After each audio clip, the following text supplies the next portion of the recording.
All right, high income copywriters. Hello, hello, how are we doing? Hi, okay, so mic check already done. You can hear me loud and clear. Loud and clear. All right, so I wanted to give a quick reminder that Discord is where our class chat is. And to use Discord, you have to put your first and last registered name as your username. So make sure that if your username is looking any other type of way, to put your first and last registered name. If you were kicked out on class number 1, the reason is most likely that you did not have your first and last registered name, and so you had to be kicked out. So just make sure you do that, otherwise you'll get kicked out. And if it doesn't match our backend, again, you'll be kicked out. So make sure you engage. You got it, Discord. We're all good. All right. Now, first of all, I wanted to make sure to hear what you have to say about the assignments. How many of you have done all 4 of the sales letter and ads hand copy? All 4. And how many of you have done the minimum, at the very least, the minimum? Yes, hand hurts. Good. Because I've seen a lot of you posted the picture up of your hand copy in Facebook. So keep that going, keep that accountability. And all of our homework, how many of you actually done all of our assignments? Just like Sifu said. Yes. Good. Okay. So without further ado, I'm going to bring on Sergeant Desmond Soon, our Executive Director of Dan Lok Education. Desmond? Tina and high income copywriters. Wow, we are back for another week. Congratulations. And Tina, I must say that this group is very diligent. We see them doing the homework assignments, many screenshots, very clear screenshots. It seems that this group knows how to follow instructions. They know how to be accountable. They know how to be dependable, all the traits that we need in high income copywriters. But I think the biggest thing is we all want to learn how to, make more money in shorter periods of time. And I think that's what Sifu is going to be covering tonight. So who wants to learn about that? Who wants to learn how to speed up the process, reduce some of the headaches, and then also be able to have the life that you want? All right. I noticed that many of you wrote those checks. I saw those checks. Those were very impressive, those numbers. In fact, some of those numbers were bigger than my check that I wrote. So I was very impressed to see that you guys are dreaming big. So congratulations. Well done. So without further ado, today we're in for a treat. Not only is Sifu going to be coming on, he's going to be bringing on some of the superstar Avenger copywriters, the members that are going to be sharing their stories as well as also their experience on how to be the very best copywriter. So get together. Get on your feet. You know how to do this. Put your hands together wherever you are. And if you're driving, do it safely. Put your hands together. Help me bring to the stage your Sifu, our mentor, your mentor, Sifu Dan Lok. High income copywriters, put in the chat how many of you have been doing the affirmations? Yes? How many of you have written yourself a check? The very first check you're going to earn using your copywriting skill. Put it in the chat. And how many of you have been writing those sales letters? Not typing, pen and pencil. How many have been doing that? Good, good. And I saw a lot of the different Facebook posts, your video, and I saw for some of the members, you are making your first intro video. And I know for some, you may be an introvert. It is not easy to step out of your comfort zone to make that first intro video. But within HIC, this is a very safe environment. What is it? A very safe environment, because this is how we're going to learn and grow together. In the future, you're going to post some of the work that you do and some of the copy that you've written, then we're all here to support and also provide feedback to you. So it's a very safe environment. When I say safe, it means that we don't judge. We don't judge. We don't judge based on your look, your age, your background, your color, experience, no experience. None of that matters. We're all here because of one thing, to become a better version of ourselves. Is this making sense?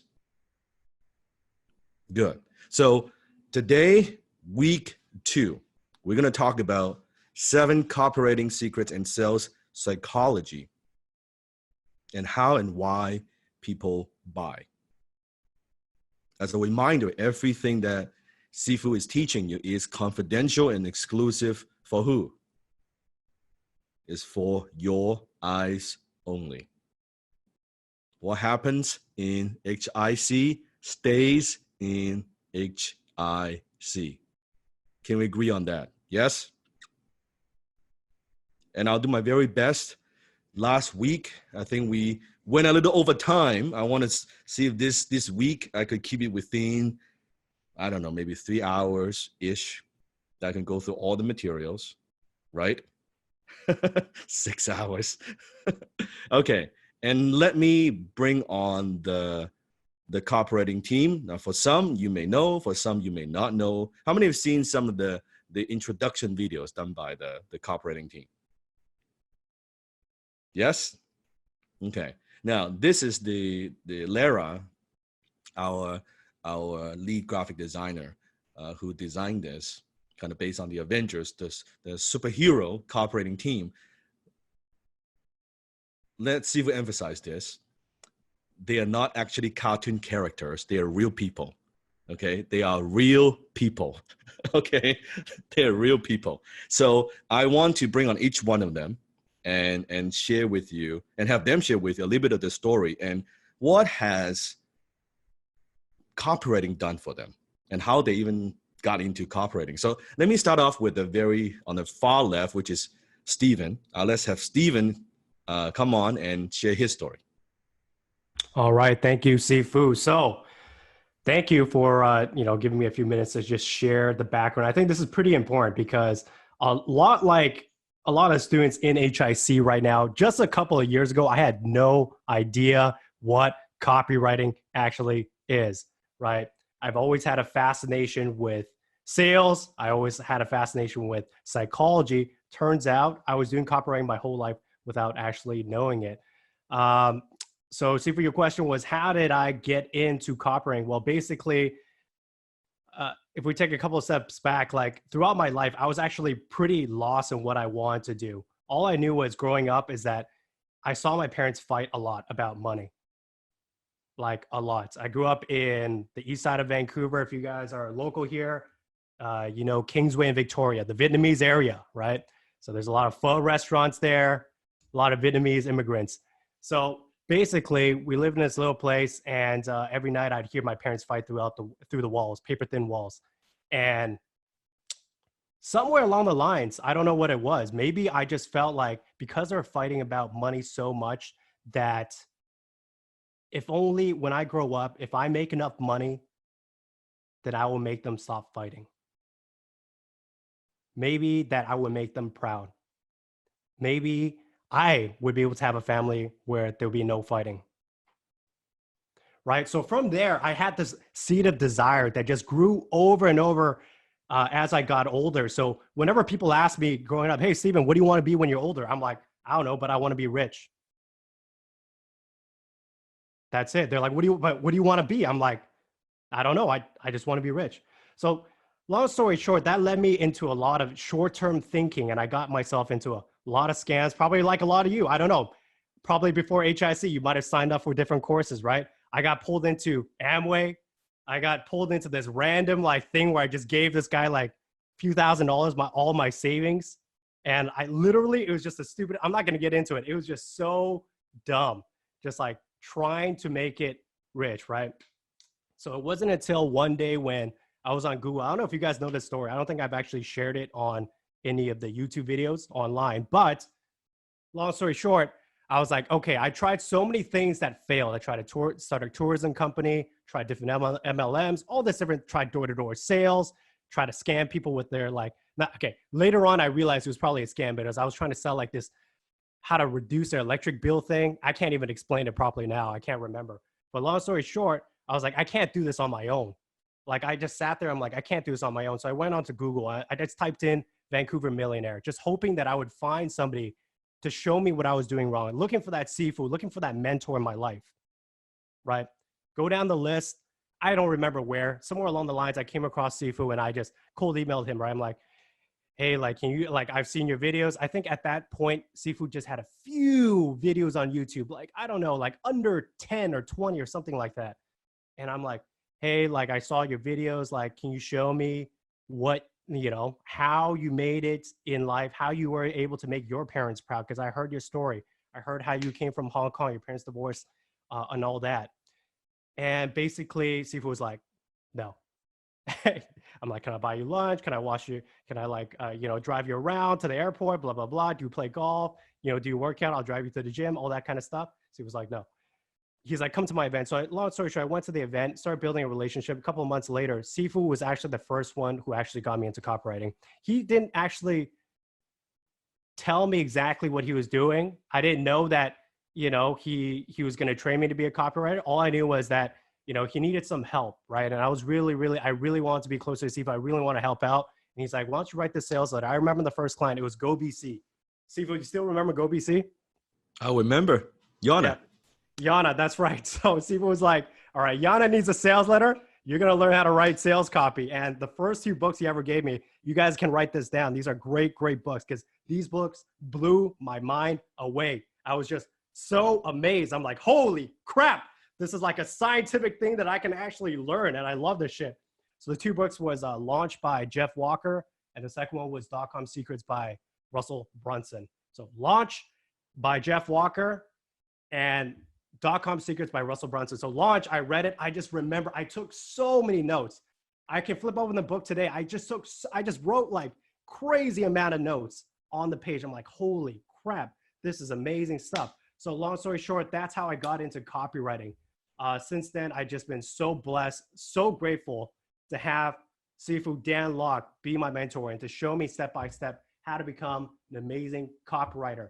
All along the way, I also have to give shout outs to my other copy mentor, Paris Lampropoulos, and also other people who have helped me along the way as well. But mostly Sifu, just having the patience and showing me and tearing apart my sales layers. Even until this day, he pushes me to the limit. He would tell me blank straight out, just like how he's going to call, and all of us are going to call you out when your work is garbage, right?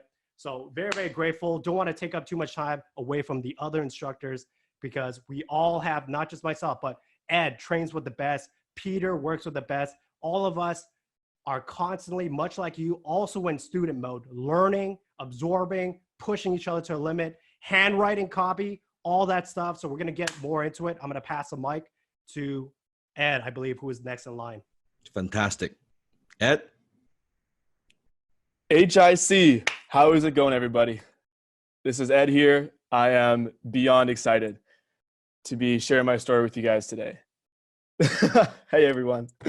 Good to see y'all. So, man, when I was a lot younger, saying this being born in 2000, when I was younger, when I was 15, I wanted to be an entrepreneur. I looked at everybody else and I saw that they were in their jobs. They were doing work they didn't like. They went to school, they went in debt, and they weren't happy with their lives. They weren't happy with the way things are going. Have you guys ever noticed that?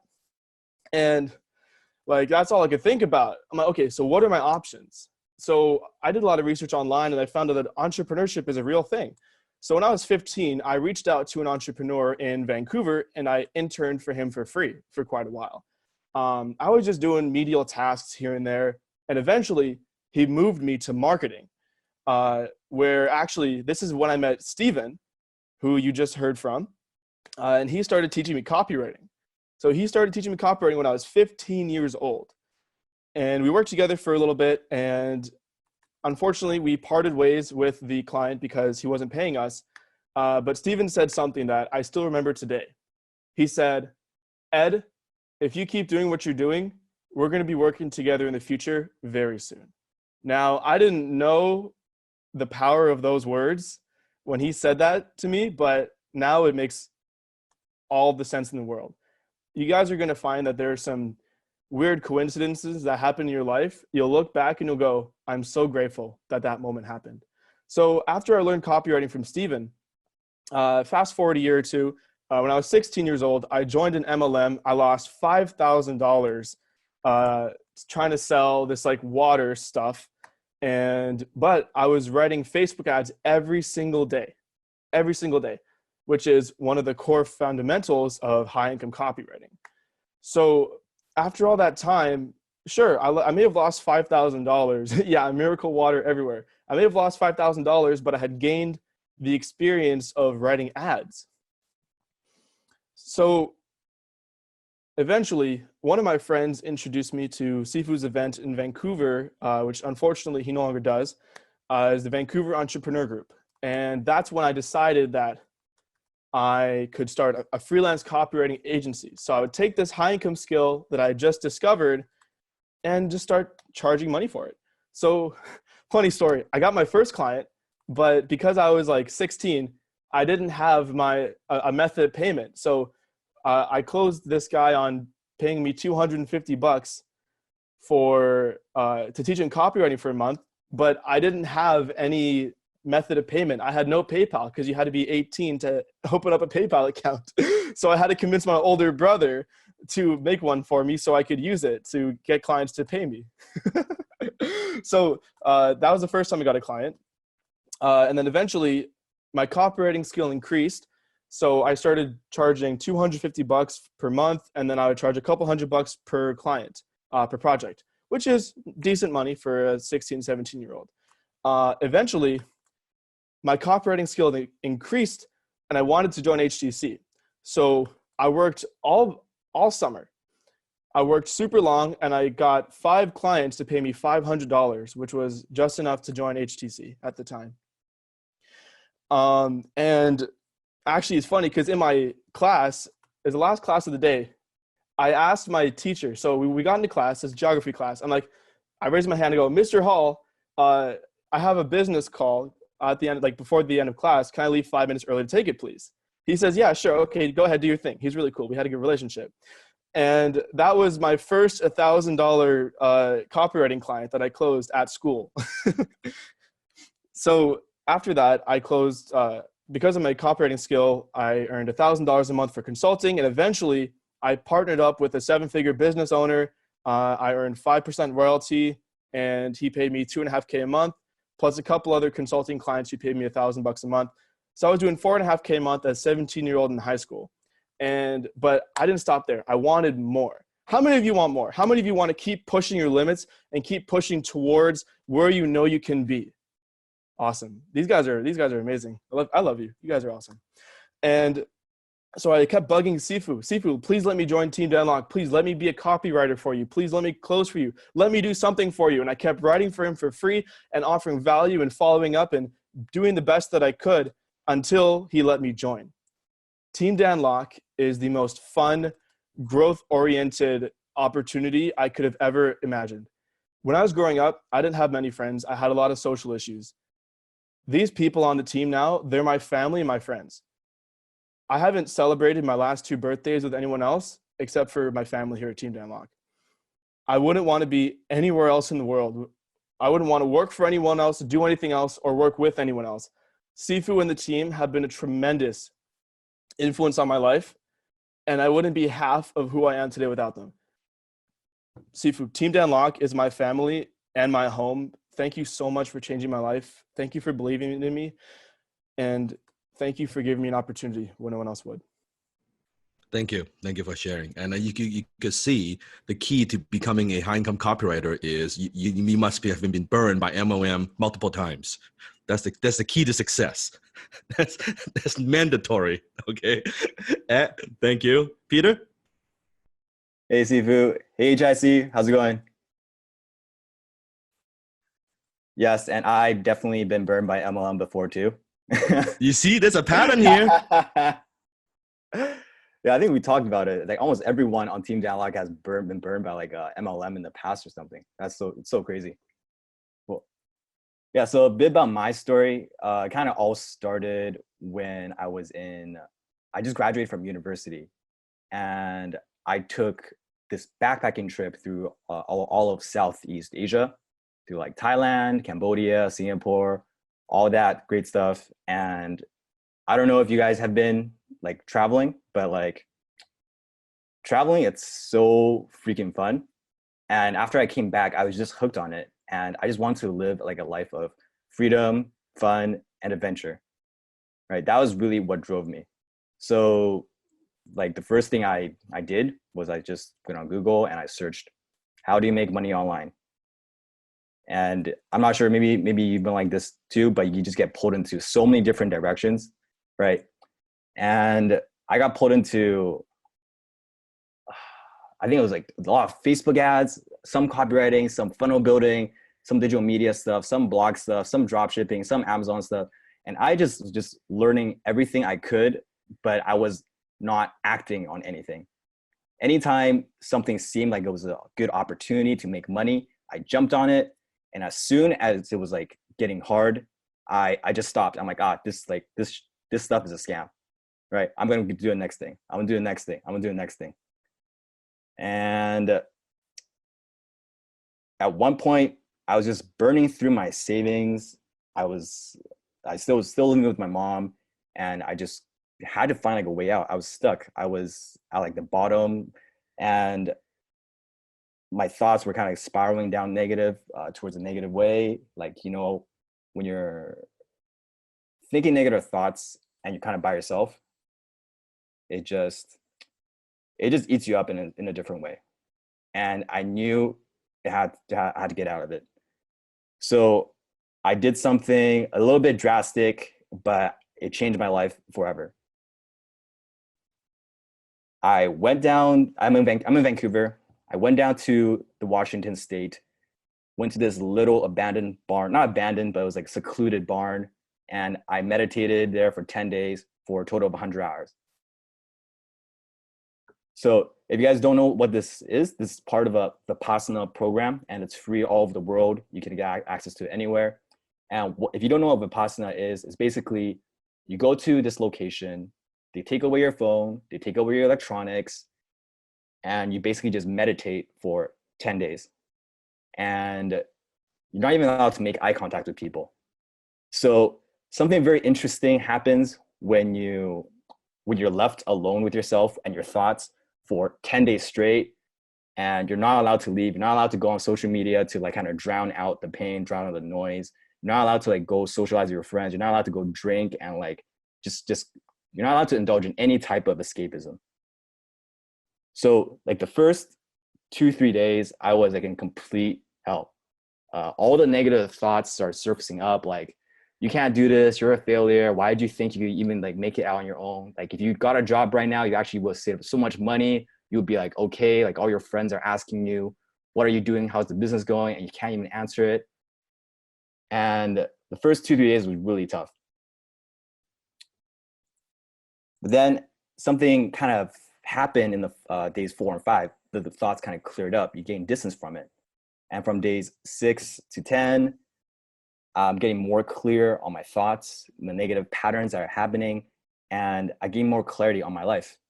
I started looking back at all these digital marketers, and I would ask myself this one question, like, why are so many people making money online and I'm struggling? Like, what's the thing that's separating the people who are successful and the people that are not successful? What's separating the people who are successful from me? And I think it came down to one thing. And I studied all these successful people, and I'm sure you can probably already guess what it is. They all started with a high income skill first, whether it's salesmanship or copywriting or some type of other skill. They all made money with one skill first. And during those 10 days of meditation, I'm not sure what it is, but just something about my intuition told me I needed to pursue copywriting. I'm not sure what it is. I can't really explain it, but something in my gut just told me to pursue copywriting. And it wasn't a strong, passionate thing. It was a very subtle tug. It was a very subtle calling to do it. So when I got back to Vancouver, I went home, I searched up what's the best way to improve at copywriting. And can you guys guess what the best exercise is for getting better at copywriting is? Yep. Handwriting, hand copying sales letters. So for the next 90 days, every day I got up in the morning and I hand copied ads for 33 minutes or 66 minutes because some famous copywriters said you should hand copy it in like 33-minute segments. So I followed that to a T. And I did that every day, 90 days, all the sales letters, emails, Facebook ads. I copied the best. And after 90 days, I got my first client. But my first client was someone from Upwork, and they paid me $15 to write an about page for their freelance website. So that was my first client. Then my second client was what got a bit better. I got a bit more experience. They paid me $800 a month. And then a couple months later, got another $1,500. And then I slowly was working my way up. Eventually, I got to work with some 7-figure clients, some people who I'm still really good friends with today. And just some of the best clients I could ever work with in the world. And I finally achieved my dream of living a life of freedom, fun, and adventure. And last year, I was living in Budapest for like 3 months, right? So I was working on my laptop. I was working in Budapest, sipping cappuccinos or Americanos in little cafes around the city.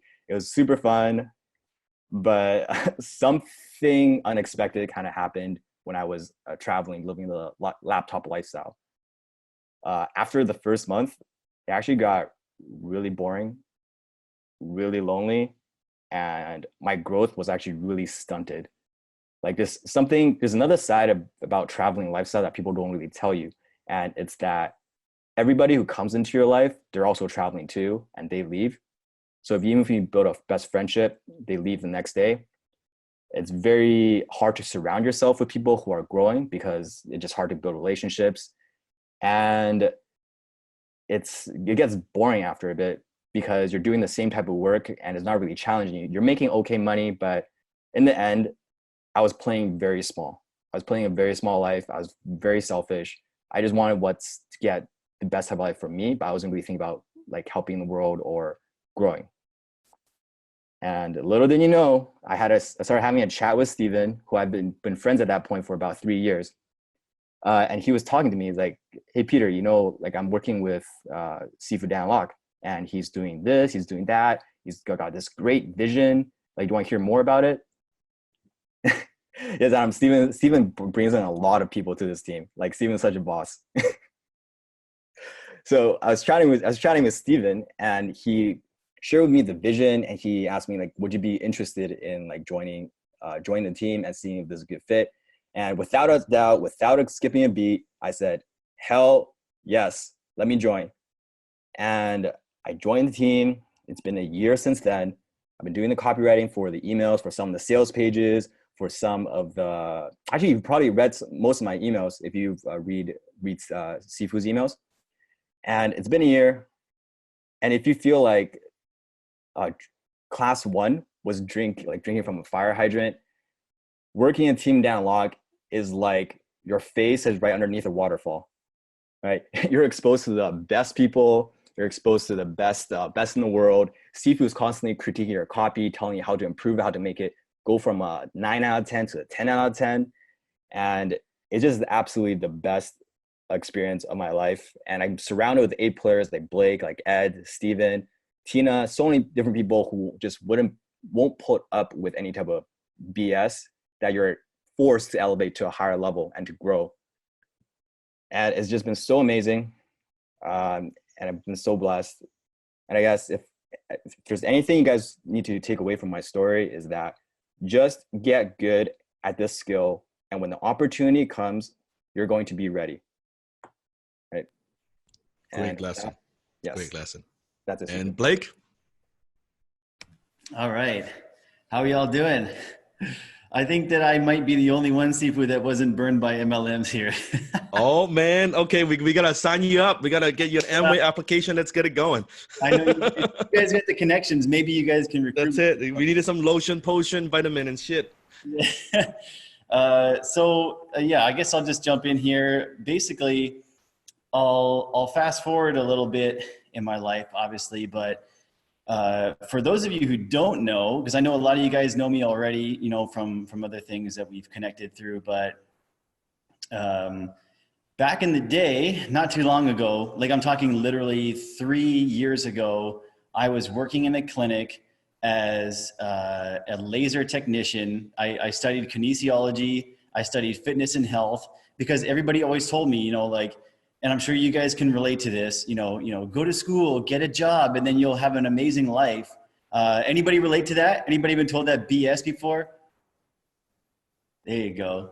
There's some truth there. So I went to school. I did college and university. By the time I was done, I had gotten rid of all of my savings that I had because I had been working since I was 13. And at the same time, I walked out of school with about $18,000 in debt. And I was like, yeah, but this is it. I got my piece of paper. I've got my degree. I'm good to go. So, long story short, I had a bit of a weird relationship kind of going on at the time. And as soon as I graduated, I was kind of like, what the hell am I doing? And I kind of left my parents' home. In 1 week, I left my parents' house, changed jobs, broke up with my girlfriend, got my first apartment, and started like a whole new life all in 1 week. And it was a lot to take in 1 week for sure. Very overwhelming, but I made it through. And I was like, yeah, but this is it. I'm in the promised land. I've made it. I'm here. I've got my paper. I've got my new job. I'm in a clinic. I'm going to make lots of money and like things will be great. Well, let's just say that things didn't end up so great as I had hoped them to be, because I was making about $18 an hour Canadian, and I had to work from 8 a.m. to about 7 p.m. every day. And my boss did not believe in breaks. He didn't believe in any of that shit. However, I do have to thank him a little bit because, him being that hard made me develop my own work ethic in a place where, I almost don't believe in breaks now today. Which is why Sifu likes me, but that being said, like Ed said, everybody here is like a family that we all do support each other too. So fast forward a little bit though, it seemed like things were going okay. I was making a little bit of money. I had my own apartment. I was kind of on my own in developing myself in the world. And, it just seemed to be all right. And I was kind of happy with everything until I got a really rude awakening in December of 2016, when I basically crunched all the numbers on everything. And at this point, there was about 2 or 3 months before December where I actually had so much credit card debt because I wasn't able to pay my bills. Like, guys, I was only making like $2,000 a month, which is basically nothing. And I hope that you guys never set your bar that low. You guys have so much. And, I would get up, I would go to work from 8 o'clock to 7 o'clock. And then I was also a personal trainer on the side. I'd go drive to the gym and I would train a couple people, and then I would work out myself.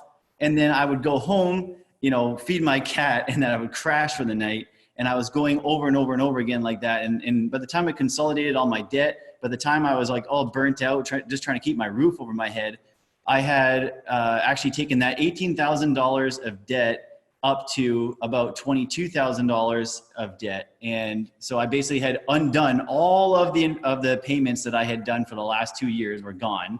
And now my debt was worse than when I started.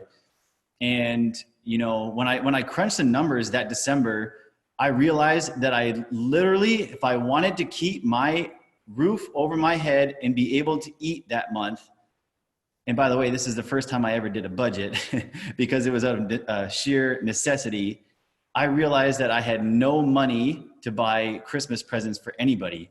And I actually did this at the clinic. I was writing down my budget. I'm like, hey, if I got this much money, I got this. There's no way that I can buy anybody a present. And so, that really hit me so hard, because for those of you who don't know, I've got 2 brothers and they've got kids. So I had at the time, they were little nieces and nephews. And I was like, I don't want to show up to Christmas as this uncle. And you know what? We're not a very materialistic family, but I did not want to show up as the fucking uncle on Christmas Day with nothing in my hands for those kids. And I didn't want to be like the failure of the family, the fucking loser. Like everybody's always called me the black sheep. And if there's any black sheeps in here, you know, raise your hand for me, please, so I can see you. And yeah, I honestly, I went to my girlfriend. I was like, look, I said, Shauna, like, I don't think that I can buy anybody, including you, any presents. And you imagine what it takes to say that to somebody that's like, it's so pathetic. And at the same time, it was like my rock bottom moment. And then she was like, you know what, Blake, it's okay. You don't have to get me anything. Like, we'll just forget it. And I never did. And actually, she's still with me now. We'll be actually celebrating 3 years later on soon. But I remember driving home that night. It was cold. It was snowing like crazy. I was driving home and I was literally punching my steering wheel. And I was like, I'm done with this shit. I'm not living my life paycheck to paycheck anymore. And I'm not going to settle for being the fucking failure in my family anymore. And that was it. Like I can actually remember like exactly the turn off the highway that I actually had this moment. And it was just like, you know, you guys know what a turning point feels like, I'm sure. And that was it for me. And thank God. Luckily for me, I had my birthday in December and somebody gave me like $100 for my birthday. And I literally took that $100 to get the presents for my nieces and nephews. And that literally saved my ass that Christmas. And yeah, and then I went on to, you know, I honestly, I started just reading about like, you know, law of attraction and, you know, like Think and Grow Rich, started reading books. And I'm thinking, this is so weird, you know, and like just things just started to change because what I realized, and I hope that you guys take this away from this story too, is that I realized that I was blaming everybody but myself. I blamed my boss that he didn't pay me enough. I blamed society that, you know, that I had to pay the banks. I blamed everybody else but myself. And when I finally was like, you know what? Just forget everybody else. Let's just put it on me. Let's just assume, even if I'm wrong, let's just assume that everything is my fault. If you guys do that, your whole life will change because once you take ownership, you take control. And you know, the Sarge talks about this a lot because he embodies it a lot. It's just like you take extreme ownership and you work towards, you know, whatever you want to be. And then the only one who's in control and who's accountable for it is yourself. So that happened. And then like all of a sudden I started getting this like social media. And then I kept learning about that. Like if anybody knows, like, oh man, I did 52 lessons on social media advertising within about, I think, a week and a half. It's like I would work all day, go home, study for 3 hours, go to the gym, go to sleep, wake up and do it again because I was so amped up on this stuff. And then as I continued to learn, I started to take on some clients, but you know, it took me like 6 months to actually get my first real client. And you'll notice from Peter, from Ed, and from me, and probably from Steven too, it's like you can't just walk out the door and get a client all the time. But if you're consistent and you show up, you will get those clients and you will make that money. You have to be consistent. But anyways, as I continued to go along, I was like, you know what? I want to know more about Facebook ads. So I started to do lead gen and advertising for local businesses. And, you know, it just kind of took off from there. And then one day I get a call from the Sarge and he's like, you know, Blake, you know, how much you know about Instagram? And I was like, at the time, because I had been focusing on Facebook, he was like, you know, yeah, we want to look at doing some stuff on Instagram. We want to see, you know, what suggestions you have. So I was like, well, I don't know a lot, but I wouldn't say I'm an expert. But you know what? I think I know a little bit and I could probably help you guys out. And then he says to me, and this is in such Sarge fashion, he goes, listen, Blake, I'm jumping on a plane right now. I got to go to an event. I'm coming back in 2 days.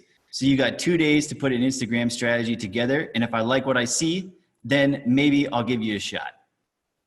And I was like, you got it. Like, I was like, holy shit, though. I tried to play it cool, right? Oh, man. But if you guys ever get on the phone with Sarge, you're closed. It's just a done deal. But anyways, so as soon as I hung up the phone, I looked online. I'm like, Instagram courses. I need to know Instagram courses, right? So I instantly dropped $2,500 on a Instagram course, and I studied. It was like a 7 or 8 week program. And I was like, I messaged their support staff, and I was like, you guys have to give me full access to all the weeks of training right now. Like, I can't wait. This has to come out right now, because they had it on a drip campaign. And they messaged me back, and they're like, oh yeah, sure, here you go. You know, you can unlock all the weeks now. And I went through the whole 8 weeks of the program within 24 hours. And, you know, it was quite a bit to go through, obviously, but, you know, so then I spent the rest of my Sunday, Monday putting together a strategy, and then I sent it off to the Sarge right in time. And yeah, and then he was like, you know what, Blake, this looks pretty good. What would you say if I gave you the opportunity to lead this initiative? And I was like, well, that would be like a dream come true. And then he was like, okay, well, show me what you can fucking do, and then we'll see if I got a spot for you over here. And then, you know, close me again. It's just one close after another. And then I jumped in, and then that was May of last year. And then since then, once I gained some more trust, you know, growing the Instagram page with the help of the team, then Sifu was like, you know what, Blake, you're doing well on Instagram, take over Facebook. And then it went to, like, you know, helping out with Facebook paid. And then in January, he was like, you know what, why don't you just, you know, be the director of marketing, and then I'll throw everything on your plate at once. I'm just kidding. But yeah, it was absolutely amazing. And you know, the best thing I can say about working with Sifu and the team is that you are led by somebody who's always overwhelming you, because that's what it takes to grow. If you're complacent, if you're okay with the status quo, then you know what, you're probably in the wrong place. But if you're willing to open your arms to accept overwhelm and understand and realize that it is extremely powerful when it comes to breaking through your barriers and becoming the best version of yourself, it'll literally change your life. And if myself as a personal trainer, you know, laser technician, kinesiologist can turn into you know, a marketing guy with, you know, or like, and even get into copywriting by being surrounded by these gentlemen, you guys can do anything, and you're in the best place that you could possibly be to make it happen. Great story. And I want to share a quick story about Blake. Now, you know, notice there was a time, not long ago, that we had issues with Facebook. Okay. And that's how we learn about compliance and scalable copy, and which we will teach all of that to you in HIC. And we were having issues, meaning we were running ads, we were spending a lot of money on Facebook, okay? Like millions of dollars on Facebook. And suddenly our ads are getting shut down, getting disapproved. So imagine you're running ads, you're getting traffic, and suddenly, boom, like it stops. And we were like, what the fuck, right? What is going on here? And we try to tweak the copy and different things, and we couldn't figure out what is going on.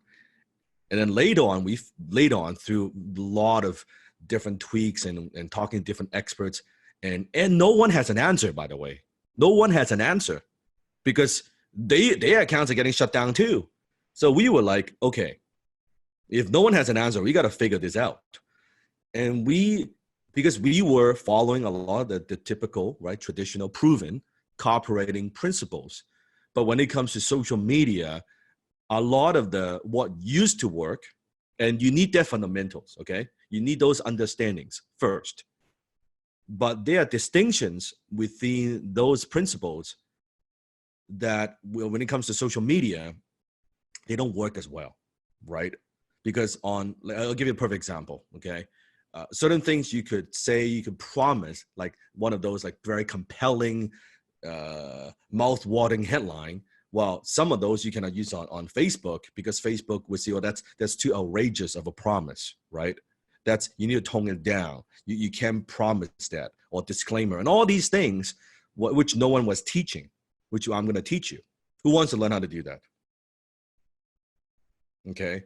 So imagine all these businesses out there, they need this help because they can't run ads, they can't scale without understanding of how copy like this works.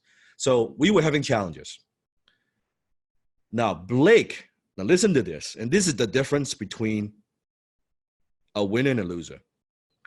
Blake, without asking me, by the way, invested. Was it 4,000, 5,000, Blake? It was $4,000, $5,000. 7,000. $7,000. Okay, that's a big chunk of it. What I was paying him, just so you know. Okay, use that money, invest in a Facebook expert to teach him certain little things, certain little techniques that could help us as a group to overcome this problem. Now, I did not ask him to do this. I did not pay for that training. He paid for that himself. He invested in himself and come back and didn't even ask. Didn't ask for, oh, Sifu, can I invest 7,000 into this to solve problems for the team? You know, can you reimburse? Nothing. I find out later. That's the difference. That's our team. That's our team.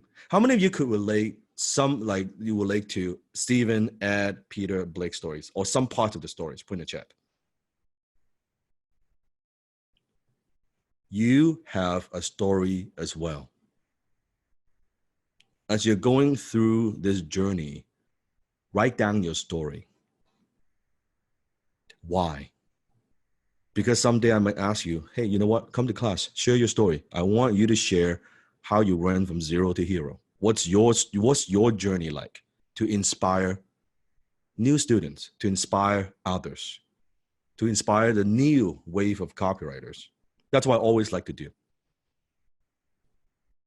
So your story, even your struggles, could help other people. Your struggles could inspire others. Your struggles are very valuable. So don't feel like that, oh, it's just my pain, it's just my sad story. No, it has value. It has a lot of value. That you could use this.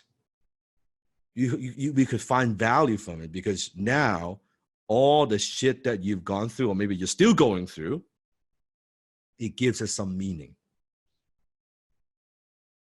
It gives it a purpose that at least somebody could benefit from this. So make it a habit. Write down these things. We all have our stories. I have a lot of stories, but now I'm also using those stories to inspire millions and millions and millions of people from all over the world. As much as I hate that I had to go through that, I'm grateful that I went through some of those things, some of those ups and downs. How many follow what I'm saying? Yes. So, and as we go on each week, Stephen, Ed, Peter, Blake, how many want to learn from them? Put in the chat. Exactly like the Avengers, they all have their own talents and strengths and superpower. Every single one of them is different. And they'll go into the different techniques, and some of the classes you'll see in upcoming weeks, they will lead the classes. Pay very close attention. Pay very, very close attention, because they are the ones that are in the trenches, right? They know right now, like, especially when it comes to tactics, like day to day, what is working right now, this minute, right? They could teach you. In some cases, certain segment, they could teach it better than I could teach you. Because Sifu is a visionary, big picture, I could teach you that. But certain like little distinctions, techniques, because they're in their day to day, day in and day out. So you are very fortunate. You're not just getting me, you're getting my team, and they would bring a different perspective. And sometimes, because I've been doing it for so long, sometimes what I do is unconscious competence. That I just do them. But they would always bring a perspective, kind of like a thinking for you, right? Put themselves in your shoes as a beginner. Okay, well, Zifu, of course, you don't think about it, but what if someone is getting started? They haven't done like a single page of copy yet. What do they have to do? I said, oh, right, okay. I need to think about that. Does that make sense? So give them a round of applause in the chat. Great job. Great job. Pay very, very close attention. What I want you to do, pay very, very, very close attention. Okay? Here we go. 1, 2, 3. Focus. Okay. What if Sifu told you there's a way to become a high-income copywriter 2 times, 3 times, 5 times, even 10 times faster? How many of you would like to learn how to do that? Put in the chat. Who wants to know how to do that?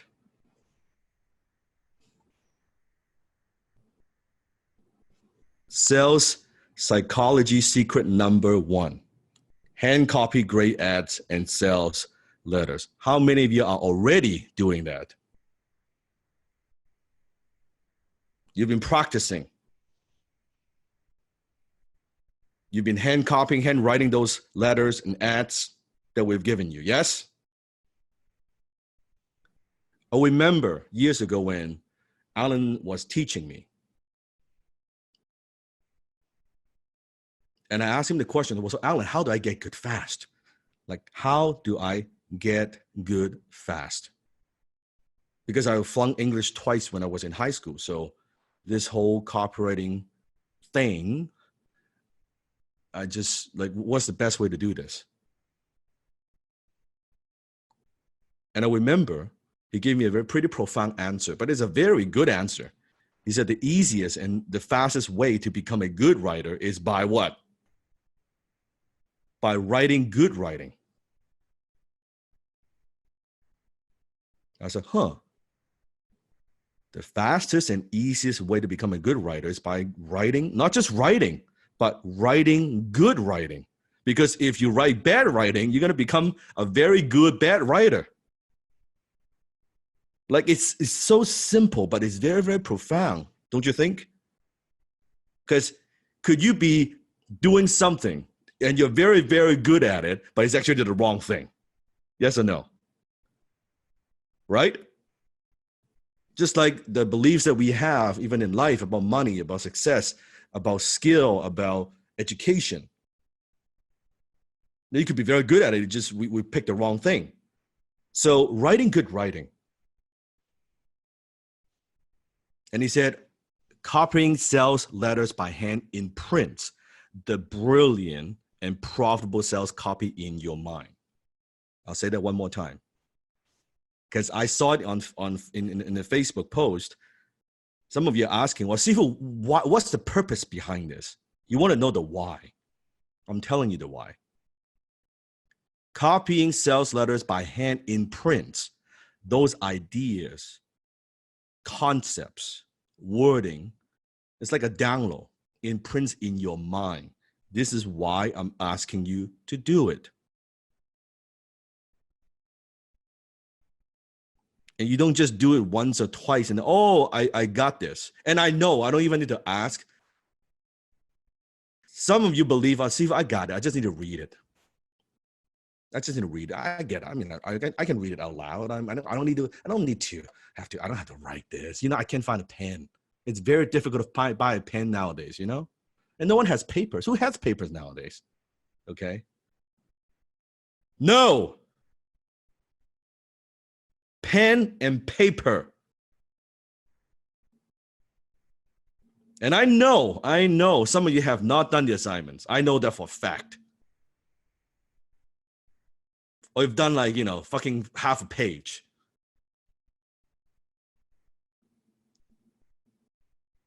Then why are you here? You're here to learn. I'm giving you the secret. You don't want to practice it.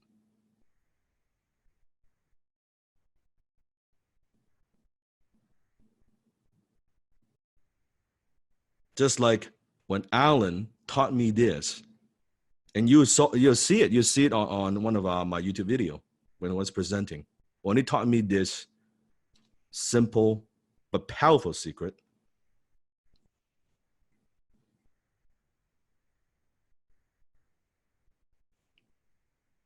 and he said, over the years, no one does it. No one does it. He told so many people to do it. No one does it. I was one of the very few people who just, what a shocker, coachable. Okay, I need to hand copy sales letters. That's what I would do. If the secret to good writing is writing good writing, I'll do it. Like, what a fucking concept, right? Being coachable. And I did. So I want you to think of how many of you are in HTC? Now in HTC, what makes high ticket closing so special? One of our secrets is what? Role play, isn't it? Right? It's role play. So here's how I want you to view it. Within HIC, high income copywriter, hand copy sales letters, that's your fucking role play. In high ticket closing on the phone, role playing on the phone, on Discord, that's your role play. It's equivalent of that. This is the dojo. This is how you practice. Okay, so hand copy equals role play. Does that give you more clarity? Now in HTC, how many hours of role play do we do?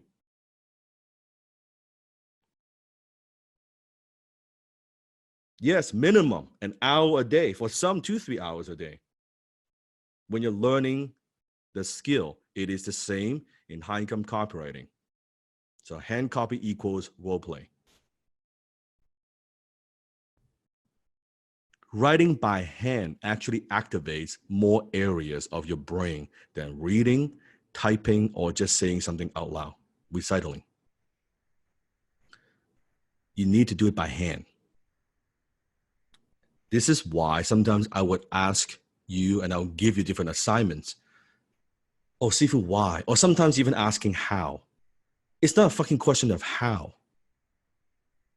And I know everybody wants to know how. And I'm going to give you more how to your head would fucking hurt. It's not how, it's who. Who you are, who you need to be, who you learn from. It's not just the how. Like I said, you can get the fucking how in from a book. It's not the issue. If all it takes is reading a damn book on copywriting, then everybody would be a high-income copywriter. Why are there so many struggling writers out there? That's not the answer. And copying ads by hand helps you learn copywriting on a subconscious level. What kind of level? Subconscious level. Now, one of the things to deepen your learning, sometimes when Sifu asks you a question, even though we're muted, I want you to yell back the answer. Okay, I want you to be fully engaged. You can type in, but also want you to yell the answer at the same time. Just like I'm live with you, right? I'm here. So yell back the answer. You'll remember more. Don't just say in your head, say it out loud. Say it out loud. You retain so much more as I'm teaching different lessons to you, okay? So you will internalize, what would you do? Internalize the ads better, okay? And you digest, what do? You digest every word. How many of you notice when you are handwriting those letters, you are seeing patterns? How many of you are recognizing, you're noticing some patterns? How many of you are noticing the different words that they use? Like, oh, that is good. Like, like you have those aha moments, right? It's like, that's interesting.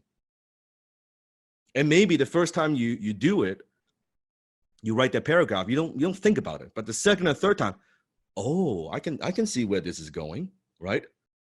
Right? I could see this is very powerful, this particular word. And you wonder, like, what if I use a different word? How would that sound? would that be like? And all these things are imprinting those concepts and ideas and copy in your mind. It's like a download. Do you understand? This is why I asked you to do it. And you would pay close attention to the different elements, because it's what makes an ad work and what makes an ad great. If an ad has produced $1 billion, do you think there's something in there that the copywriter is doing right? Hello? But by reading it, you won't get it. You won't get it. You need to write it out, right? You need to write it out. And I remember what I used to do. I would handwrite it, and I was also read it out loud, right? I'm reading. I'm like, how does that sound? I'll read it out loud. I'll write it. I'll think about it. I'll study it. I'll tear it apart. I just immerse myself into this, and I still do. And you'll see within my team, and you'll get to that point as well, right? When I bring something to the copywriting team, like some a sales copy, a swipe file, I mean, the whole entire copywriting team, they're young guys, okay? They get horny looking at the letters. It's like looking at Playboy. Anyone still reads Playboy? No joke. Right? I bring ourselves like, this is, it's like they're looking at some sexy woman or something, right? No, they're looking at like a fucking headline, right? They get all horny about it. Seriously, especially Stephen, by the way. He gets, this is so good. Like, oh my God. Oh, look at the guarantee. This is, you would like to be like that too. Don't laugh. All of you would be like that, right? And you get more excited looking at copy, looking at like ads, right? You're like, oh, that's that. I gotta save that. This is so exciting, because it is a whole different world. It gives you a different perspective. Any things you guys want to share? Yeah, so if you want to share like a little story about how it goes into your subconscious level, right? So when I first joined the team, I was so curious about what made you so persuasive and the way you talked and performed and like just wrote. So the first month, I just hand copied the entire FU Money book. And by the end of it, something funny happened. So when I was watching your YouTube videos, I would notice there are moments where like I can guess your next sentence because I had hand copied your entire book. By the end of the month, I could guess what you were going to say next. So like on a subconscious level, it actually like transformed me on very deep. But during it, I thought I was wasting my time. Because it's a subconscious thing. Yeah. It's not like a book learning. Oh, no. Yes, you're doing it. It's kind of, you're adding, it's like you're downloading more data. You're downloading more wisdom, intelligence to your brain. You won't feel any different, by the way. You do this for 30, 60 days, 90 days. You don't feel anything. But when you use it, suddenly, when you're writing an ad, you're writing an email, you're writing a subject line, suddenly, like things would pop up in your mind. You're like, where does that come from? I know where that comes from. Where do you think that comes from? Right? From all the assignment that you've been doing, you've been practicing, right? So benefit number one, why do you want to handwrite great ads? You learn how to construct. What do? Construct winning sales messages. Hand copying allows you to pay close attention to each word, because when you're typing, you're not paying attention. Doesn't it take time to handwrite something? Yes or no? Each word, and especially for those you have not been writing using a pen for a long time, it's even slower. It forces you to pay close attention to each word, each phrase and sentence you write. I call that your sensitivity.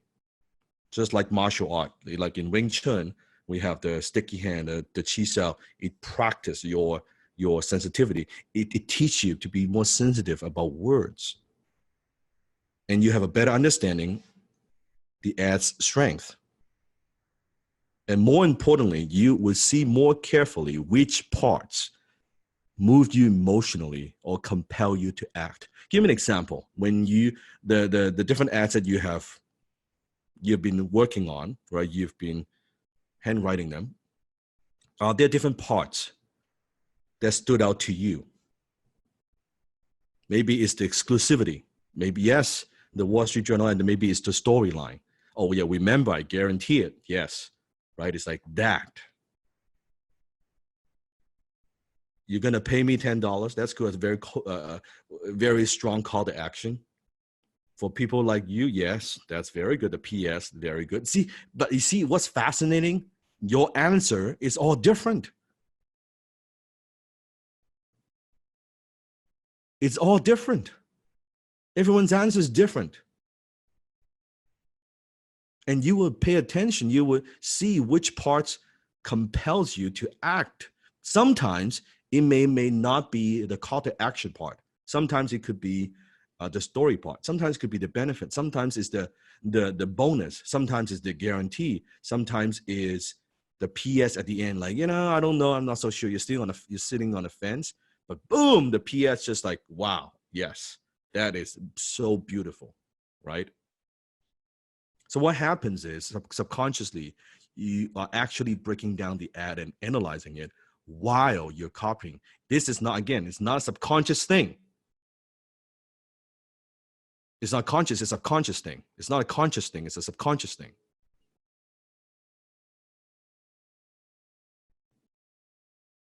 Do you follow me? Okay. In essence, you're not just hand copying or rewriting, you're actually studying it more intently. Just like role play equals hand copy. Hey, Sifu, can I share a quick Yes. explanation on the last point there?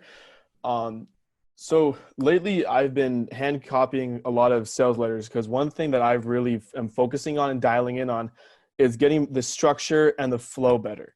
And as you start going through more sales letters and more ads on your journey of being a high income copywriter, you'll see that these copywriters are not so creative. It's not so difficult to put together a winning campaign. As you start to see more and more examples of winners, you'll start to begin to see all the similarities.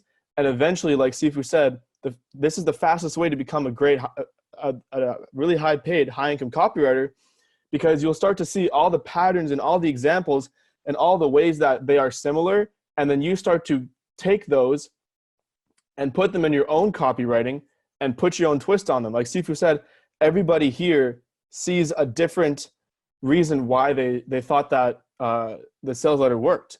So you add your own twist, your own frame, your own perception of what the sales letter is, and that's what's going to make it convert. That's what's going to give you that little edge that no other copywriter has, because you're adding your own twist on it. And after being so experienced from seeing all the different ads and all the different sales letters, you can't be beat.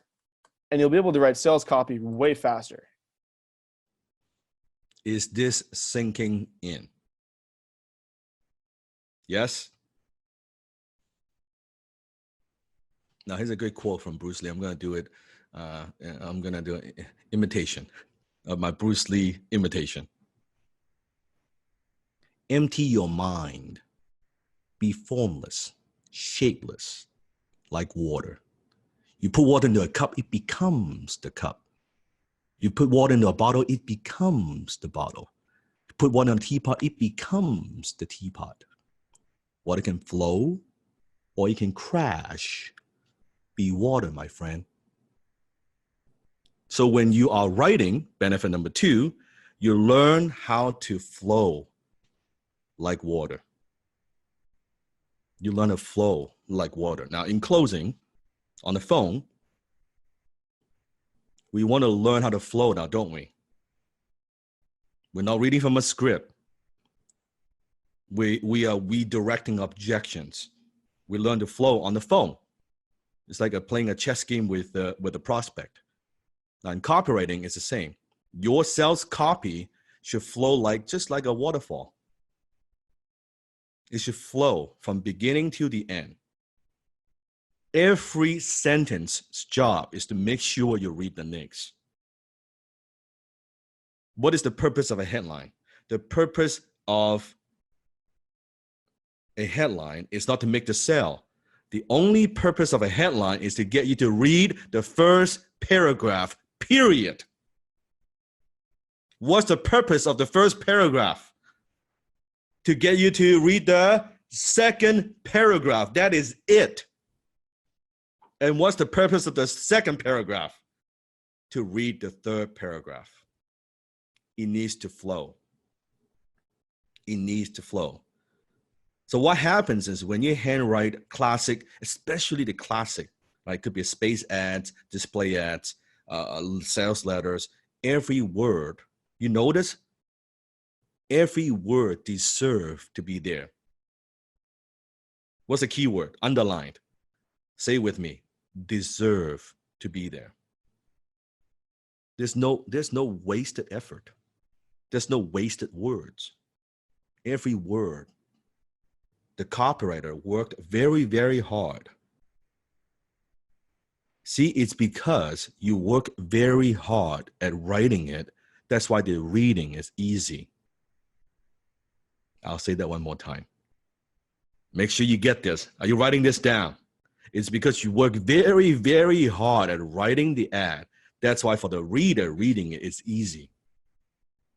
Because it takes a tremendous amount of effort to make sure that everybody understands this. And this is why the transitions from a lead to a sales offer, it needs to be smooth, like butter. It needs to be smooth. You notice like amateurs, when they're writing ads or pages, very easy, you can see you're reading this certain chunk and suddenly you see, what the heck? Like, how come this copywriter is like, goes off a tangent and just like, you lose the flow. It becomes an interruption. And then you lose interest and you lose readership. Does that make sense? But you notice a great copywriter, a high-income copywriter, is smooth. It's like you're reading it. And in some cases, if they're very, very good, it becomes like almost like a very addictive. Like you want to keep reading and reading. I'll give you a simple technique. Okay, it's kind of like a tactic. In direct mail, one of the things I've learned from Alan, and you notice, I refer to my mentor all the time. You notice that? Because always remember where you come from. Always remember where you come from. So with Alan, he taught me in direct mail. He said two things. Now, direct mail, let's say a typical direct mail piece, let's say 8 pages. Why 8 pages? Because it fits in an envelope and it's one stamp, right? In terms of the weight when you mail it. So 8 pages, meaning like two-sided. Okay. So you're reading on one side and then you flip the other side, you have the next page of copy. So first page, one side, second page, the other side. And Alan uses a technique, and you see in Alan's swipe file, bottom right corner, he would sometimes have a bracket saying, turn to the next page. Or over. That's right. Please turn over. You see, he uses that a lot. Like a tiny little thing like that. Just like, oh, over, like turn over the page. It's very, very subtle. But what is that? What's the purpose of that? To keep you reading. He also likes to have what we call, and you'll learn it, called cliffhanger. What is it called? A cliffhanger. Meaning that it's an incomplete thought. It could be a ... It could be he's talking about a certain point. So he would not finish the first page with a period, right? It would be like incomplete thought. Turn over and boom, you keep going. You getting this? Because of flow. It keeps you reading and reading and reading and before. Because if they're not reading, they're not buying. If they are not reading, they are not buying. You need them to consume the materials. So your first goal is to get them reading your ad. Your first goal is not selling. If they're not reading your stuff, forget what they're going to sell. Doesn't matter, right? You first need to get the attention. Okay. Isn't this interesting? Can you see how profound this is? Like little things like these. And you will see things that people don't see. Because most people's their awareness level is too low. But one little technique like that. Benefit number 3, you learn proven writing frameworks. Writing frameworks. Now, what do I mean by frameworks? It means different ways or templates or structure.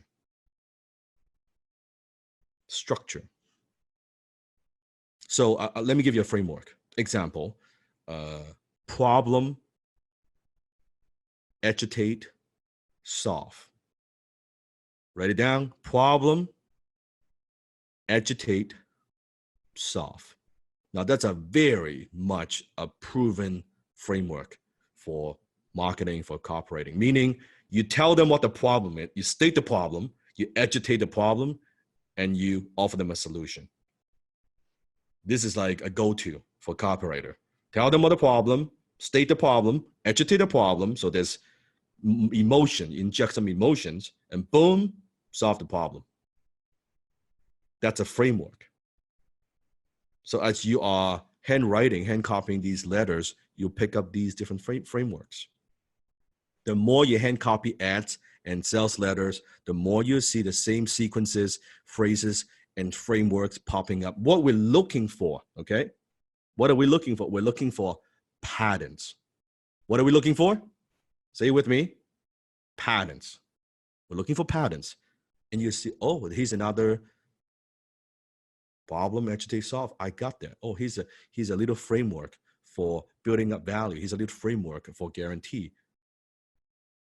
You see what words they used, how they started their copy, how they presented the offer, how they close, how they emphasize on certain benefits and their call to actions and much more. An example, here's another AIDA formula in advertising. This is a very, very common formula, right?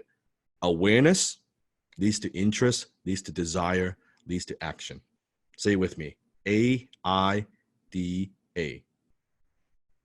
Awareness, interest, desire, and then action.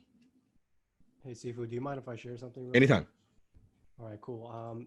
A lot of times whenever I'm working with new copywriters or just copywriters in general, they always ask me, they're like, how do you write a Facebook ad? How do you write an email? How do you write a sales page?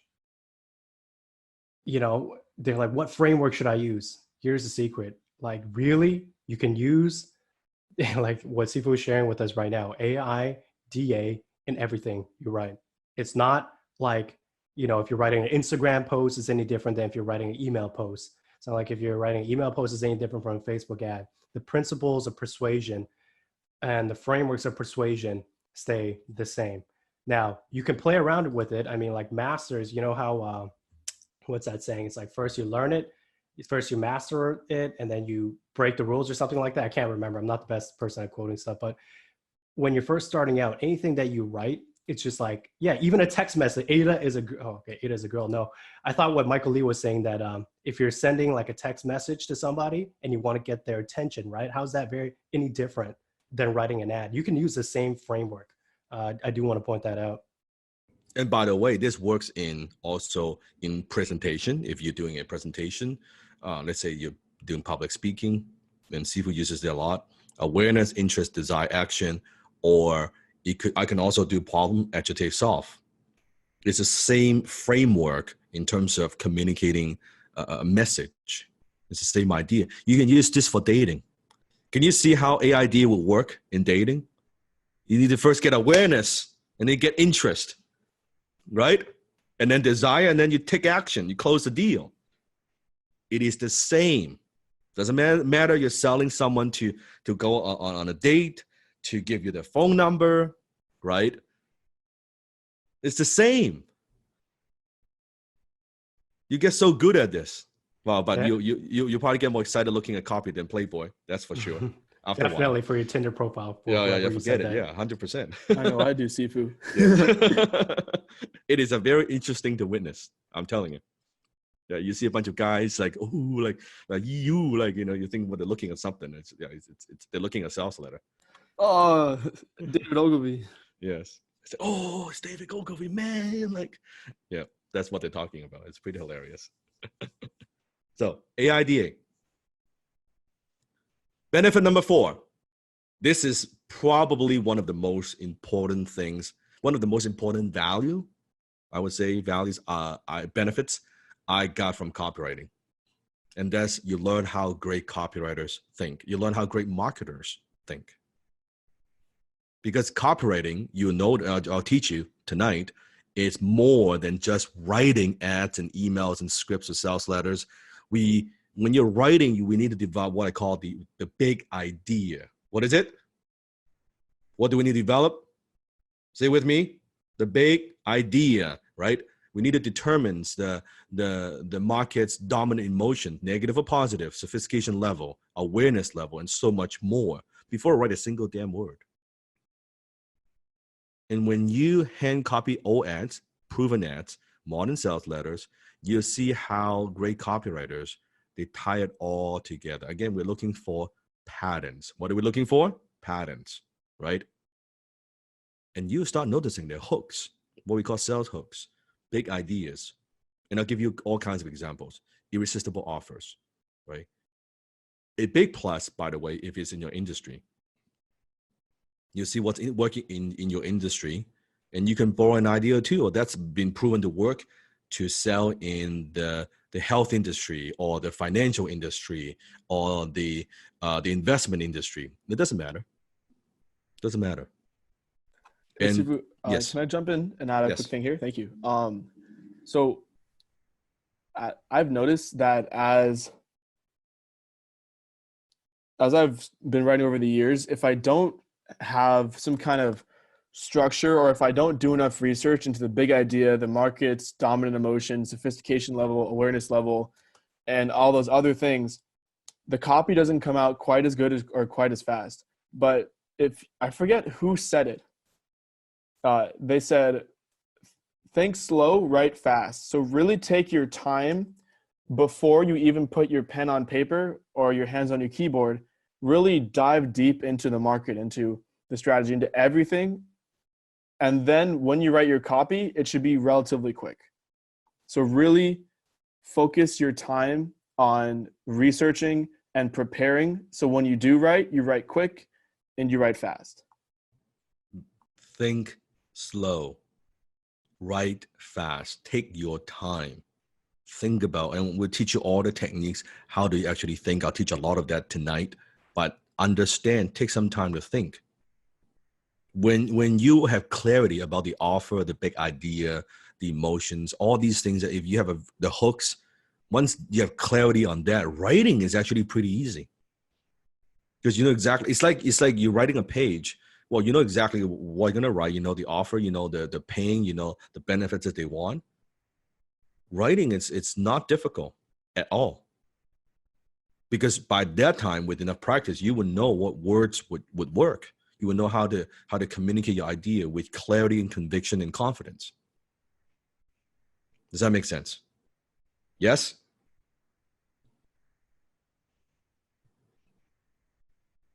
And that's what most people don't get, how to think.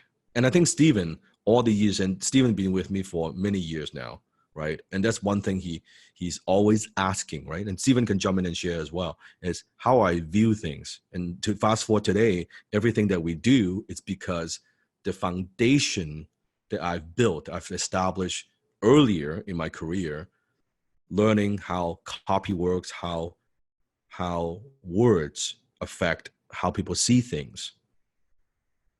And that's how I think about business model, how I think about a promotion, how I think about the marketplace. All that knowledge comes from copywriting. And this is exactly precisely why nowadays I could see a lot of so-called entrepreneurs. You see this on Instagram, on social media, they have no fucking depth. Why do they have no depth? Tell me, why do they have no depth? No, not because they don't have big idea. No. That's exactly it. They don't know copywriting. They have no foundation. They have no foundation. When I say depth, I don't just mean the knowledge. I mean the decision-making process. I could talk with someone, and let's say an entrepreneur that I'm helping, and I could see by asking them a few questions, it tells me the way they approach the business model, their team, their leadership skills, their vision, their weaknesses, their strength. It would tell me a lot, and I would see, there's some gaps. There's some gaps between where they are to where they want to go, and they don't see it. I see it, but they don't see it. Let me ask you a question. How do you know a teacher is good? How do you know a mentor is good? How do you know a Sifu is good? Who knows the answer? You look at their students. Exactly. You're smart. You look at their students. Because are there people who are very good at what they do, but they can't teach? Yes or no? They don't know how to teach, or they just know they're just good, right? It's unconscious competence. So how do you know a teacher is good? You look at the students. Peter, Stephen, Blake, Ed, let me tell you this. All four of them, in fact, any one of them could teach this course. Any one of them. Forget all four of them. One of them could teach this entire program.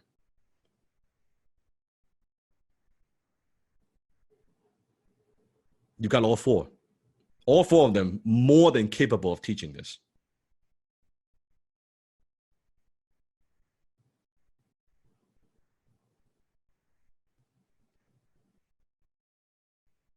Why? Just one thing that I'm good is a whole other thing to make them good and to make you good. No exaggeration. They might not be as funny, but they can do it. But they can do it. We're definitely not as good as teachers as you are, Sifu. It's like they have the knowledge to teach this, 100%. So think of that as like imagine this, okay? There's this vault. This is vault. And inside there's this huge amount of treasure. But that treasure is not money. It's not money. It's not gold. It's something better. Because let's say there's money in the vault. You go into the vault and you take some money out, take some gold out. What happens to that pile? Does it become, do you have less or do you have more? It shrinks, it decreases. But there's this vault that could go back to again and again. And every time you go to that vault, you'll be a little wealthier, a little bit wiser. And every time you go to that vault, nothing decreases, nothing diminishes. In fact, you could also choose to keep replenishing and keep accumulating that vault. What am I talking about? I'm talking about building your copy vault. Letters that you see, ads that you see, emails that you see. Build your copy vault. Because that's a place, and I prefer copy vault than just the word swipe file. Because a file, it feels like, it's just like, is it just one binder? Is it just like a couple binders? But I like the visual of a vault, right? It could be just in a corner of in your room, a little bookshelf. In my case, it would be a big, like my little library. Who likes this idea of having your own copy vault? Now, and you're not going to fill up the vault with all the treasures overnight, but as you are handwriting these letters, you would accumulate them. You add them bit by bit. And Sifu's been doing this for many, many years. I've been accumulating wealth in my copy vault for so many. Like I said, I've one binder, right? My library, one binder, right? Billions and billions of dollars in sales from those letters. And I have a lot of these. Like I have forget what I have virtually. I mean, what I have physically, right? So I have a lot of, well, here's a good question. Any suggestions on how to organize them? I organize them in two ways, okay? Either I organize them by who wrote them or what company. Let's say Agora, all this stuff is from Agora, or all this stuff is from, so-and-so, so-and-so copywriter, John Caples, whatever it might be, right? So I will organize by writers because they have a certain writing style. Or I like to also organize them by industries. So all these copy, this is for a certain industry. I like that. You can organize them by company. Now, this is something that I would say one of my strengths. And the copywriting team has seen this many times. We will be talking about concept. We'll be talking about hook. We'll be talking about a copy. And I could remember, oh, okay, you know what? I remember so-and-so had a letter, had a sales copy on this particular thing. And I would know where to get it. And I'll bring it to the team and say, hey, look at this. I have that capability.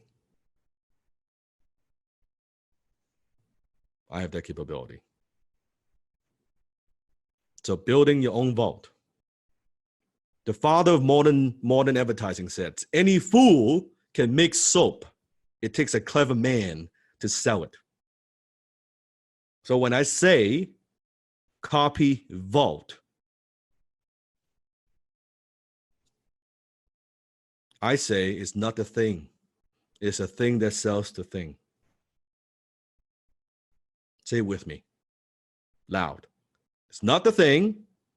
It's the thing that sells the thing.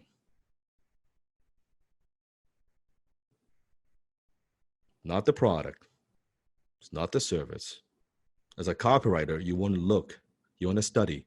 What is the thing that sells the thing? What did she do? What did he do? What did she say? What did he write to make that sell? That's why you want to study. This is why when I'm reading magazines, I'm not reading the article first. I'm reading the ads first. When I'm watching TV, I love watching infomercials because I want to know what's the thing that sells the thing. I'm not the product. I don't care. I want to know, what are they saying? How are they making their offer? It's the thing that sells the thing.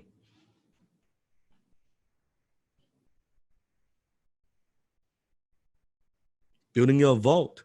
So now what happens? When you get these junk mails, what do? Do you just treat it like how everybody sees it and throw them in trash?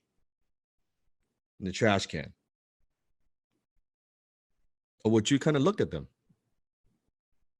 And the ones that are no good, and you can tell those ones are no good. No, this is a waste of time. But the ones that are good, you're like, this is a very good sales letter. And you save those. If my house is on fire, knock on wood, I will get my passport, all my banking card and all those things. I'll get those things. But definitely, I'm grabbing my swipe file. I'm getting my copy vault. There's a lot of them. I need to kind of pick and choose which one I want to grab. It's gonna be difficult. Because listen to me, everything else I could get again. Almost everything else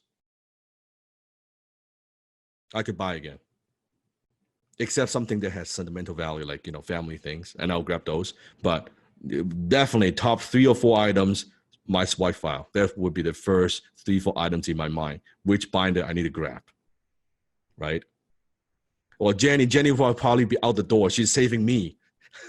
She's tough. Right? She's probably grabbing the fire extinguisher already while I'm grabbing the swipe file. So it's not the thing, it's the thing that sells the thing.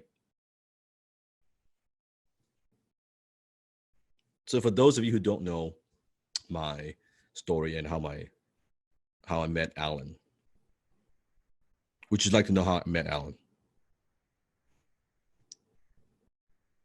So at the time I was struggling, just kind of like what Stephen and Ed was sharing and Peter. And not just struggling financially, but I was lost because I've had many failures in business, 13 to be precise, started and failed 13 businesses. And I was looking for answers. I was looking for solutions. I was looking for a way out. I was looking just for something that would get me out of my situation. And I had the idea of maybe I need someone to help me. I don't know. I don't know I needed a mentor, but I just, in my mind, I knew my way wasn't working. And I didn't have all the answers, although I was young, was naive, but I could not. Here's the thing. I could not argue with results. I could not argue with the results. My results were not good. I could say whatever I want. I could say I work hard, I this and that, and I'm diligent and I'm determined. None of that shit matters. My results are not good. So at the time I was because I was looking for different ways to make money and business opportunities, and I would get on all these different lists, right? I want to see what they have, and is this something that I could make money with? And I would be getting these letters from this particular gentleman, and everyone sends different things, but his letters are so different from everybody else, right? It always comes in a plain envelope. Looks like a letter from grandma with live stamps, and sometimes handwritten fonts on the front for the address. And I would open those and I would read and I would look at the letters, and I would be fascinated, because it's always the thing that sells the thing. Is the story, is the words that he was using. And one time I got this letter as an invitation to attend a free workshop. Well, awesome, because I didn't have money. If it's free, it's for me. So I attended the workshop. I registered for the workshop. And I was sitting in the back of the hotel room. Now, at the time, I was getting these letters from a gentleman called Alan Jacks.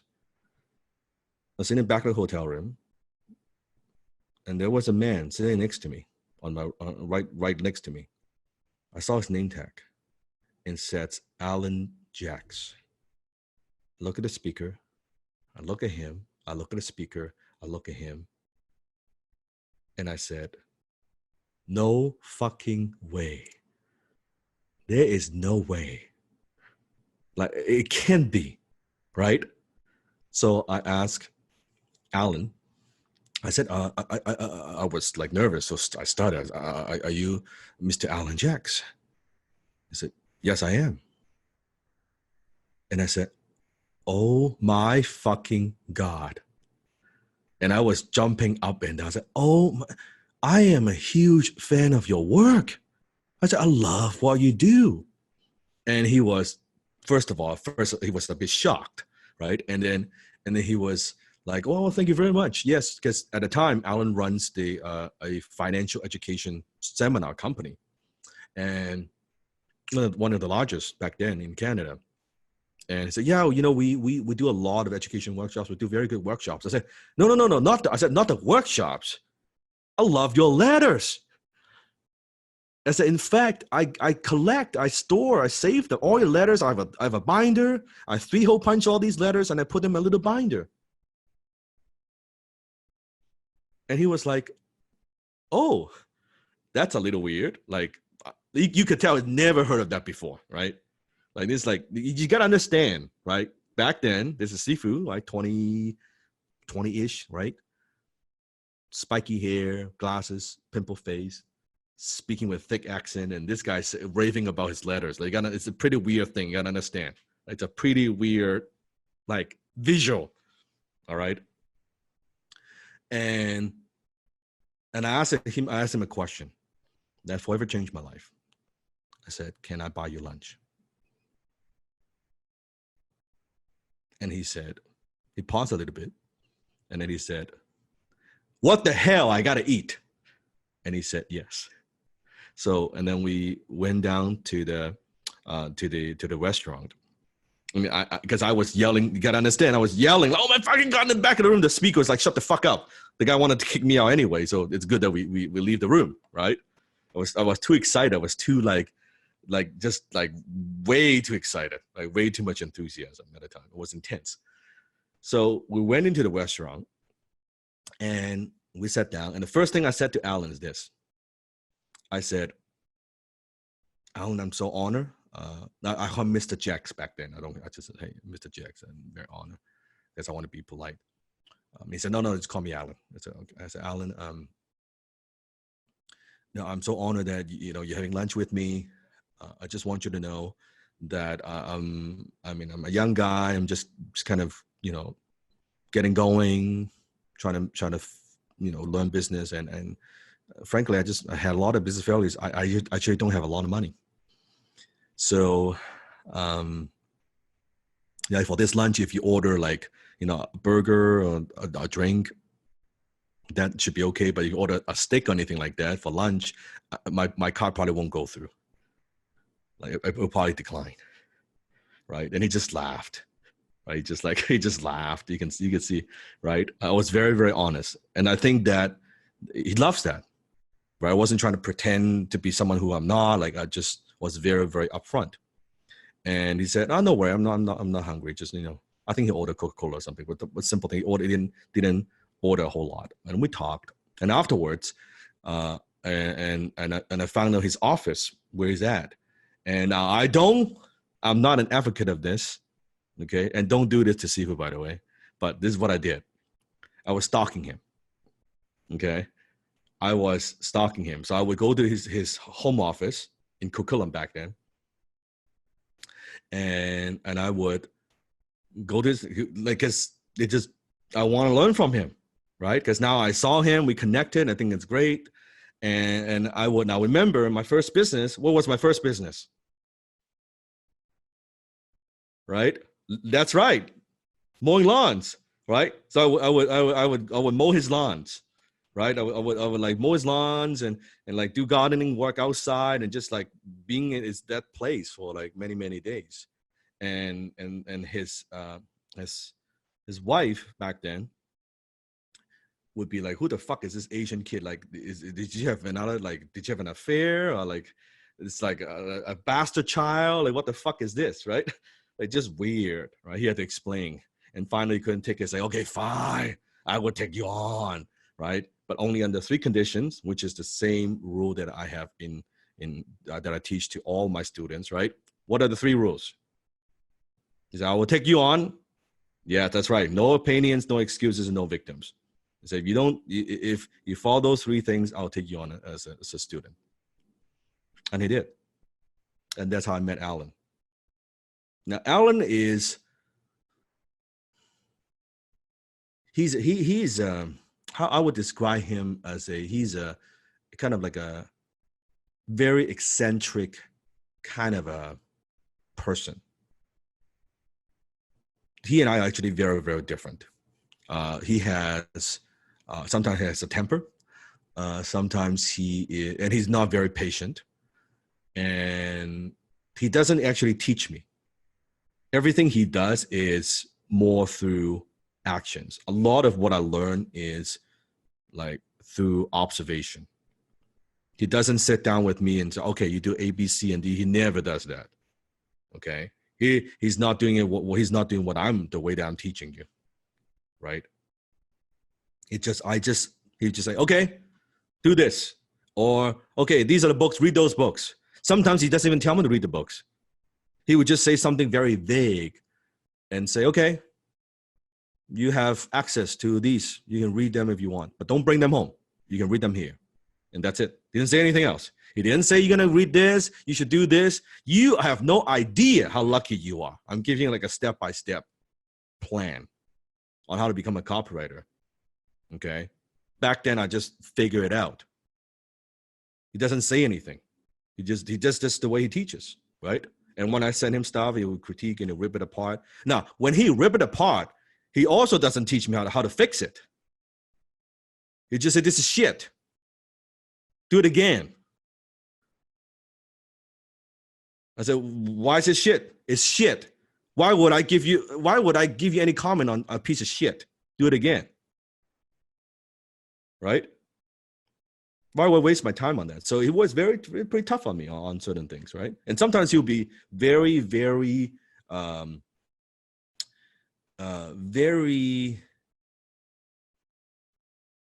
like he would give me assignments just like that are very unconventional. Just unconventional. I want you to meet with this person. For what? Doesn't matter. Meet with this person. I want you to call this guy. Right? I want you to take this for the post office, right? It's just like all kinds of weird thing. That's been like, yeah, wax on, wax off, and I don't think too much. But throughout that time, I would, and sometimes he would say, okay, Dan, I want you to come to this thing. I want you to sit in the meeting. Okay, so do you want me to take notes? It doesn't matter, just sit in the meeting. I was in the meeting, I would pay attention. Like, it's very, very interesting. Right? He's that kind of a teacher. So it's not like totally different style. For most, I think you probably, for most people, they probably wouldn't understand. And until this day, not only I'm his first mentee, I'm his only mentee. He's never had a mentee. I'm the only one. He's never trained anybody else. So it's a very special relationship. I'm his only apprentice. And fast forward so many years later, when I became, relatively successful, and he was going through divorce, and he was downsizing. So he had a big house first in Langley, big house, and he would have his this house has a whole wing that is like a library. It's a big library. I mean, it's not like, it doesn't even look like a personal library. It looks like a library. Okay, thousands and thousands of books. And I remember he was downsizing. He was moving to a smaller place because of divorce, and he was moving into a smaller condo. And he invited me to come. He said, "Now, Dan, I'm downsizing. These are the books that I've accumulated over the years. Before I donate them, the ones, I want you to have the first choice. You pick one of the books that you want. They're yours."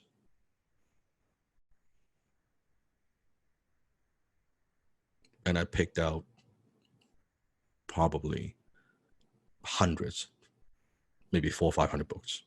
Now, let me just explain. You don't understand. Because Alan values his books more than anything else over the years. I know. That is his most valuable possession. He values his books more than money. He values his books more than anything. Like that's his treasure. He didn't say anything, but I knew what that means. I was very touched. I was very, very touched. Because he just asked me, and he doesn't make a big deal out of it. He doesn't say, "Oh, this is the most," he just, "No, you pick what books you want before doing it. Some I'm going to throw away anyway, but you pick."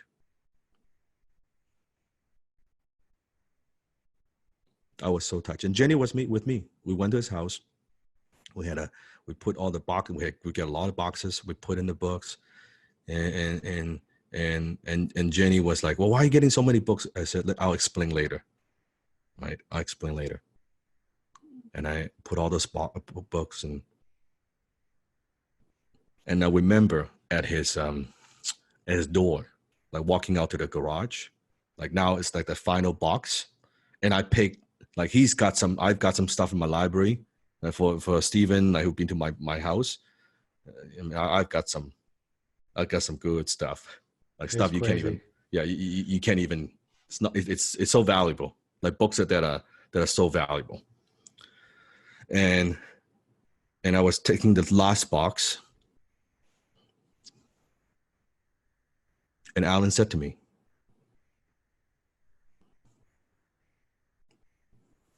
"These books are yours. Use them well. Use them well."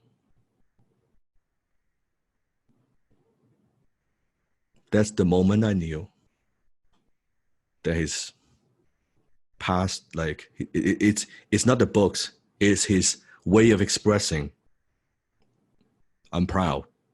I've taught you well." Right? It's passed the torch, exactly. It's the books are kind of the metaphor, but that's our relationship.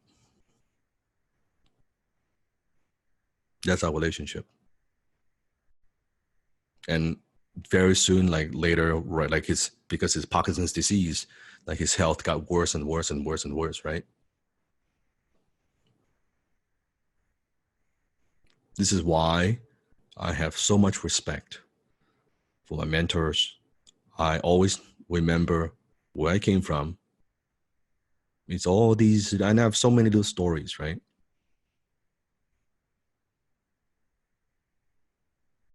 And I take on that responsibility, that how one good mentor who believes in you more than you believe in yourself, how one person could change your life. How one person changed my life. Not even people say, "Oh, he changed my life." No, I'm not. He changed my life. He gave me the skill of copywriting. He taught me the habits of reading books, building my copy vault. He taught me how to think.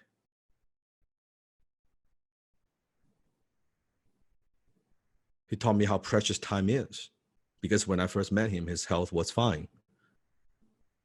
It was afterwards when he had the Parkinson's disease and it got worse and worse.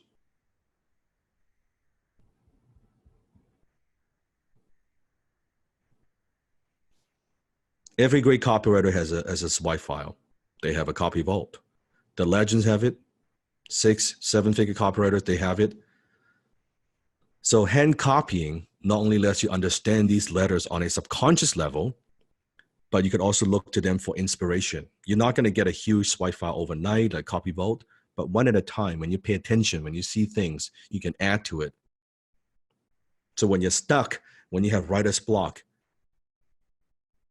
with your Copy Vault, guess what? You're not going to have writer's block. If you have writer's block, it simply means what? You're not looking.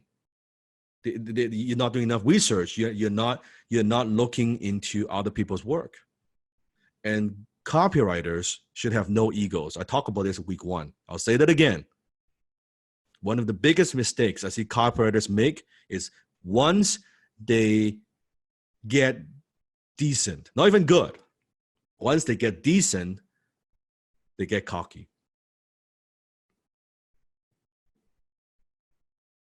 Because everybody else sucks. Everybody has no clue how marketing works, how copywriting works, how human psychology works. So you let's say everybody is like a -10, even if you're a 2, you feel like, oh my God, I'm so much better. I have so much more knowledge compared to everybody else. Especially when you're learning, that learning curve is, at first you're going through hell. But if you stay with it, you stay on course, and you're dedicated, you will see tremendous improvement in the next 7 weeks. And you see the biggest improvement probably in the first year. Like year one, from not knowing anything, zero, right? How many of you don't know anything about copywriting? People coming in, zero. So from not knowing anything to knowing something, like even just something, you feel like, oh my goodness, this is great, this is crazy. And you stay the first year from like terrible to average, and you will see that improvement. And most people, that's why they get to that average copywriters. That's when they like, oh, I'm good, because they haven't seen a lot.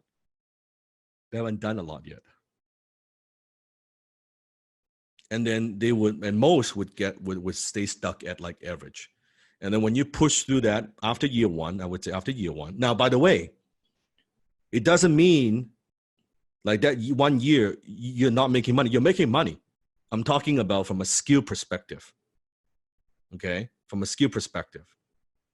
So the second year, you usually would plateau. You're making money right away. So think about a maybe, let's say, music instrument or sports that you play, that you know how to do, that maybe you've been doing it for a few years. Think back when you first don't know anything about, let's say, guitar, pianos, basketball, skateboard, whatever it is, right? You don't remember, like at first you don't know anything. When you kind of learn it and focus, the first year, you see a tremendous amount of improvement, right? Remember that? Yeah, making cakes, yeah, anything, right? The first year, like, yeah, from not knowing anything to like, oh, I'm pretty good, right? You feel pretty good about yourself. And then what happens usually afterwards, you hit a plateau. And most people, they either stay stuck during that time or they give up, for some, right? Either give up or they stay stuck. And then it was so difficult to get to that from average to good. From average to good. Very, very hard. Very, very hard. And then it's even harder when you go from good to great. That's why in this whole world, very few people are great at what they do. Very few. Very few. So, does that make sense? Because of ego. Ego stops them when they think I'm so good. When they think, you know what, the last promotion I did, I wrote, brought in X amount of dollars, and now jumping in and like, oh, suddenly, guess what? Get a little complacent, a little lazier, do a little less research, little bit less thinking time.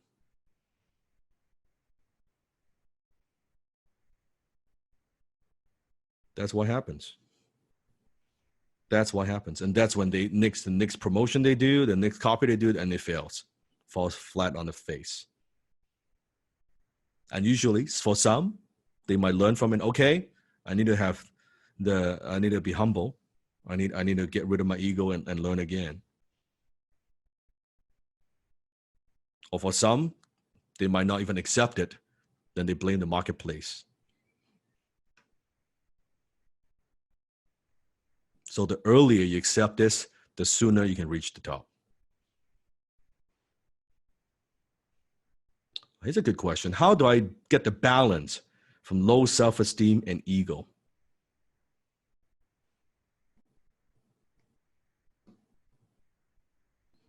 Ego is when you're no good and you think and you believe and you tell other people you're good.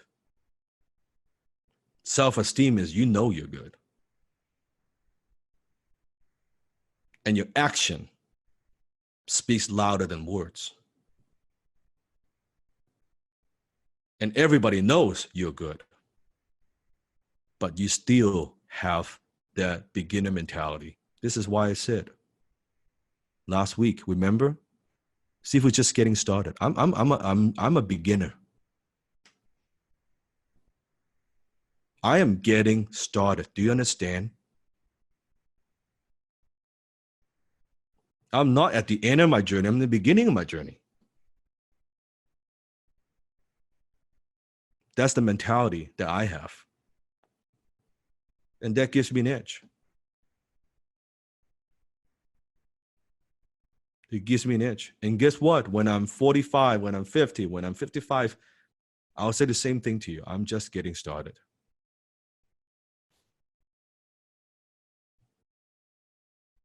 I'm just getting started. So, time out.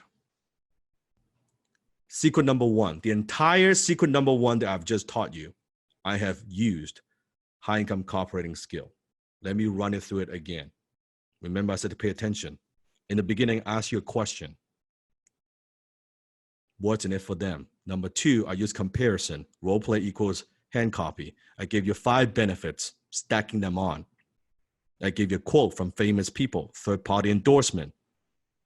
I talked about it's the sales process that matters. Shift the belief. It's not the thing, it's the thing that sells the thing. I talk about copy vault is a metaphor to excite imagination. I shared a story with you of how I met Alan. And at the end, I give you a very clear call to action why you need to hand copy great ads. So the entire secret number one I've just taught using copywriting skill. Do you see it? How many of your minds are blown?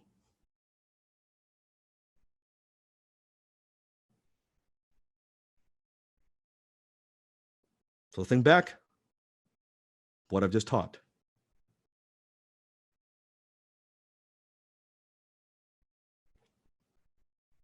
So it doesn't just apply to copy, it applies to when I'm teaching too.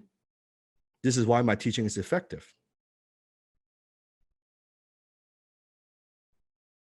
This is why. We are 2 hours in. We on secret number one. We got 6 more secrets to go. Let's take a quick 3-minute break. And for those who need to take a break, take a break. For those who doesn't need to take a break, think about this. What I've just shared with you. 3 minutes.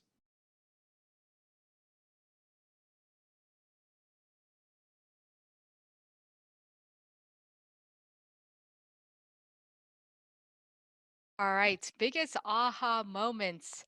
I want to see it in the comments. Biggest boom that just blew in your mind.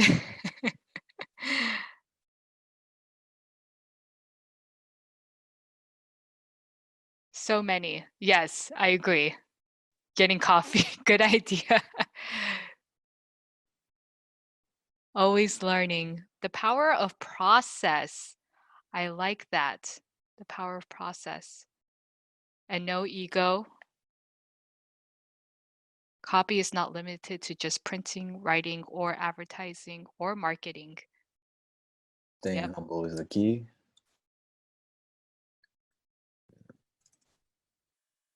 And just to add something to what Steve was saying about how he's just getting started, like you guys are hearing it, but when you actually see Sifu in person, oh man, he learns really, really fast.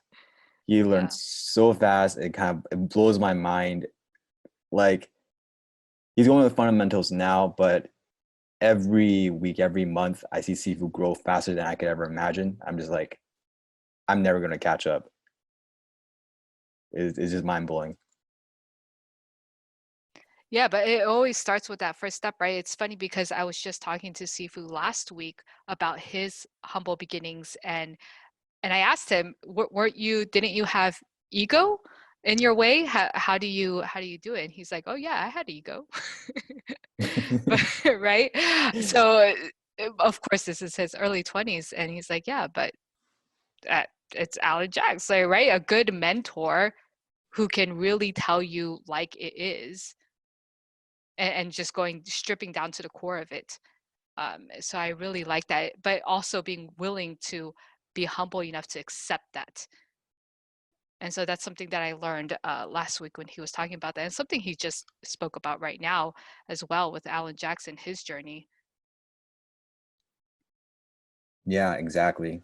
And when you guys hand in your assignments and ads, remember, we're trying to make you guys the best you can be. So sometimes our feedback might not be pleasant. It might not be nice or what you need to hear, but it will help you guys become better copywriters. And that's the result we're going for. That's good. Yeah. Do we want nice, or do we, yes, tough love? Do we want results? I mean, we're really here to learn. So You guys want the I would say truth? thank You can't handle the truth. And Yeah, I know look. Sifu really rags on all of the copy team. I've seen him. Well, what is this? What? and everybody just takes it. Feedback, okay, we do. Feedback, okay, we do. Something I've noticed just every time that he grills all of you, I mean, you just take it, flip it, and reverse it, and really come back with something that is 10 times better, because you have to. It's just now it's in your being and just who you are, right? Yeah, it's the feedback from Sifu is just priceless. And you got such tough skin from like listening to feedback from Sifu too, but like you don't really notice it until you start comparing yourself to other people out there. Like when you guys learn by week 7 from week 1, you compare, you guys are going to that transformation. Yes. And I see everybody in Facebook commenting and posting, and I see a lot of you posting different type of copywriting. You're already utilizing that within your posts. Great. I say really do that. Practice it within Facebook and see how much engagement you get, right? See how many people comment back. I really love seeing that, because I can see who are already implementing these principles in Facebook. So congratulations. All right, we are back. Sifu. Are you ready? Who's ready? Put in the chat. All right. Sales psychology secret number 2. Say with me. Write the way you talk. Write the way you talk. What do you do? Write the way you talk. To make 6 figures, that's XIC, as a high-income copywriter, you do not need to be a master of the English language. If that was the case, I wouldn't be able to do what I do. I still make grammatical errors. It doesn't matter. You don't need to be able to rattle off the rules of grammar. By the way, I don't know. I forgot. Like I learned them when I was in high school and college. I forgot what those rules are. It doesn't matter. You don't need a college degree or a license. Because my team, same thing. They don't need a license to be a copywriter. All you need to be able to produce is results. Pretty much. Just fucking forget all the rules that your English teacher, like, see, he's a fucking typo. Your English teacher told you to keep. Doesn't matter. It doesn't matter. Do you understand? I remember there was a piece of copy with Alan. And he was mailing that copy to promote a free workshop. And I noticed there are some like typos, like pretty big typos, by the way. And I said, well, Alan, do you want to change it? And he said, you know what he said? He said, why change success? It fucking works. Maybe it's the grammatical errors that hooks people in and it keeps their attention. They're thinking about this. Why do you want to fucking change it? Right? That's it. I was like, well, that's actually, it makes a lot of sense. Right? It works. This is producing, is one of a control piece. Write this down. In marketing, the marketing, the ad, the page that is working the best converting page, we call that a control. What's it called? Control. So when you hear the word where, oh, we're trying to beat the control, it means that we're trying to come up with something better to beat whatever that's the best proven best-selling campaign. Is that control, right? Control. Break all the rules. You don't need it. Here's what you do need. You need to know the HIC methodology for writing hard-hitting focused copy. You need to have an understanding for structuring your offer, your pitch. You need to understand that. That's very, very key. In which I'm going to teach all of that. You'll learn those simple secrets in this course. As a copywriter, one of the keys, keep things simple. Keep things simple.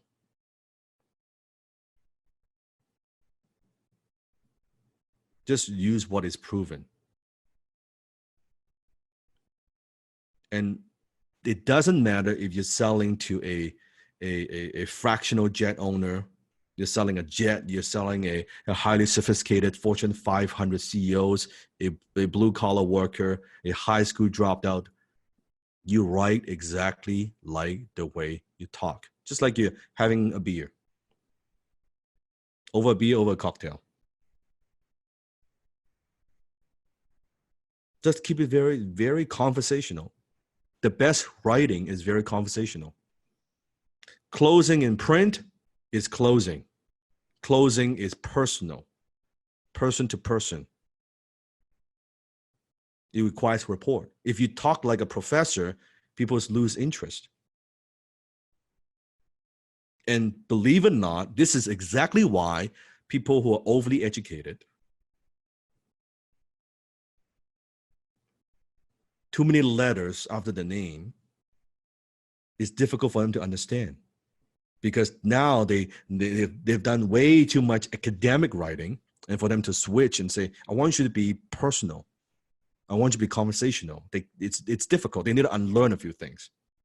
Okay, they need to unlearn a few things. And they always believe, oh, but my clientele is more sophisticated.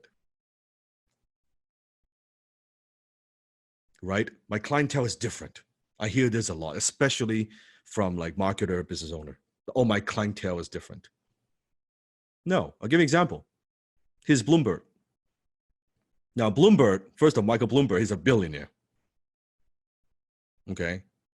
He hired a copywriter to write this. Now, this is an offer that targets to who?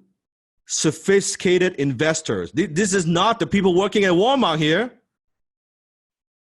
This is not people working at McDonald's. We're talking about Wall Street type guys. I'm going to read a few chunks. Pay close attention. So first of all, the headline. 27 secret strategies of Wall Street's biggest winners. Powerful money-making secrets for sophisticated investors only, all cap. The investment world's most effective money-making tools until now available only to Wall Street's elite, yours free. In the next few moments, I'm going to give you a critical advantage over 99.9% of all other investors. Some might even say it is an unfair, quote, advantage. Specifically, I'm going to give you 27 tools to cut your risk, pump up your profits, and simplify all of your investment decisions.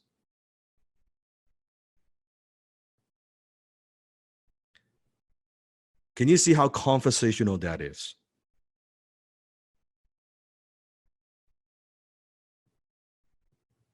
And this is Bloomberg.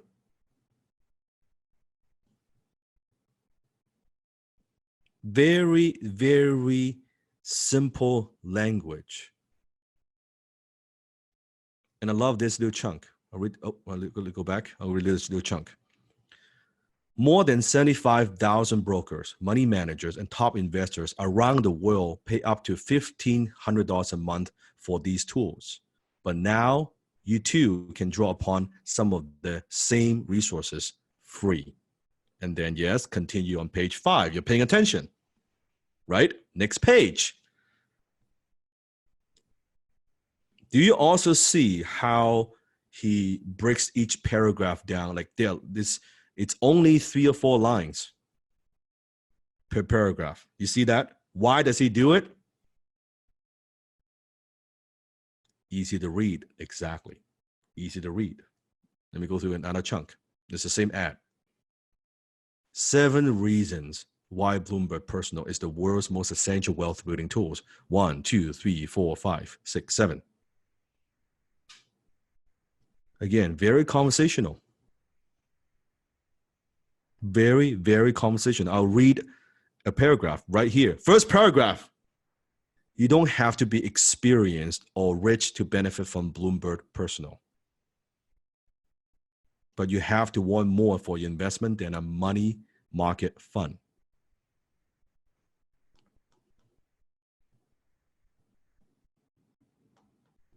What did Sifu just talk to you about? Secret number 2, write the way you talk. I said, you don't need a master. You don't need a degree. You don't need to understand the rules of grammar. When you're communicating, it's very, very powerful when you tell them, when you tell the reader what they don't need. Because their thinking is an objection. Even though right now I'm teaching, I know the objections in your mind. Oh, Sifu, can I do this? Right? I don't have enough experience. I don't have a degree. I don't have a license. So I know through my teaching, I need to help you to eliminate some of these limiting beliefs in order for you to be more effective as a student. Do you follow what I'm saying? It's the same concept and the same principle, because to me, teaching, closing is the same thing. It's all about selling an idea, a vision, a product, a service, right? It's all about offering value, making people understand something so they would take a new action. It's no different. If I'm selling a product, I need you to understand why this is good for you. I need to understand your problem. I need to eliminate your objections so you can take action. I'm teaching you a new skill set. Guess what? You know what Sifu's biggest problem is? It's not that I don't teach you. It's not that I can't teach you. The biggest problem is you don't believe you can fucking do it. That's my biggest hurdle. That's my biggest hurdle as a mentor.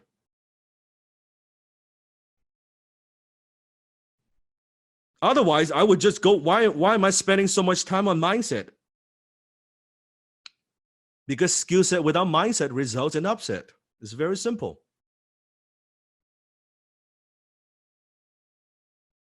Even you'll see, and you will see in the Facebook group, even you see boom after boom after boom. You see your brothers and sisters close a deal, got another gig, write these ads, sign up another client. You see it again and again and again and again and again every fucking day. And guess what? You still don't believe it. Not that you don't believe in the methodology, you don't believe in yourself. You don't believe you could do it. That's my biggest problem. And that's the biggest battle I have to keep fighting again and again and again. And I know because I understand human nature.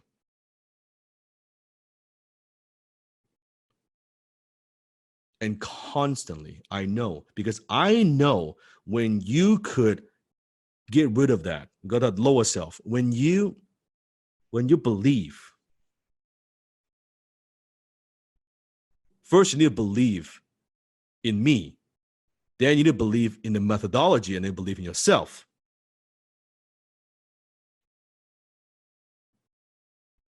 And you don't buy into your bullshit. Oh, you know what? I have an accent. Or I flung English when I was in school. I'm not educated. Or I'm overly educated. Or I've never done writing. On and on and on and on and on and on.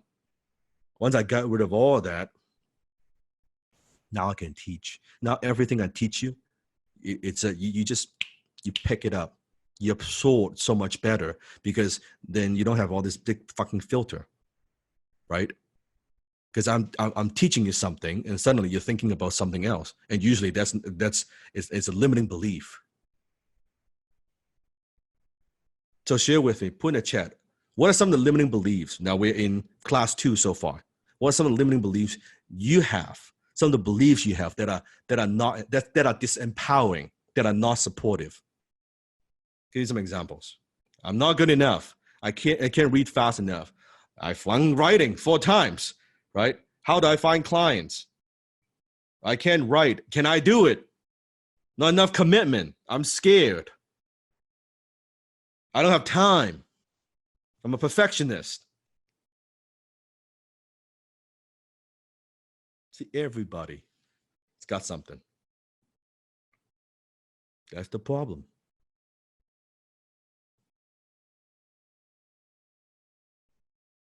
And then the next question, I could see it already. Well, Sifu, how do I overcome that? I am helping you overcome that. Even I'm doing it right fucking now. And you ask me, well, how do I overcome that, Sifu? Jesus Christ.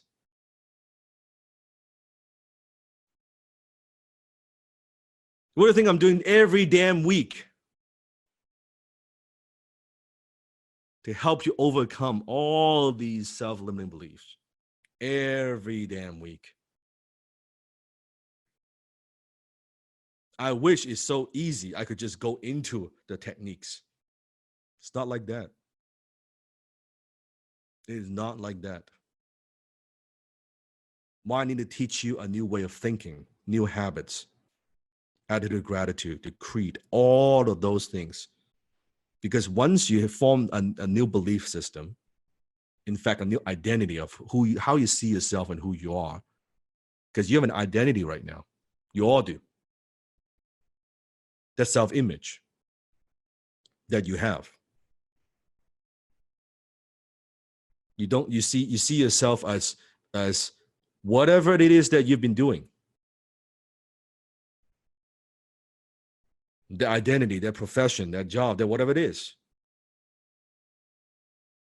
And you don't, all these things, what you just post, I'm not good enough, I don't write enough, I don't have enough experience, I'm overly educated, I'm perfection, all this bullshit. The core of the problem is you don't see yourself as a high-income copywriter yet.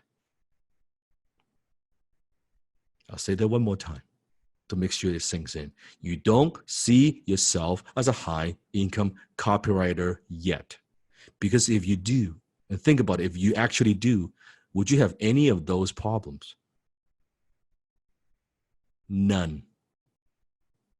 None.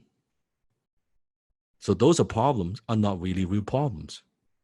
They are simply stories that you've sold yourself on, and you need to use your new copywriting skill to unsell that shit. You need to unsell that shit. You need to unsell what your parents sold you on, what the society sold you on, what your friends sold you on, what the media sold you on. Now you're going to unsell that shit and sell yourself a new way of operating, a new way of looking at the world, a new way of doing things. Are you with me?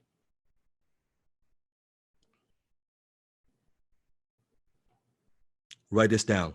Be, do, have. Be, do, have. Big bold letter in front of you. Be, do, have. Most people want to have, but they don't want to do, and they definitely don't want to be, and they don't know who they need to be.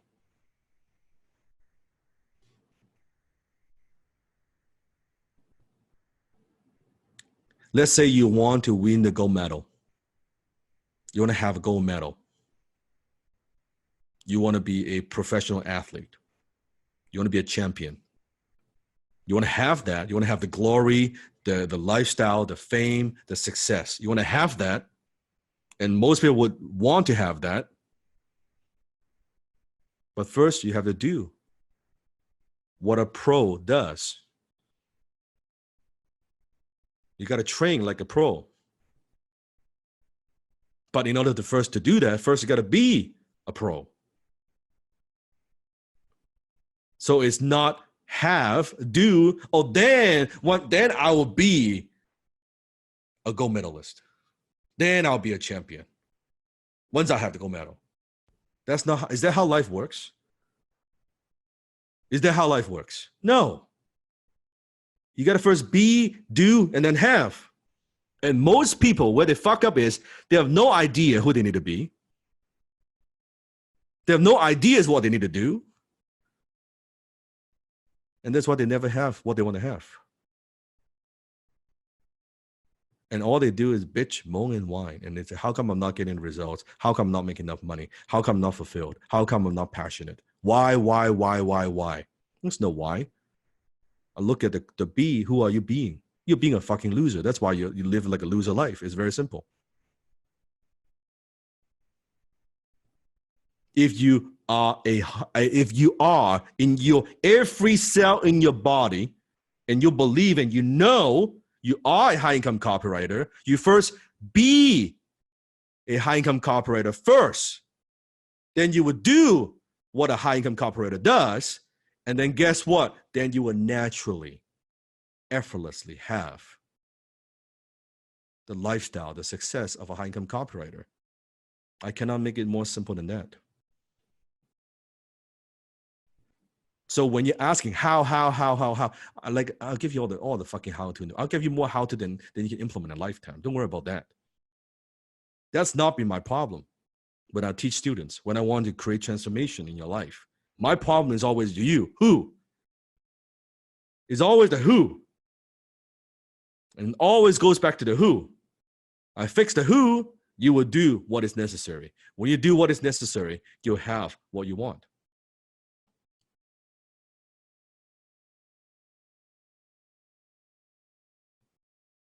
And I selfishly want to be the mentor who helps you to get everything you want.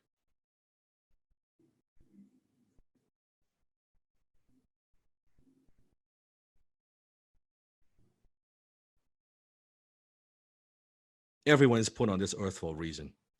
This is my purpose. I like to teach. This is what I love to do. This is what I love to do.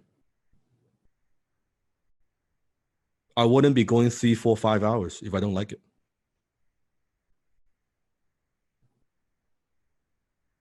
Can you sense my passion? Can you sense this is I'm in my element, and this is what I love to do.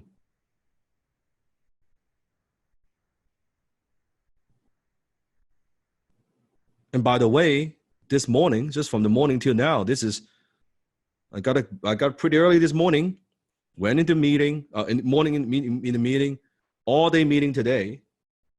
When I finish all my work, quote unquote work, I come home and I teach you for hours.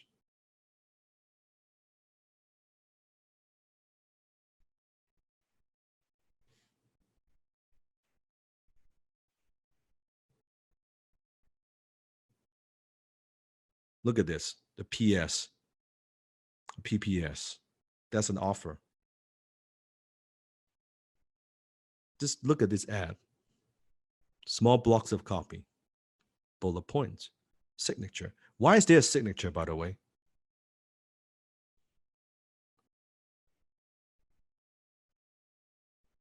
It's personal.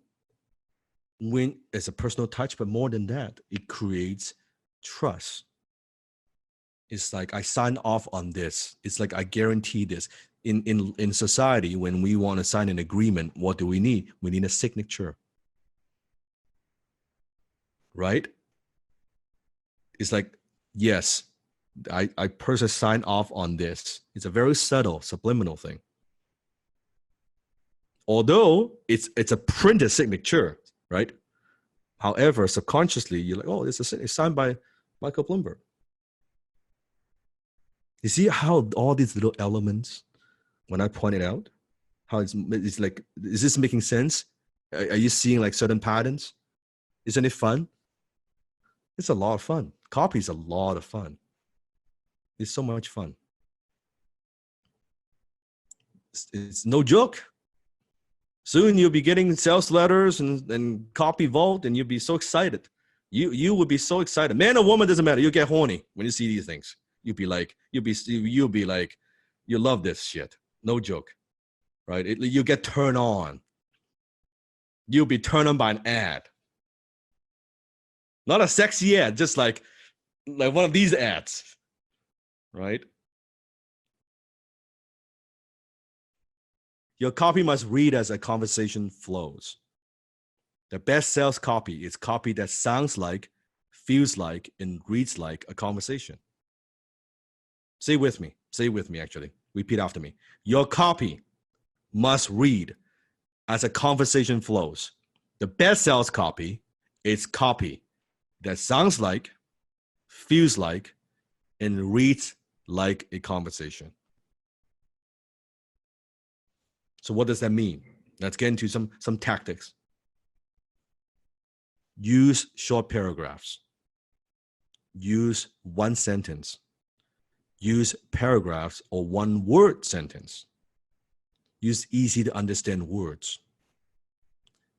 Use one person to one person writing. You, I. Now, in some cases, sometimes there's certain scenario. Maybe you would use like we or our company. Sometimes you do that. But most of the time, think about in day-to-day conversation. Don't we use a lot more like you, I? Let's say you and I have a conversation. Hey, what movie you want to watch, right?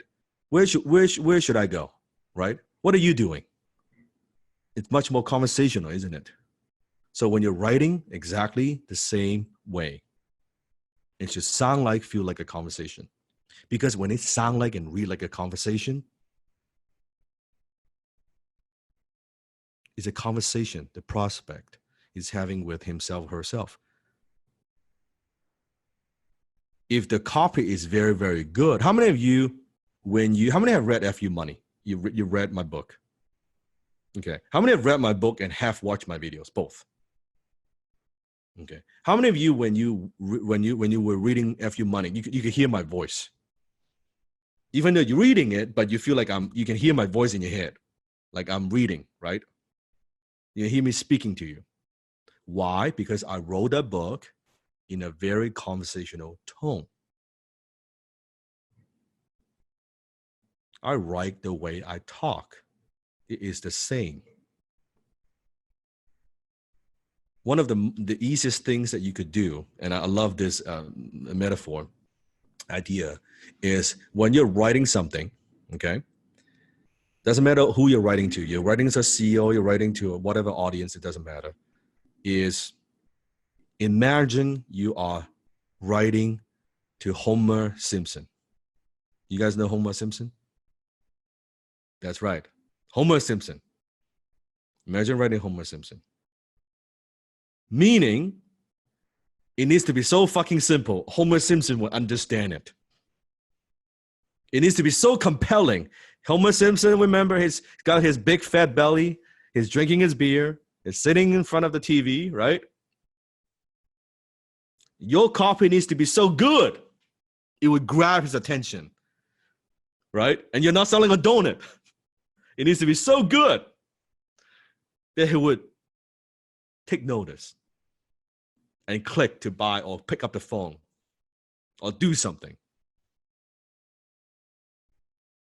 Think in that way. It needs to be that simple.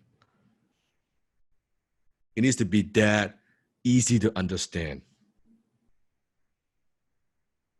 It needs to be that easy to understand. Here's a good question. Hey, Dan, did you do the FU Money audio book first, then write it? No, I did the book. I wrote the book first. I did the audio many, like quite a few years later. But you notice when I read the audio book, the book out loud in an audiobook version, it's exactly the way I talk. So it was very, very easy because that's the rhythm I have when I'm talking is the same. I saw another question here. Sifu, is it okay besides writing these ads you gave us, writing some ads for testing what I've learned? Oh, absolutely. You see everything that we do as a copywriter, remember the no ego. I'll talk about it and just a little bit later to next class. It's all about testing. It's all about testing. What Sifu is giving you is some fundamentals, right? Fundamentals of what we do. but you still got to test it. And you know what's very beautiful about being a copywriter? One of the best thing about being a copywriter as a career is this. You could fuck up a whole lot and still make a ton of money. You could fuck up a whole lot and still make a ton of money. I'll tell you why.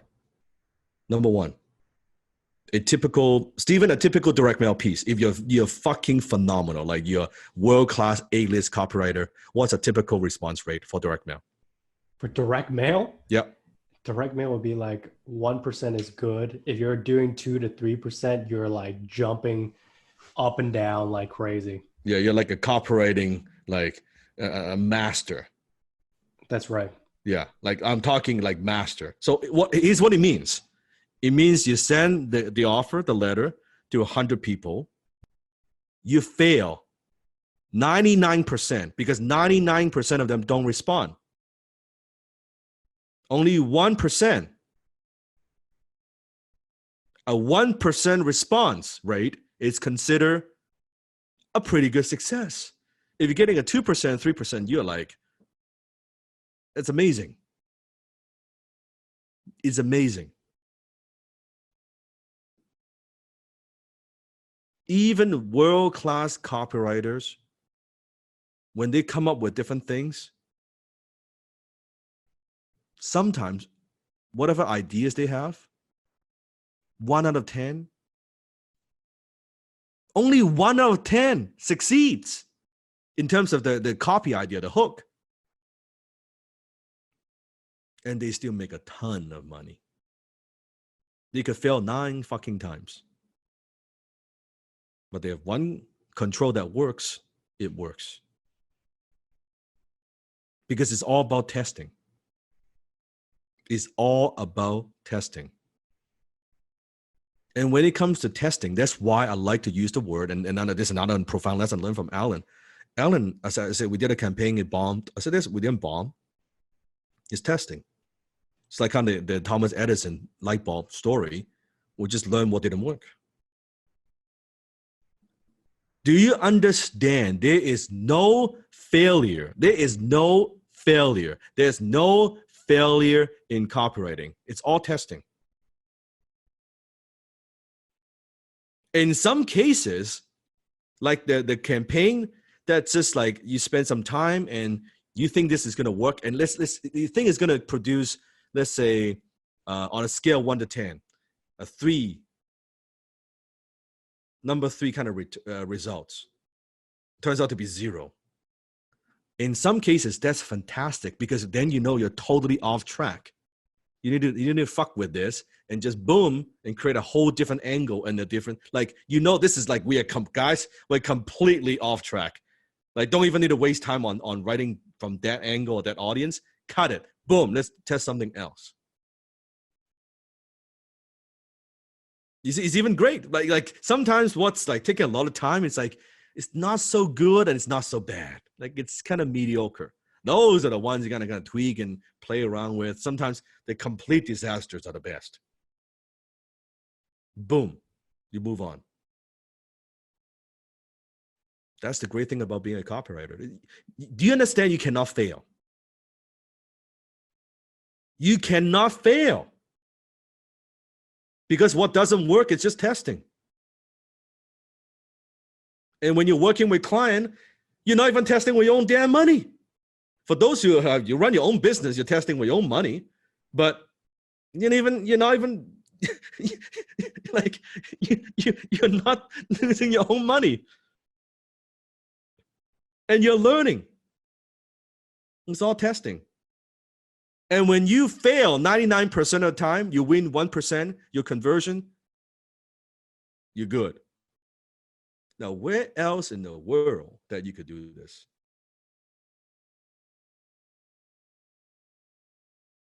You lose, you come up with something, you don't waste time, you move on.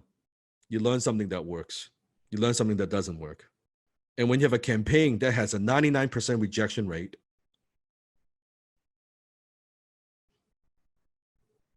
you've got a great piece. You've got a great marketing piece, right?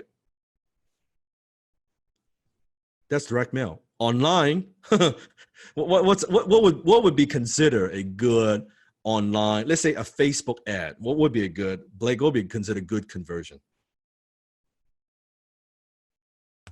Well, typically you're aiming for even just a 1% click-through rate, for example. Yes. Like, you know, and it's so what is a click-through rate? So a click-through rate is like how many people see the ad and how many people click through. So it's a total amount of people who've seen the ad versus like divided by the amount of people who've clicked through. Yeah. So let's say 100 people see the ad, right? Yep. 1% means 1 out of 100 would click on the ad, not buy. Yep. It's 1% would click on the ad. Not even buying the thing yet. That's considered pretty good. Yep. And then if it's a webinar funnel, if you can convert even as many as like 3 to 5% of people, you can usually make it work. 3 to 5%. Yeah. Do you understand? 3 to 5%. So the other way of looking at this is you failed, quote unquote, 95%. And that is a winning campaign. Winning campaign. So let's see if we teach you a shortcut. This is so good. I love this one. How do you accomplish the task of writing conversational copy? Okay. This is cool. This is one of my shortcuts. When you're selling something, pay attention. When you're selling something, turn on your recorder on your smartphone and act as if your prospects were in the room with you, sitting just across to you. Imagine this person you're talking to is going to die if he didn't buy from you. Literally die on the spot if he didn't buy what you're selling. Okay? Go ahead. So before you write a campaign, you do this. You close him for a good 10, 15 minutes. Think about your vocal headline, your opening statement, your offer, your close, your guarantee. After you're done listening, you transcribe this thing. And you'll hear and see what your copy should sound like. Now, for my high income copywriters, this is a shortcut. Now, for my high ticket closers, when you're closing on the phone, what Sifu is teaching you, you know how we ask her questions, we talk only 20% of the time, we ask questions, right? I want to give you a very clear distinction so you don't get confused. When we're doing inbound, when we're doing high ticket closing, we're asking questions, we lead the prospect, we close the sale. This, in copywriting, is different. This is exactly why I said XTC and XIC are very different skill sets. Do not use XTC for this because you'll be using a bunch of questions. Because remember, week 1, I said, when you're selling through print, in print, you do not have the luxury of tonality, body language. There's no interaction with the prospect. It's a one-way communication. They're reading it. It's a one-way communication. And because of that, when you are selling, okay, when you're selling, like it's almost do the good old traditional selling. You're pitching something. It's one-way communication. It's a very different skill. You have to understand. So when you're closing the phone, you got to wear a different hat. Now, when you get very, very good, when you get to a certain level, to me, it would become blurry when you get very, very good. I could use a copywriting technique in closing. I could use a closing technique, ask a question in copywriting when you get very, very good. For now, forget about it. Focus on this. Okay? Yes, you would not say, you would not use reverse psychology. Oh, you wouldn't want that, would you? Put in a fucking copy. No, you don't do that. This is why when I have closers out there using closing techniques in email and private message, right? I want to choke somebody. Oh, you wouldn't want to get on the phone, would you? They put a fucking thing in the email. Jesus Christ, right?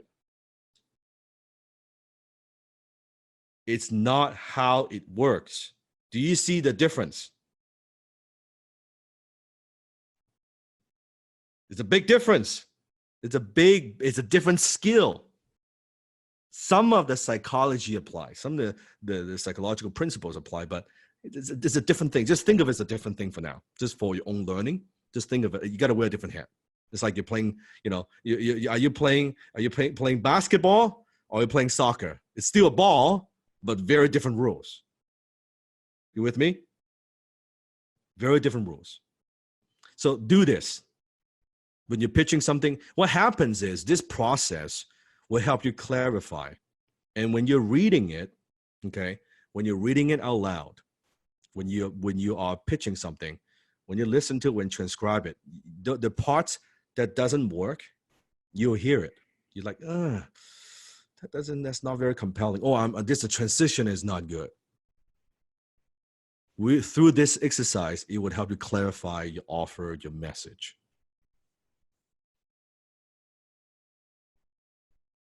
Who's going to start doing this?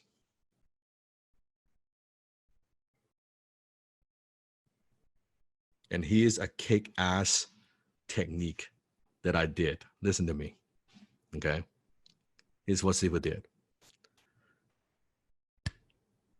Back in my early 20s, I would go take on a client. And if the client has top salespeople, I would say, can you give me the phone numbers of your top salespeople? I would call them up. I would say, oh, I'm hired by the manager, by the CEO, by the entrepreneur. And I would have tape recorder. Back then, there's no smartphone, it's a tape recorder. I said, pitch me how you would always pitch the prospect.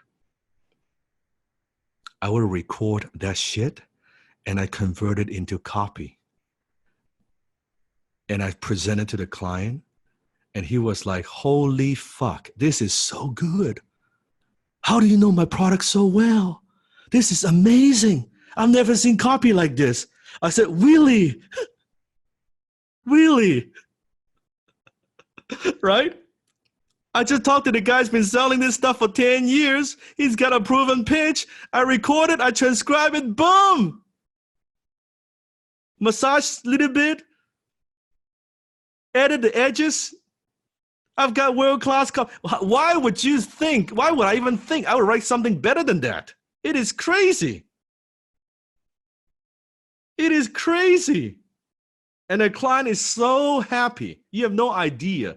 They think I'm like this crazy genius. Like, oh my goodness. Like, oh, like how? Well, I said, that's my secret sauce, right? It's not about writing. It's not. Do you understand when I said it's not about writing? This is so powerful. Especially, I'm going to give you another tip. Who wants another tip? All right, pay attention. If they're doing any kind of a presentation, okay, if they sell through like B2B, they're presenting something, or they're doing demo, walking the client through something.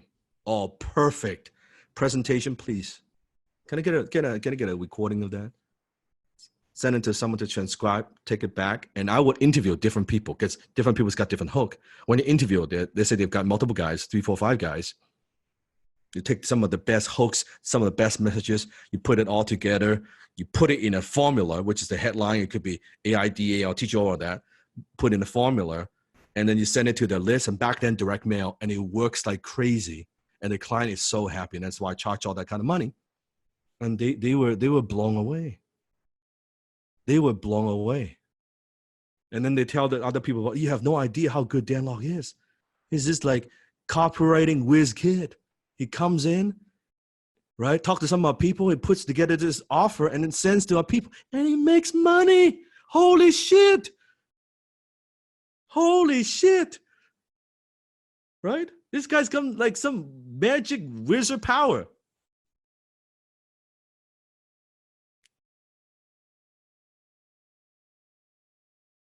It is like, I know it sounds so simple. Can you see yourself doing this? Like, it is so much fun. Like what Sifu just given you, like this, what I've just given you right now in your career, how many have gotten your money's worth just with this one tip? Just this.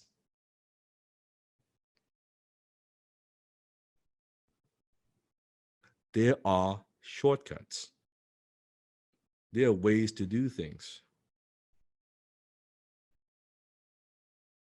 Does this give you more confidence? How many feel like now they have a little bit more confidence? Oh, I could do this. Yeah. Yes. Yes. Secret number 3. There are 4 keys to master copywriting. So I saw the question. So Sifu, how do we go from terrible to average, and from average to good, and from good to great?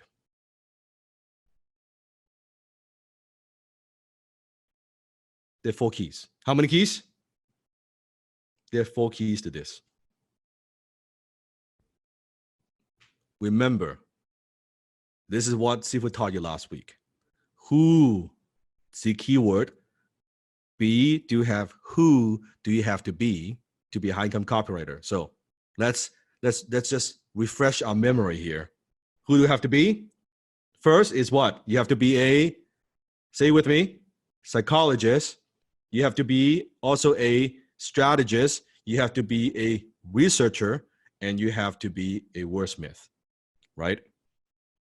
So let's go a little bit deeper. So those are four roles into play. So let's talk about what you need to do. So be, do, have, right? So be, do, have. So those are the 4 roles into play, who you need to be. Let's talk about what you need to do, to get good fast. You ready? All right. Number 1, mentorship. Mentorship. Copywriting is such a unique skill. Without mentorship, it's not something you learn from a book. You could get ideas from the book. It is not something you learn from a book. You probably already realized that. You need to go deep with a mentor if you want to get good. I mean deep, very, very deep. And 7 weeks is not enough, but we do the best we could within 7 weeks. Plus, real world feedback. Because when you're writing copy on your own, and a lot of copywriters are like that, they're working in silo. Well, how do you know your stuff is good? How do you know your stuff is not good? You need to get feedback. Like, part of the reasons why my copywriting team at Peter, Blake, right, Stephen, why they improve, why they get good, because they get feedback from me. Now, obviously, I cannot give feedback to all my students, but you could get feedback from your brothers and sisters.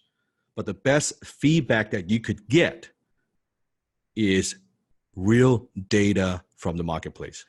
That's the best. You send an email with this subject line, the opening rate is 5%. You change different subject line, now the opening rate is 8%.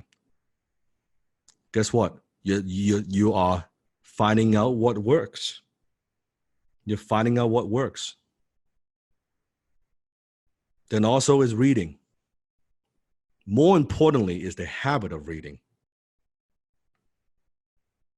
And I would suggest 1 book a month. 1 book a month. Minimum. 1 book a month. Then plus writing, which is minimum 30 minutes a day. Minimum. If you want to get good faster, what do you need to do? Do 60 minutes a day. Daily. Just make it a habit. Make it a non-negotiable. People struggle in life because they have way too many things that are negotiables. They tolerate shit. You want to be successful, you don't have more non-negotiables. People who are unhealthy is the same thing. Too many negotiables. Maybe I can do it. Maybe I don't do it. I don't know. Right? But people who are successful in life, it's like, nope. That's what I do. I do it every day. Right? Good question. In the beginning, right now, when Sifu is training you, your handwriting copy, that's learning this, imprinting the concepts in your brain, right? That's equals the role play, remember? Right? XTC, role play, hand copy is HIC. That's the dojo, you're practicing. In here, the context, writing, I mean writing for real. No different than closing on the phone, I mean closing a real fucking prospect. Real person. You're writing a real promotion, the real thing. Doing it real. So in the beginning, you need to do a little bit more. Maybe it's 30, 60 minutes a day. Hand copy, honing your skill. But then you do 30 minutes a day on writing for actual client or for your own business. Do you see that? Can you follow that plan? And the more you write, the faster you write. When you get good, you'll be able to crank out stuff so much faster. But in the beginning, we all have to go through that learning curve. You know, back then to write something like, for me to write a sales letter, it would take me like a month. I was very, very slow. I was very slow. It took me a long, long time. Because I'm not gifted. English is not my first language. Okay?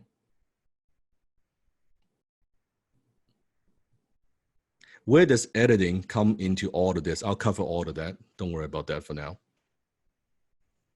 It comes later, but it's a very critical part because all great writing is about rewriting, which I'll go into all of that.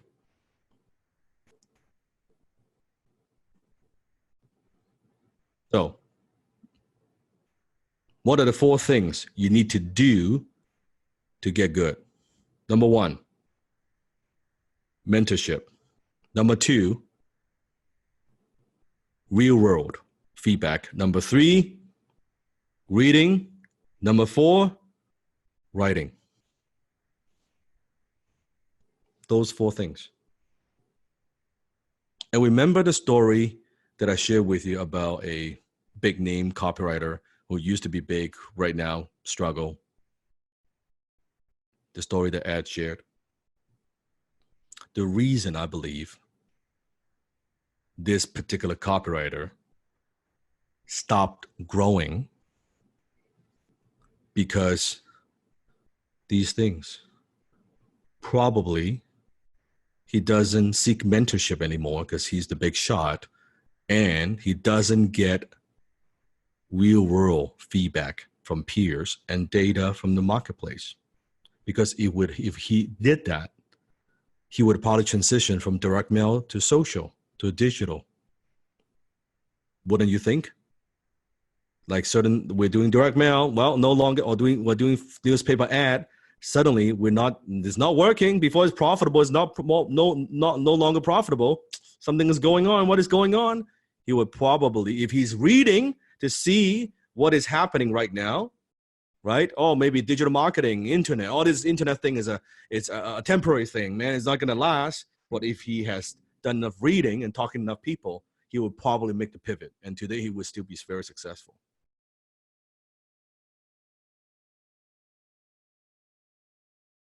Low-income copywriters struggle because they operate as a lone wolf. Say it with me. No one of us is smarter than all of us. I don't care if you are the greatest damn copywriter in the whole freaking world. I put 10 copywriting people against you, you will lose. Because if we operate as a team and you only have you will lose 100%. And you could be 10 out of 10, and the team could be some are 3 out of 10, some are 5 out of 10. All 10 together, you will lose. There's no doubt. Because no one of us, there's no way you could be good at everything. As you grow, and here's a little career tip, I'll go into probably week 6 and 7. In the beginning, you need to be a generalist. Who do you have to be? You need to be a generalist, okay? You learn a little bit about everything. You learn a little bit about email. You learn about landing page. You learn a little bit about everything. You learn a little bit about different industries, and that's what I did. But later on, as you get good, what you want to do is you want to specialize. First, you want to specialize the kind of writing that you do. Let me give you an example. So in the next 7 weeks, right? These 7 weeks, you're going to learn the 4 pillars: email, landing page, right? Facebook ads, a chatbot. I'm going to teach you all of that, what it's popular now in social. And out of those, you want to learn a little bit about all 4 of them because you want to see how they work together. But later on, guess what? Some of you would become very, very good at writing emails. Some of you will be very, very good at writing landing page. Some of you will be very, very good at writing ads. Does that make sense? There's no way, because just to master one thing, that takes time. And the more you specialize, the more you can charge. Write this down. The more you specialize, the more you can charge. Who makes more money, a brain surgeon or family doctor? A brain surgeon. Why? Because he's or she is specialized. It's that simple. But in the beginning, you're going to have to learn a little bit about everything, right? And then you can specialize. And you would know, you would naturally gravitate towards, oh, I love emails. I love writing emails. And for some, no, I like landing page because I like to see like how a headline change would like get more conversion. And for some, I'm creative. I like to write new things all the time. I love writing ads. Like in this case, ad is very, very good at writing ads. Actually, Ed, why don't you share a little bit? Like in terms of like those 4. Now, Peter on the other hand, writes better for emails, right? Maybe share a little bit about your experience. Yeah, writing emails is very interesting because in the beginning, I was writing all types of different copies, just like you said, Sifu, like a generalist, writing like landing pages, writing ads. I was writing sales pages too. But I found out like writing emails is very interesting because you have to, in a very short amount of time, also tell a good story, also draw the people in and build a relationship with them. And there's also like these little nuances that I love in email that you just can't find in other parts of the ads or landing pages.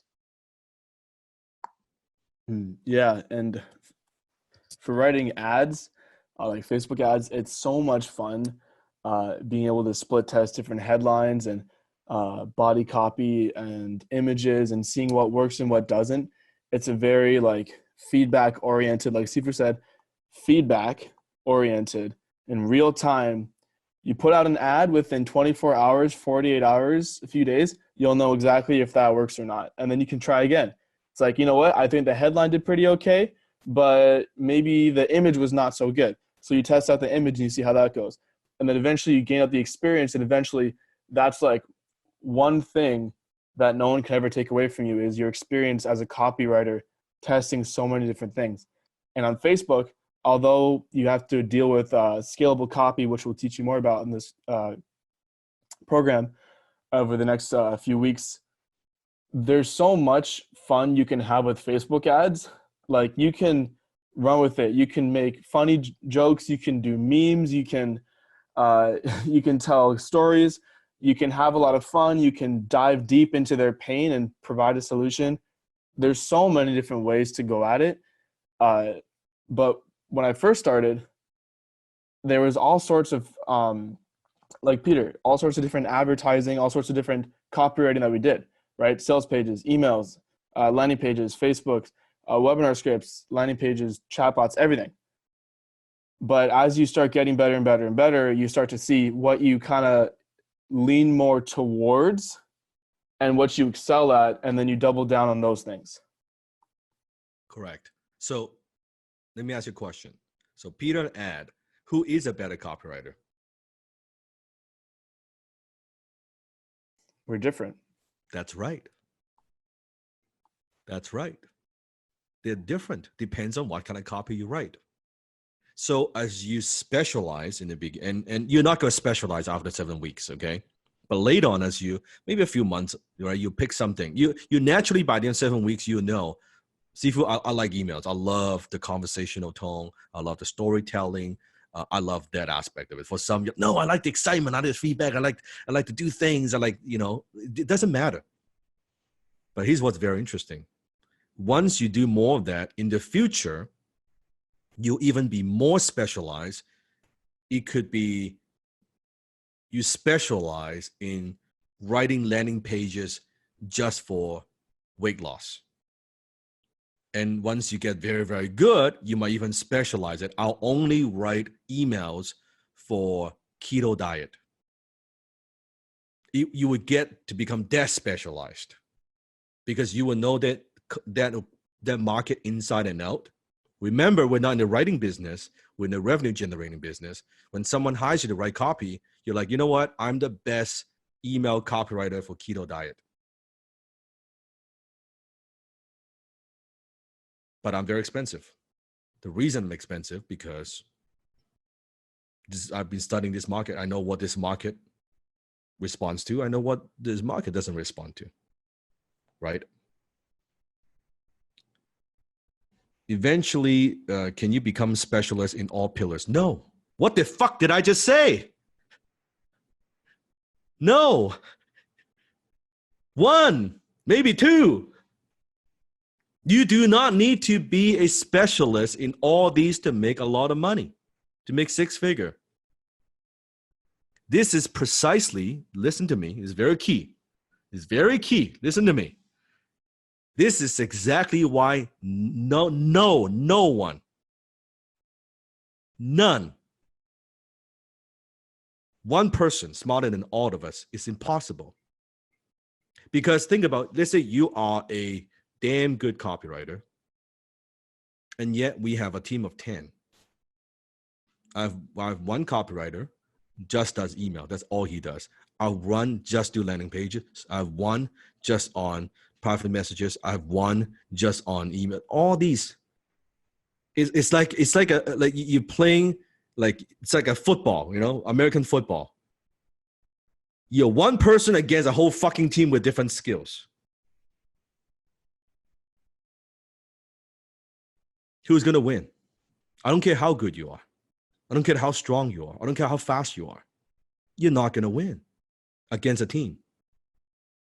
And the great thing about this is this. Within a community, that's probably the best thing about the community. As you get good, let's say you go out there, you're working with a client, and you are very good at writing email. And the client needs a copywriter for Facebook ads. And you know, well, I could write, but that's not my best skill. My best skill is in copywriting.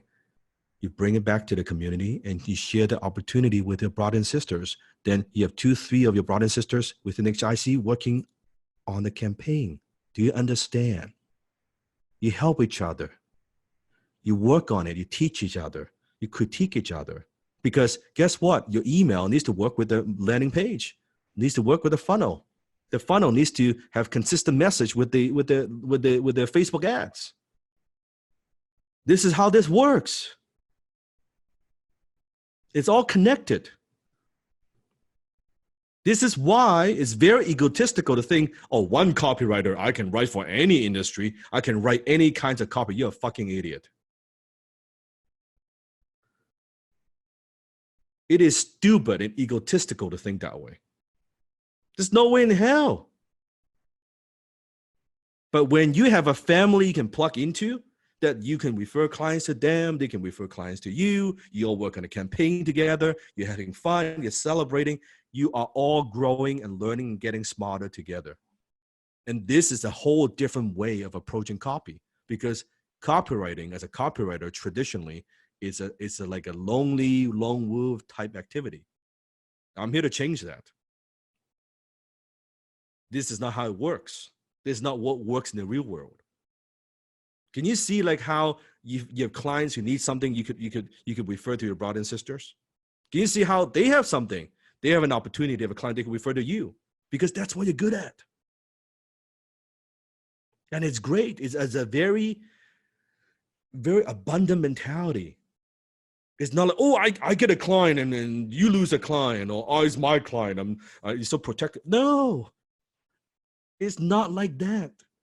And you feel so much, wouldn't you be more comfortable to refer a client you're working with to someone that you know, that you trust, that you've been working with, you've been growing together, versus, oh, I'm gonna refer that person to some copywriter that you don't no clue, you don't know if that person's gonna do a good job or not. And it comes back to bite you in the ass, right? Oh, I'm gonna refer someone on Fiverr. Great. And then when that person doesn't perform, it comes back to you. Not only it comes back to bite you in the ass, it affects the result you produce. Because you're writing emails, but you don't write landing pages. And you refer, or maybe the client finds someone who writes just lousy landing pages. Would that affect your result? Yes or no? Absolutely. 100%. Can you see why it's very, very dangerous to have ego as a copywriter? Can you see why it's very stupid to do this whole business as a lone wolf? It's team.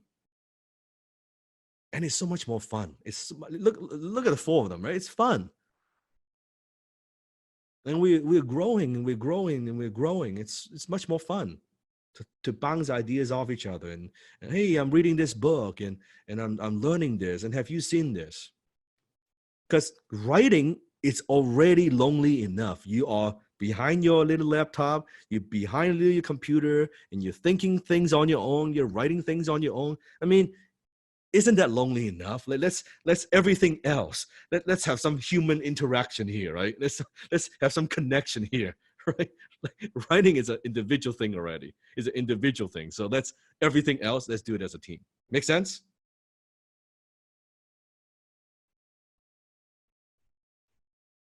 Sales psychology secret number 4. Never take attention for granted. Never take attention for granted. Just don't. One of the biggest flaws in many sales messages, many sales copy that I see, okay, is the presumption that they will be read. In direct mail, which Alan learned from Gary Halbert. And Gary Halbert, arguably one of the greatest copywriters before he passed away of our time, one of the greatest. And one of the theories that Gary has is called the A pile and B pile. And here's how it works. He said, it doesn't matter how good your copy is. If it doesn't get read, it's meaningless. So he said, in terms of direct mail back then, old days, what Gary realized is that people sort through their mail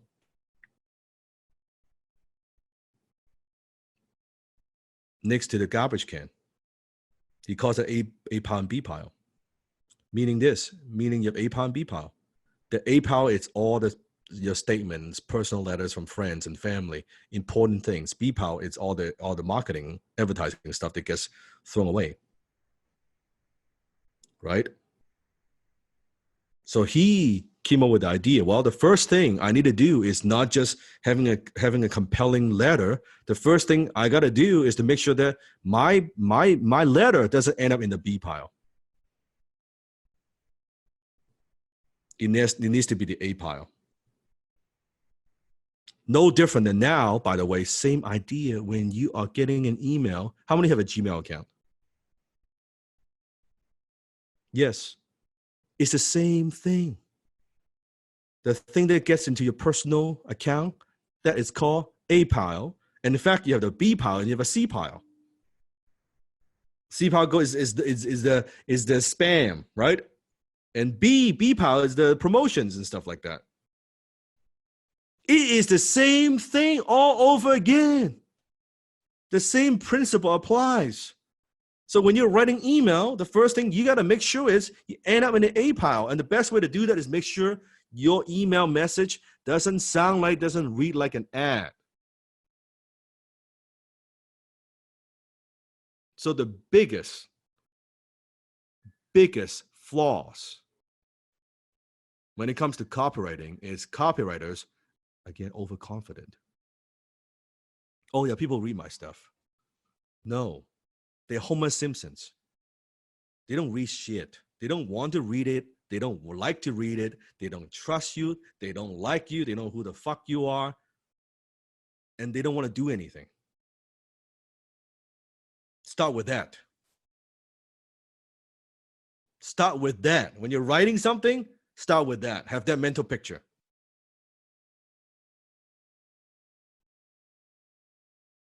Then you won't make yourself boring. You won't assume, oh, they're going to read my stuff. No. They've been conditioned to ignore your message. They've been conditioned to ignore what you want to say. When you're walking into a mall, you know those kiosks. People say, hey, free sample, free credit card, sign up, right? You know those little stations? What the hell do? Do you get all excited and you walk up to them, you can't wait to talk to them? Or you kind of like pretend, don't make eye contact and kind of like go the other way? There you go. It's the same thing. People are looking at your marketing message exactly the same way. Here's an example, one of Sifu's YouTube videos, which, by the way, ad is in it. Right? Put that on your watching list. You can watch after class. How money really works. Okay?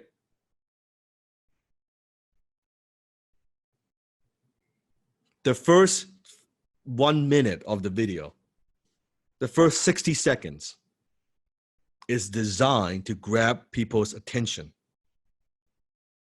The intro is designed to grab people's attention.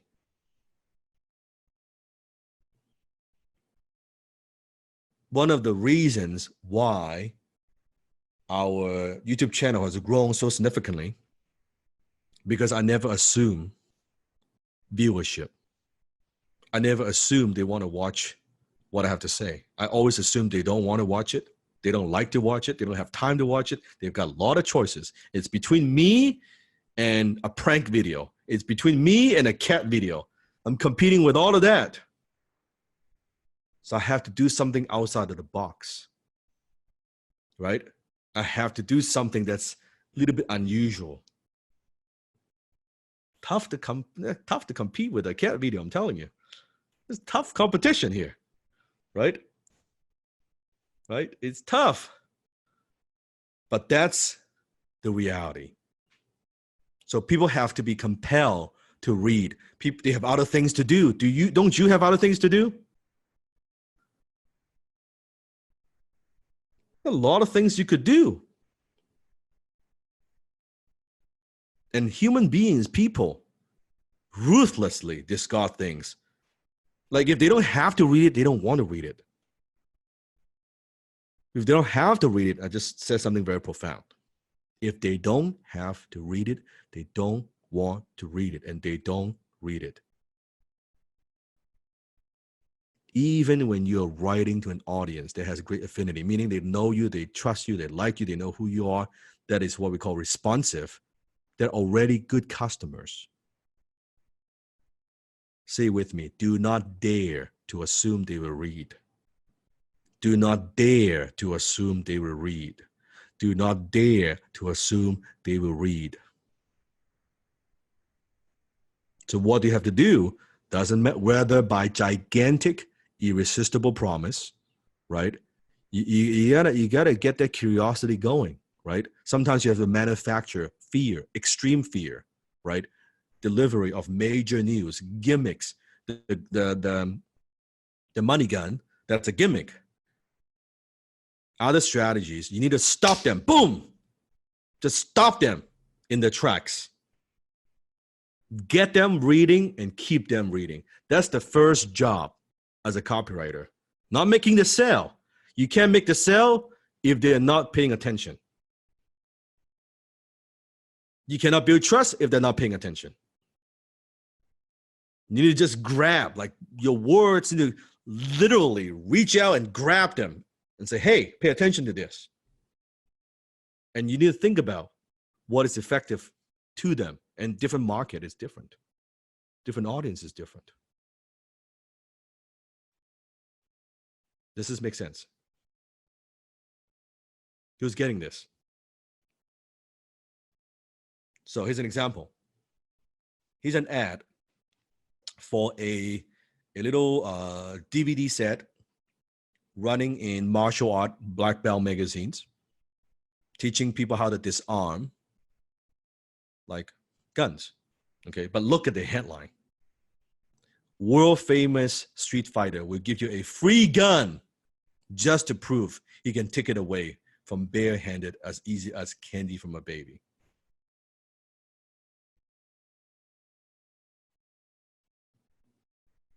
Just think about it. Now, these are people who are reading this magazine. They're martial artists. They're into self-defense, right? You got to get yourself into that, put yourself in their shoes, right? But I want you to read the first paragraph with me. Let's read it together, okay? Dear friend, right? I want to send you a free gun. It is identical in CAD image specs to the standard military issue red style training gun. There are two things I want you to do when you receive it. Now, this is very powerful. This is called the assumptive clause. There are two things I want you to do when you receive it. When you receive it. You are not sure what is this yet. You're not sure what are you getting when you receive it. Number one, I want you to set the gun aside and watch the 4 videos I will also send. Number two, then I want you to give the gun to the toughest, biggest, like motherfuckers you could find, right? Your friend, and ask him to point that gun at you and squeeze the trigger. You see, do you see the emotions? Do you see the drama? Do you see the visual image? And I love the next part. I'm breaking it down. I'm not going to read the whole ad, but I'm going to break the next paragraph. It is important that you choose someone who is larger than you. Preferably, he should have some skill at fighting. A black belt karate master would be perfect. Now, why am I asking you to do this? You see now, attention, attention, attention, attention. So why am I asking you to do this? Now it's going to the videotapes, right? It's now going to the offer. But think about it the other way. What if he says, hey, I've got a brand new video series, videotapes that will teach you how to protect yourself against gunfire. Isn't it very typical? It's a very typical thing. You're just making an offer, right? You're just selling whatever. Remember, it's not the thing, it's the thing that sells the thing. It's not the thing, it's the thing that sells the thing. That's a perfect example. Next headline. Here's another one.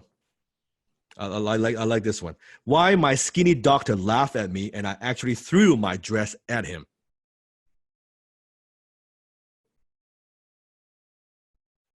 Ladies, pay attention. Look at the first paragraph. When you are fat, I mean really fat, a lot of women like to stand near you. Apparently, it makes them feel thin.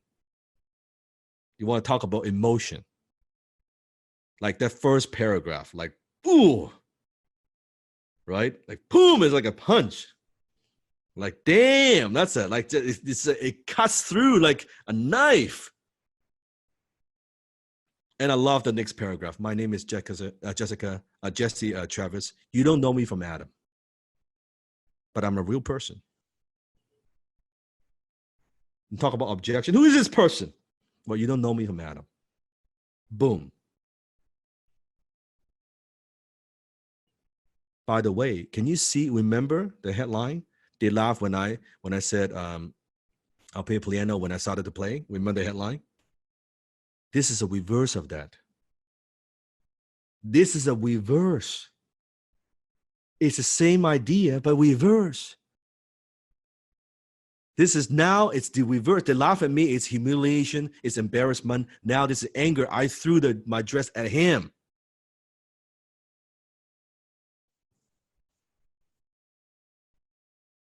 Isn't this fascinating?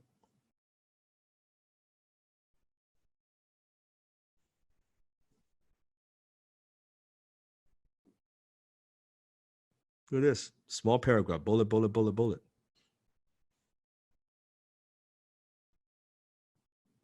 See patterns? Yes, patterns everywhere. That's correct. That's correct. Notice also, I want to point out something very important here. Quotation. Quotation attracts attention. I like to use quotation in headline. Not all the time. Also, what do you see at the end of the headline? Dot, dot, dot. Incomplete thought. What's the purpose of a headline? What's the purpose of a headline? To get you read the first paragraph. And this person just did. And after first headline, like, whoa, right? It's like, whew. Talk about tension grabbing. That's like, whoa. Like you can see immediately the headline is drama. How many of you can have a mental picture when you read the headline? It's like drama immediately. Like, whoa, what happened? Right? What happened? Your mind, you don't, it's not a conscious thing. It's just, what happened?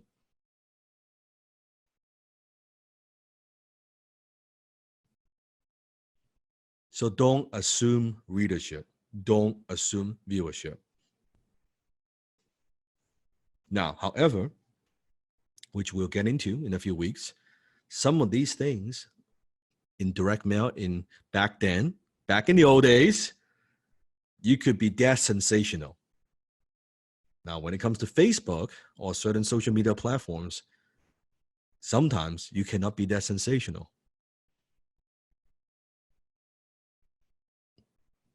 So you need to think about how you could do it, but with more finesse, in a way that is still very compelling. You've got a story, but without going to that extreme. And that's the tricky part. And that's why scalable copy is worth so much money. It's like a little, very fine balance, right? It's very fine balance. It's like, it's like cooking, like a little bit of salt is good, but too much salt is no good. But at first, the way that Sifu is teaching you, I need to kind of, it's like cooking. I need to give you the whole everything: spice, hot sauce, sugar, salt. I need to give you the whole tools. But when you're cooking, you gotta think, okay, a little bit of this, a little bit of that, right? You kind of, right, a little bit, all the ingredients. You gotta have at least have awareness of what's available. Then you can pick and choose. So I need to kind of teach you how to write like hypey, out of the world, outrageous copy first. Then I can teach you how to tone it down. Do you follow what I'm saying? I need to teach you that first. Because you can always tone it down. But you cannot ramp it up if you don't know what is available. You don't know what is possible. So I need to kind of go over the top. Then we can tone it down. Okay? So don't be like 2 weeks and say, oh, Sifu, guy got it. I'm gonna write some emails with this kind of stuff. No, it doesn't work. It doesn't work. This is why the feedback is important. It's why the mentorship is important. It's more to it, right? It's more to it. But you need to understand the principle first. That's why I'm breaking it down for you. Sales psychology secret number 5. Prove your case every way you can. Prove your case every way you can.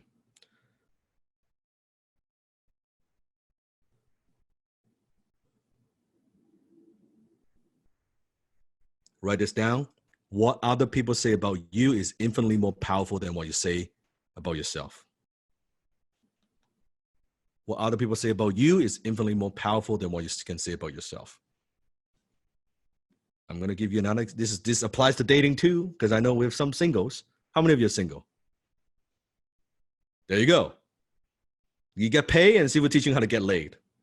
HIC, here we go. You get paid and you get laid.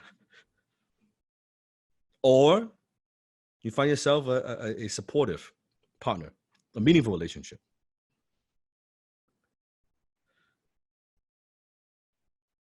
It's one thing if you're trying to engage a conversation, you want to meet someone, and then you kind of do a cold prospecting. You walk up to someone and say, hey, your place or mine. You get a lot of rejections. It's a whole other thing when you have someone who is referring a recommendation, right? It's a friend. They say, hey, you know what? She's very nice, or he's a good guy. You've been single for a while, and I know he just, he's been single for a while. You guys should, get together. We should do a party or something, or, we should go out. What other people say about you is infinitely more powerful than what you can say about yourself.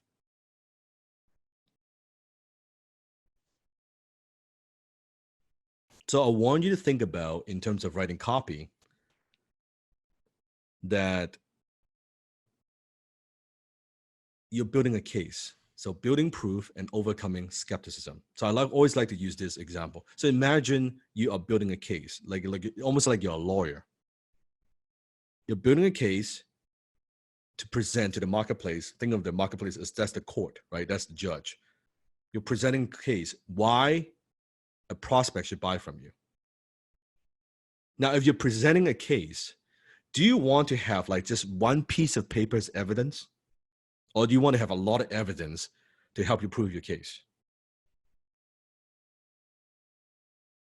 Yes, you want that pile to be big. You don't want to have like one, oh yeah, you know what? Your Honor, I just have like 3 paragraphs to prove that I'm innocent. No, you want to have a big pile of stuff. Well, you got this, you got video, you got everything. You got a lot of stuff. You want that pile to be so big that is undeniable that, okay, this person is not guilty. So think about when you're selling, that's what we're doing. We're building a case. What are we doing? We're building a case, right? We're moving skepticism. So there are 7 ways to build social proof. How many ways? 7 ways. Number 1, you could use testimonials. I love using testimonials. Okay? Testimonials from customers. Ideally to show results if possible. Testimonials. Now, as a copywriter, and this is one thing that, again, very, very, very useful tip that I've learned over the years. I've never met anybody. I've never talked to a client who has enough testimonials.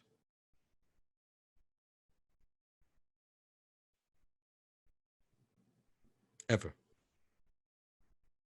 You talk with them, they say, well, I say, do you have any testimonials? They could have a lot of happy customers. They've been in business for many years. Most cases, when you ask them, do you have any testimonials? The answer is none. Or they will say, well, I got, 2 or 3 or 5, not many. Or 6 or 7, whatever it is, not many. It's not an overwhelming amount of proof. It's a little bit of proof. And then the next question I ask them and say, well, I've got 10 testimonials.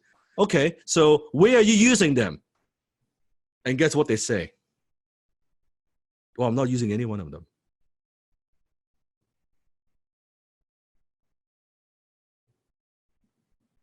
That's what happens. Now, that's good news for us. HIC. Why is it good news? You're going to look like a hero again. You're going to look like a hero again.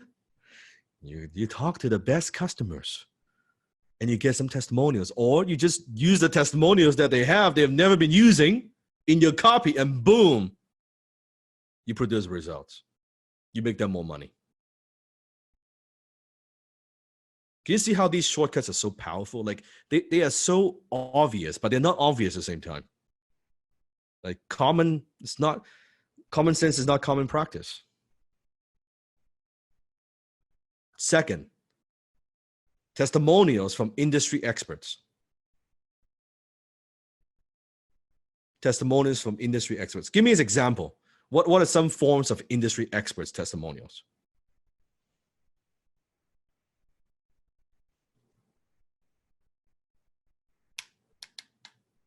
Newspaper, doctor, yes. If you are doing any kind of like a skincare, you see this on infomercials a lot, right? Engineers, or it depends. Dentists, yes, 9 out of 10 dentists use that. Pharmacists, right? Yes, yes. So usually it could be, yes, it could be a celebrity testimonial as well, right? Influencer. Before and after picture. How many have seen that before? Before and after pictures.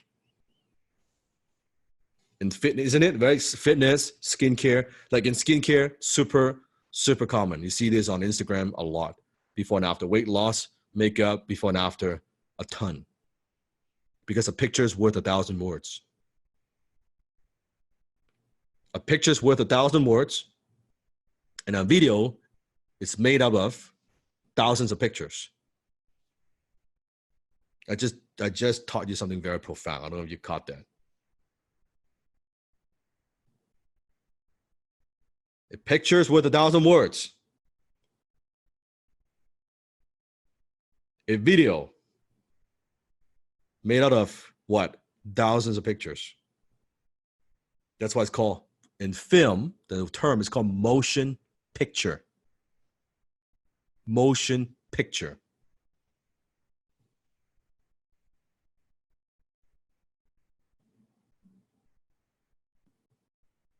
So we'll see within what Sifu does.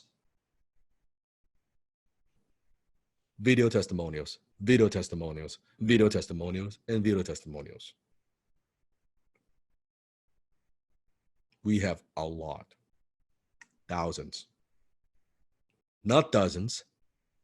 Thousands. Building the case. Building the case. You want the power to be so high, it's almost ridiculous.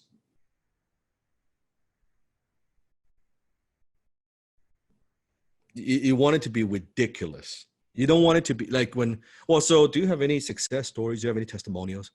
Okay, how many do you need? Well, I don't know. Like how many do you have? 1,000? It stops right there, the conversation. Because they're thinking you have 2, 5, 10.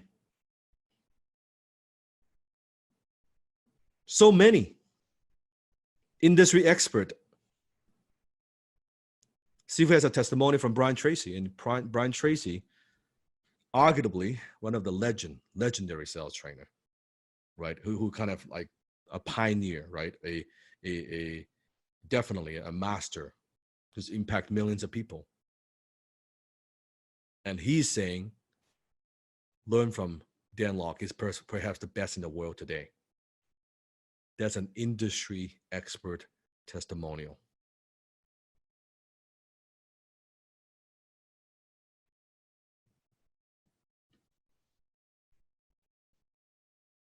And Sifu has a whole YouTube channel with just stories, case studies, testimonials from students. Who the hell has a YouTube channel full of testimonials? Because you want that pile to be so big and so crazy. Because there will be a lot of people who are skeptical. That's the marketplace. Like, okay, even in the beginning, I know in the beginning I have some people, Dan just hired actors to create those testimonials. And after we have like thousands of them, or I guess it cannot be actors. What a fucking idiot. Right? It's just too crazy. And when they see, because you could tell, like, when you're on TV, if it's an actor, you could tell. And you would see it's people from all walks of life, all kinds of backgrounds. And some videos are not super perfect. Just, hey, I'm just sharing with you my thoughts, what the impact that Denlock has on me and what I've learned. Video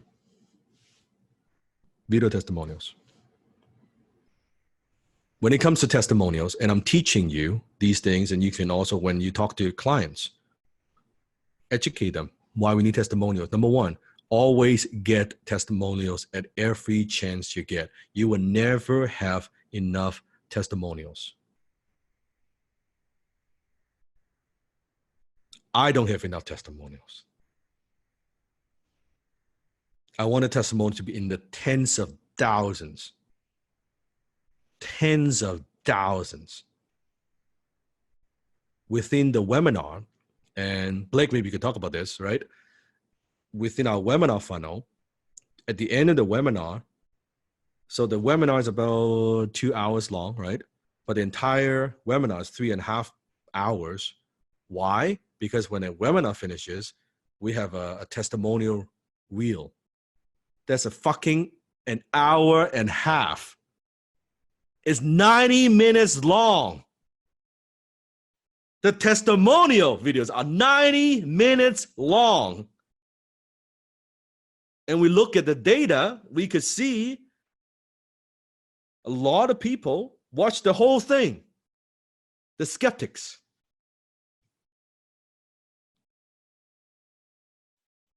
Can you see how testimonial is so powerful?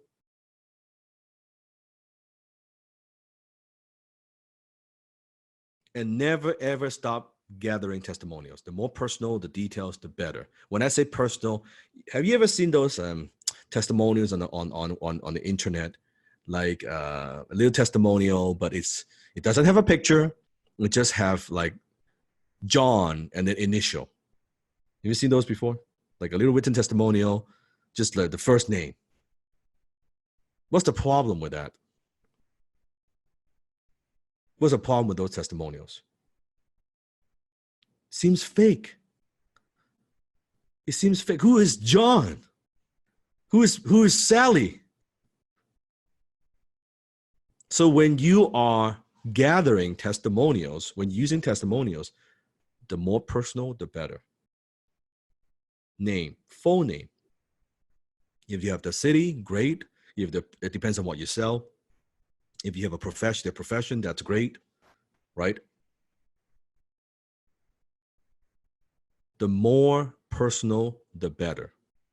And you need to educate your clients on getting that. And one of the most common objections I hear this all the time.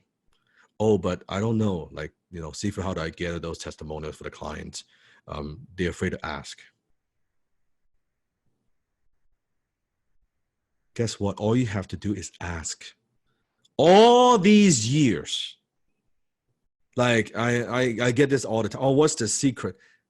Just fucking ask. If you have customers, they're happy with your product, your service, guess what? They are happy to give you a testimonial. Just ask. Yes. Are you okay if I jump in on this one too? Yes, please. So there was something I did about halfway through the agency. I had a bit of a breakthrough, and one of the best things I ever did for testimonials was incentivize your current customers.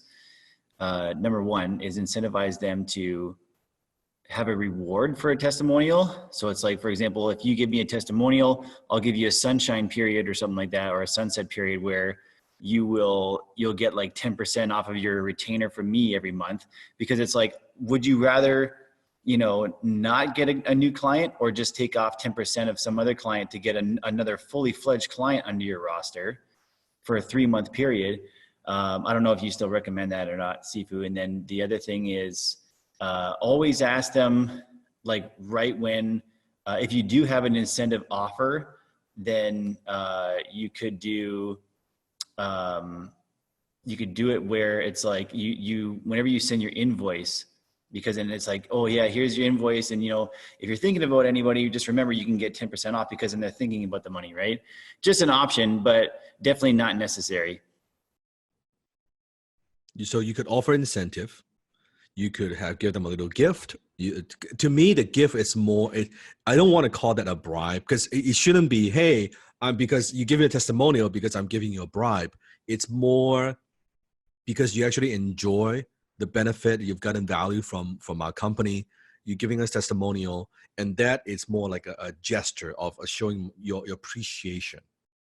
I think the intent is important. It's like a thank you. It's thank you for choosing us, and thank you for doing business with us. I think that's great. But it's like, oh, I'm gonna give you a bottle of wine if you say something nice about me. That I don't like so much, because I believe if it's a video testimonial, it shows through, right? How many have seen testimonials? You can see that person doesn't really want to do it. Like, they're very reluctant, right? Like, well, I use this company, it's okay. I don't want that. We want, as a business, you want raving fans. You want very authentic, genuine, like just coming from the heart kind of testimonials. Those are the best. Doesn't have to be perfect. Doesn't have to have the perfect like camera and all that. And there are 3 levels of testimonials. Write this down. Video testimonials is number 1. If you could get video testimonials, it's the best. The reason for that is, if you have a video testimonial, maybe you could use the audio on your, let's say on your podcast. You could use that on your website. You can transcribe that video into a text, and you can still do a screen capture with the photo. You can convert it into a written testimonial. Second, you can do just text, but with a photo testimonial. So just text or with a photo. Ideally, you want a photo.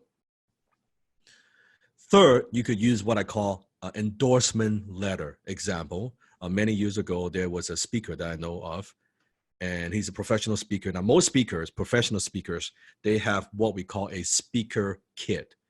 And usually it encompasses of like back then, it could be a DVD, like a demo, right? Like what this person's like when he's speaking. Usually it has like a brochure, and different topics he could speak on. And any companies, organizers, if they are looking for speakers, they would ask and request a speaker kit, right? And so this speaker doesn't have any of that. So this speaker, when you contact him and say, okay, I'm thinking of hiring you to come to speak at my event. So what this person does is he would put about a box, about 500 letters, put it around like a box, and he would FedEx that to the organizer. And all these letters are endorsement letters from people who have hired him before. He doesn't talk about what he's going to speak about. He doesn't talk about how good he is. He doesn't have a fancy brochure. Just a damn big box of testimonials. Boom! Guys, think about the closing ratio. Done. Because when the organizer is talking with the CEO and says, so why should we hire this speaker? Boom! Look at these letters. Done. Deal closed. The event planner doesn't need to, well, I think he's good. I think he's charismatic. I think he's got experience. Boom!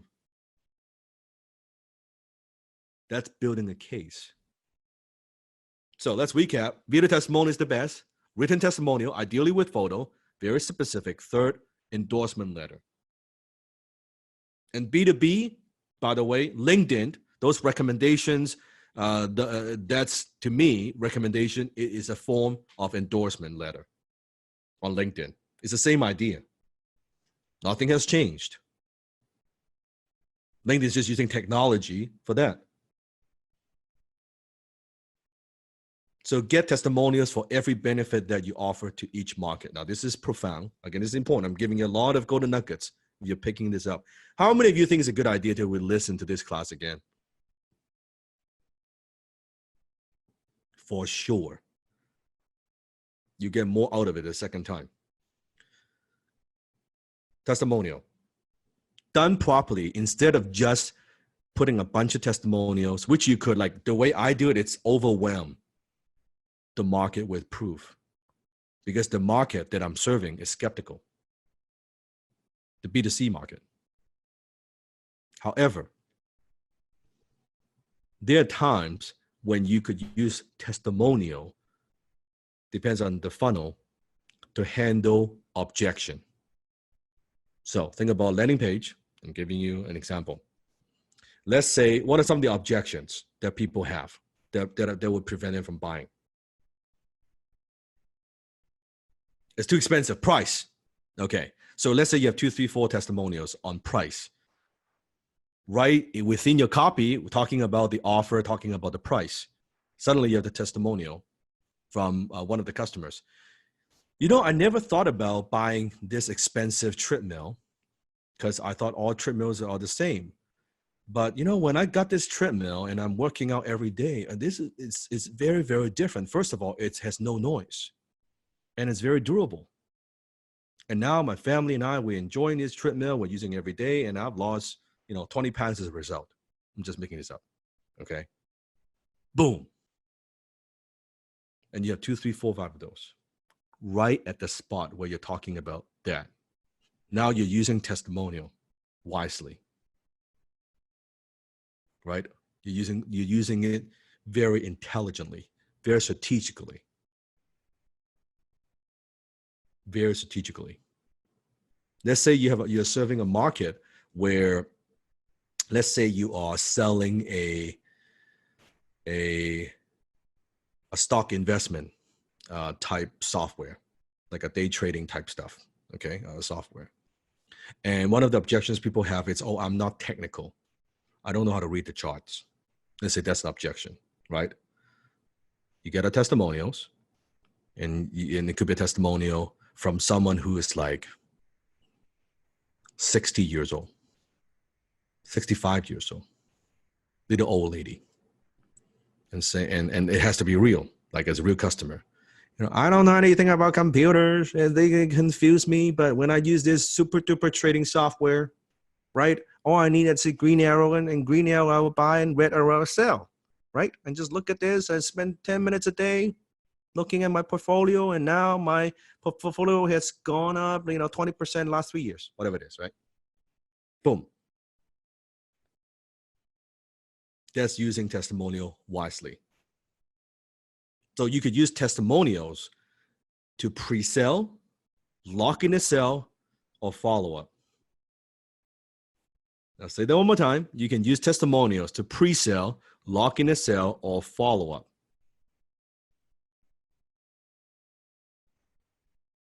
Example.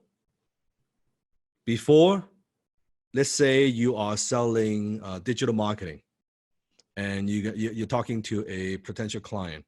Before even get on the phone with them to talk about what you do, you can drive traffic and build landing pages, all that. Send them a page with like 50 testimonials. Send them an endorsement letter from so-and-so company, so-and-so company, so-and-so company. Before you even get on the phone. Boom, right? So I get too excited, the mug flies. You know what I'm talking about? Right? Boom. Or you also use it to lock in the sale. Meaning after you close the sale, just because you close the sale doesn't mean the sale will stick. Send them testimonials of people who have gotten value from the product, from the service. Locking in the sale, because how many of you ever had this experience? You just bought something, maybe buying a car, buying something like a major purchase, right? And within 24 hours, you were afraid. You were scared. You were like, am I making the right decision? Right? And possibly buyer's remorse, that's right, kicks in. But if you are getting these testimonials, it'll put you more at ease. So lock in a sale, or for the prospects you didn't close, you just keep sending them testimonials. You just keep sending it to them. Oh, by the way, here's another client that's just gotten this kind of value. This client have produced this kind of results, and boom, and boom, and just keep dripping. And one of those will hit. One of those stories they would resonate with, and boom, that's what pushes them over the edge and take action. Okay. After you close the deal, do you tell them you'll be sending them testimonials, or do you just send it to them to discover? You can do either way. Like after you close the sale, maybe you say, you know what? The first thing what I'm going to do is I'm going to send you some of the case studies, some of the clients that we've helped, so that it gives you an idea how we work and what are some of the things that we do to help our clients to get ABC results. So I'm going to send that to you in an email. It's just a simple page. It might take you about 10, 20 minutes to go through those. So I'm going to send it to you in an email alongside with our agreement. Could you take a look and do me a favor and take a look and make sure you read that page. Boom. All right. So see, just because you close the sale, sometimes before they sign the agreement, they're still like, they could change their mind, and boom. You could do that. But like there's so much, that's getting into very, very technical, and can give you all that. But for now, just use it. Just use it, because most people's got none. So just having some, right, for your clients, it's good. Something is better than nothing, right? Something is better than nothing. Number 4, screenshots, checks, deposits, income statements. If you are selling anything that has to do with business improvement, income improvement, include those things. Awards, credentials, if you have it, if your client have it, or your clients, if they have those, use those. Facts, statistics, use those. Publicity, reprints of articles, magazines and newspapers, etc., etc., etc. So it's people, because see, how many of you before I share this list with you, you thought proof means just one thing, just means testimonial. Now can you see there are many different forms of proof? So here's an example. This is the publicity. Fox News, right?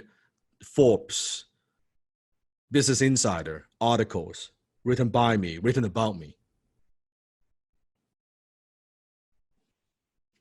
That's social proof number 7. TEDx, photo, credibility. We could leverage the name to build trust, to overcome skepticism, right? Testimonial from HTC. So it's one thing. This is Grace. Grace might be here actually. Grace, right? One of my top students. $21,000, right? $21,810 USD profit in February so far, which translates to $28,684 in Canadian. First of all, how specific is that?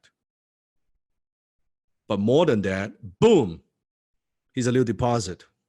It shows.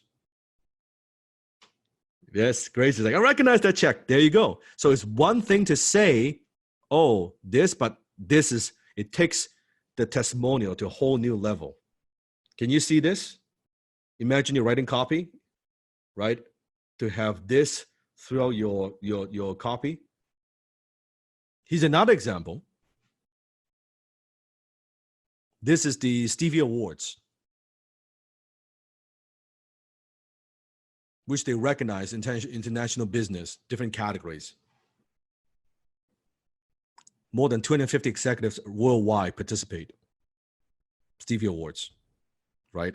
Some of the companies. Can you see in the middle? What are some of the companies? IBM,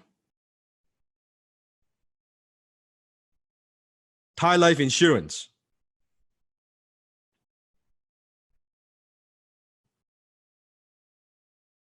big companies, pretty big companies. Dell Technologies worldwide, and Dan Lok.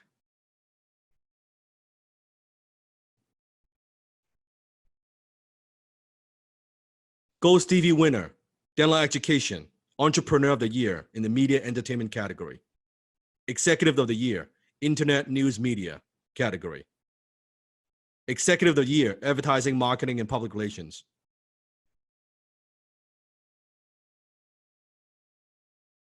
All this is social proof.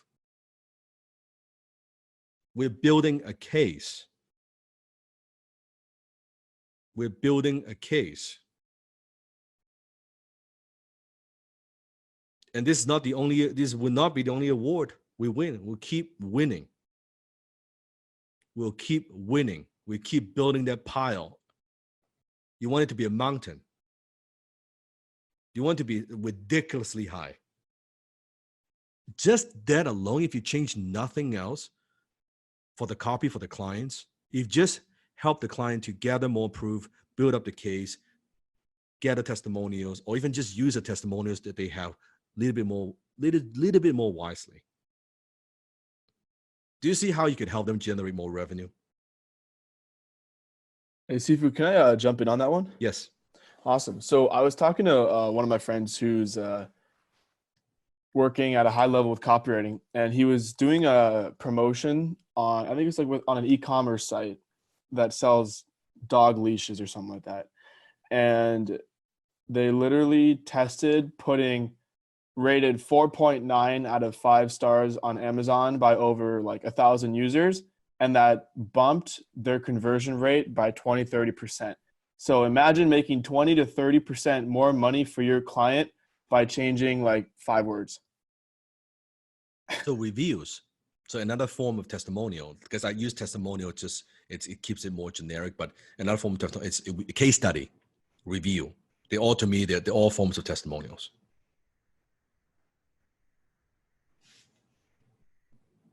But can you see, if you go into the marketplace, just present all these, I'm giving you different tools.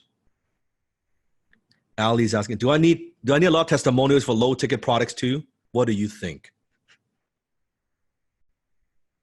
Never assume viewership, never assume readership. You're talking to Homer Simpson here. Don't underestimate the mountain you have to climb. Don't underestimate just because you've got a good product, you need to sell it. And don't underestimate just because it's free, you don't need to sell it. I won't even get into that. In some cases, when it's free, you need to sell the thing harder.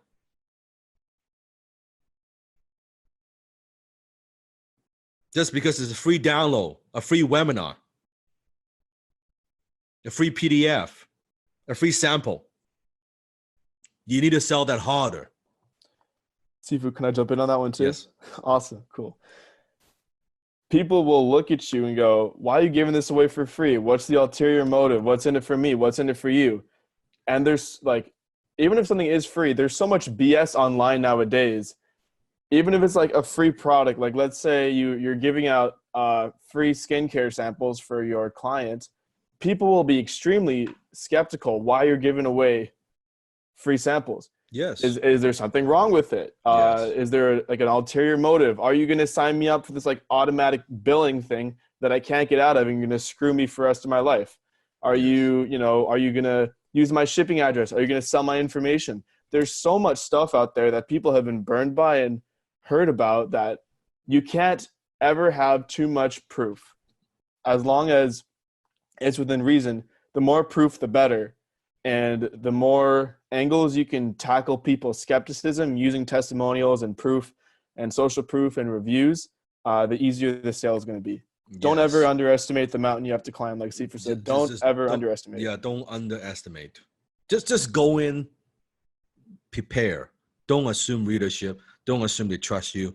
Just go with that mentality. And you're always safe. You protect yourself, right?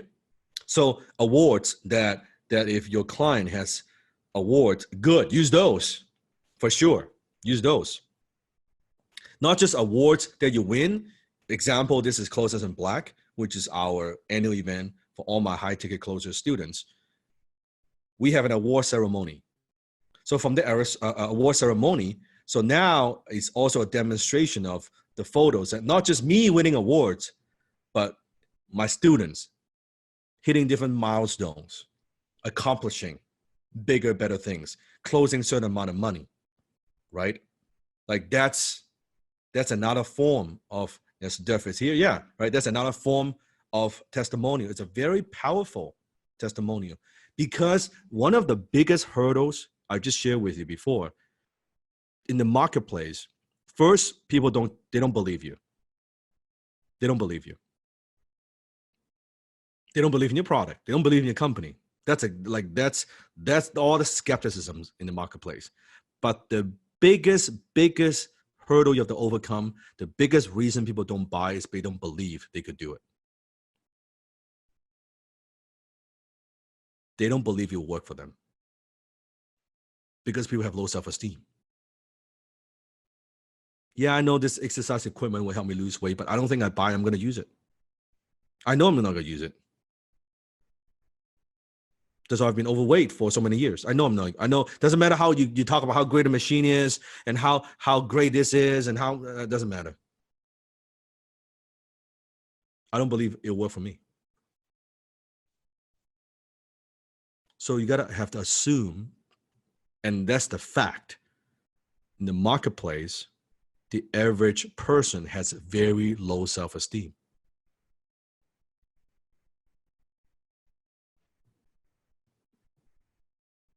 So you need to address that.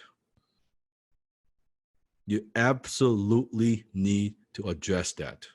And the best way to address that is through different stories, through different case studies, different testimonials from different people. It's very, very key because there's a point in the marketplace when they see this, when your prospect sees this, and yeah, you know what? She can do it because she's smart. He can do it because he's handsome. She can do it because she has experience. He can do it because, oh, he's just like charismatic. All this stuff, right? But when they see someone like, well, that person is like kind of like me, right? That okay, that doesn't. He seems pretty normal. Like, actually, we have very similar background. Oh, he's an immigrant. I'm an immigrant too, right? He started with nothing. I started with nothing. He's had failure. I had failure too. Suddenly, something would click. And when I say it clicks, it means this. Now they have a new belief. Maybe I can do it too. When they have this new belief being formed, that's when they will take a new action. As a high-income copywriter, say it with me, as a high-income copywriter, what we're selling is we are selling certainty in an uncertain world. We're selling certainty in an uncertain world. People are afraid. They're afraid to make a mistake. They're afraid, what if it doesn't work? They're afraid what if it does work? Both fear of failure and fear of success. So a lot of people are afraid of what if it doesn't work? A lot of people are afraid, what if it does work? So as a copywriter, as a closer in print,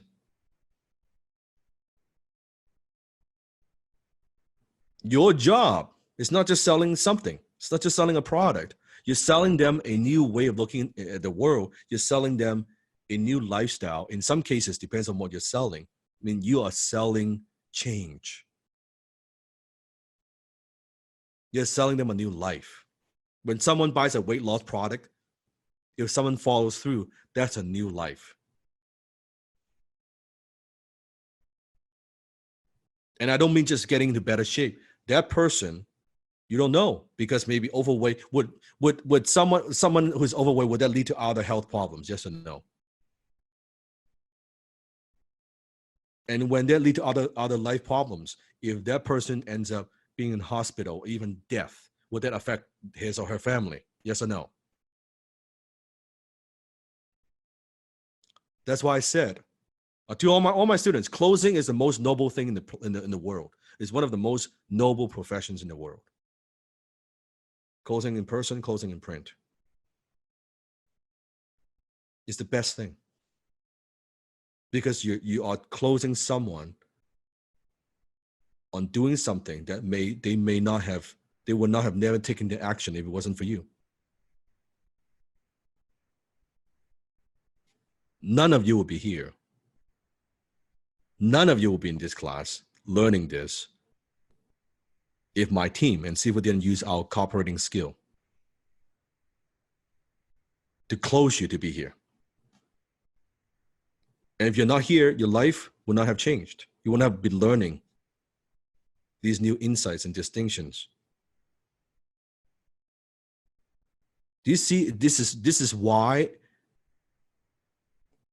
I have no problem talking about what I do, because I believe in what I do. I have no problem promoting. I love to promote. I love to market because I love what I do. I believe in what I do. Sifu, can I chime in here for a sec? Yes.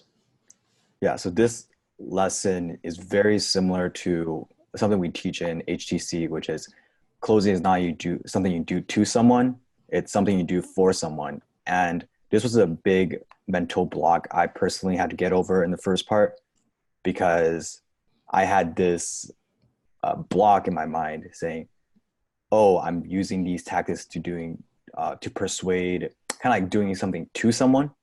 I felt like I was somehow cheating them by using these, let's say, psychological tactics to get them to take action.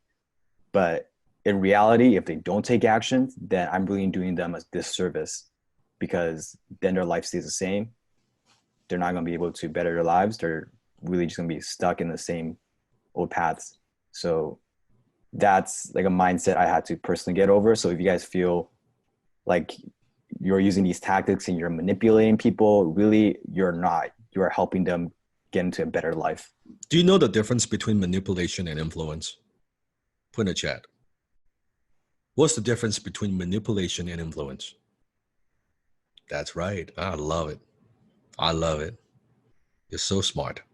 That's my student. Intent, motive. Motive matters. If you have evil intent, you're manipulating somebody. If your intent is pure, then it's influence. It's influence. When I say pure, it doesn't mean you don't want to make money. It doesn't mean you don't want to generate a profit. It simply means that you know your product, your service, what you're offering would help the person, would help the customer, would improve their lives in some way, shape, or form. And when you truly believe that, wouldn't you do everything possible you possibly could, every means necessary, to build that case, right? To convince, to persuade the prospect to do the right thing. Because guess what? Most people, they don't know what the right thing is. Wouldn't you agree? Most people actually don't know what's good for them. If that's the case, no one would take drugs. No one would smoke. No one would drink alcohol. Sifu, can I also comment on something here? Yes.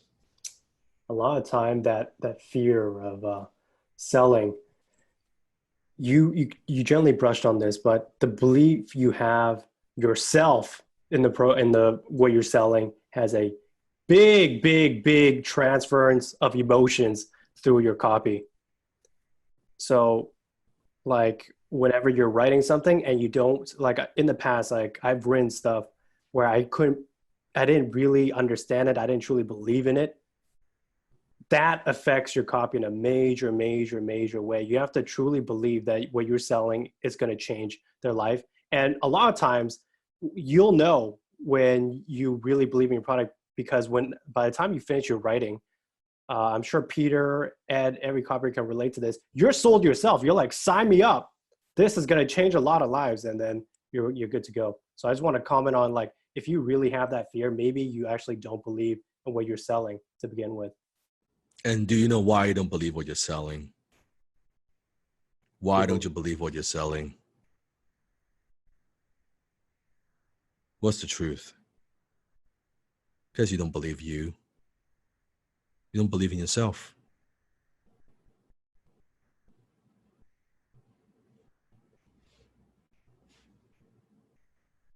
Sales psychology secret number 6. Follow a system for writing. Say with me. What's secret number 6? Follow a system for writing. Unless and until you have written copy for years and years, I mean years, a lot, so that your subconscious has internalized all the disciplines and checklists and you could now, it's like unconscious competence. Until and unless you get to that point, you should always consciously follow a step-by-step system and go through the same steps in the same order every time. Creativity is vastly overrated when it comes to copywriting. Especially a lot of important things in life. Do you, if you're piloting an aircraft, do you want to get creative, or do you want a checklist? What about let's say you need open heart surgery? Do you want your doctor to get, you know what? I'm just gonna get creative today. I'm not gonna use this knife. I'm gonna use a different knife. No. Same thing with writing sales copy. I'm going to teach you another very important lesson, okay? So listen closely. Listen closely, because I know this is sinking in, but listen closely. In HIC, Sifu lays out the step-by-step system that I use religiously for years. You get all those things. You're getting all those things right now. Every good copywriter that I know has a sequence of things that they do in the same order each and every time. If you're reinventing the wheel every single time, you're doing something wrong. And if you want to be prolific, meaning you want to get it done fast, you want to write fast, this is even more important. Because it takes your mental bandwidth. I don't want you to think about this. Just follow the system. So copywriting, it is not a creative activity, contrary to what most people believe in, and should not be approached that way. I'll say that one more time. Copywriting is not a creative activity. Copywriting is a mechanical activity. Using templates, proven strategies, devices, chunks of copy, stitching it together, smoothing out the rough edges, the weird spots, and getting it all done in one distinctive voice.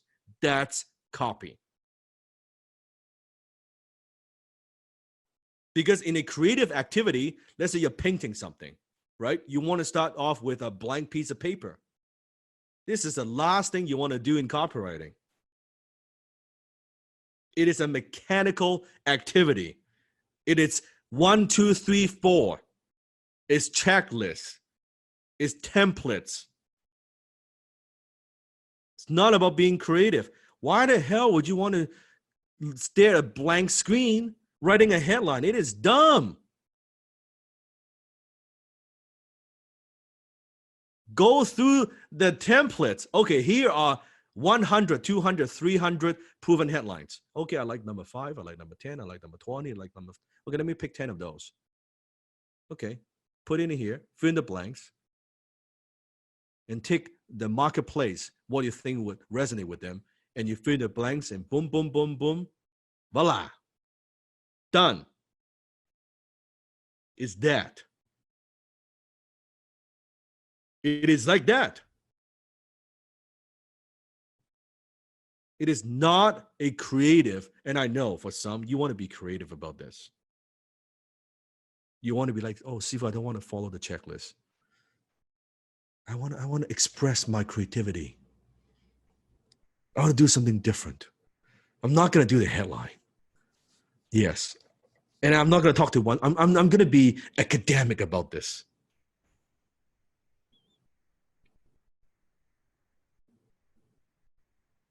Follow the system. Follow the system. You don't have to be a creative genius. You don't have to come up with one fucking original idea. You're way better off to take what's proven and tweak it. You're not going to come up with something that's so freaking brilliant in the beginning. Take what is proven. Your job as a copywriter is to bring in customers and sales in whatever way possible.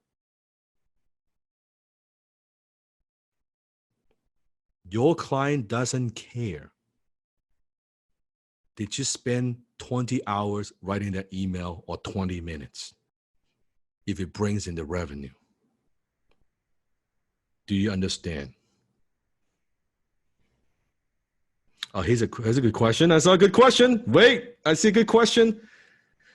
What do you do when customers who demand of you something that has never been seen before? Number one, they don't know any fucking difference. They haven't seen a lot. What have they seen? Nothing. Number two, you argue bring something different. You just bring something outside of the industries. They are dentists. They need an ad to bring in more customers. Fine. I'll take a proven ad from a chiropractor, change a few things, and boom, I've got a proven ad for his dental practice.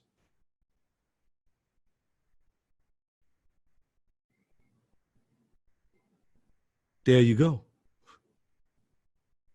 Done. Collect the payment, move on. Or you ask him, do you need another ad?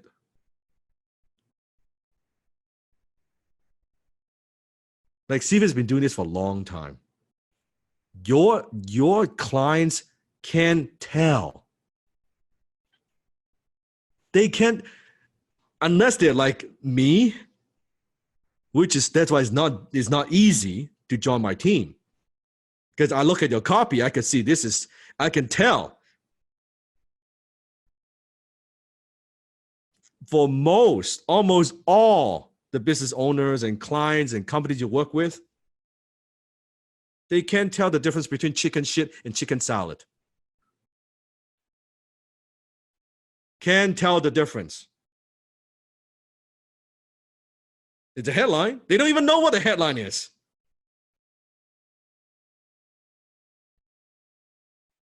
They don't know.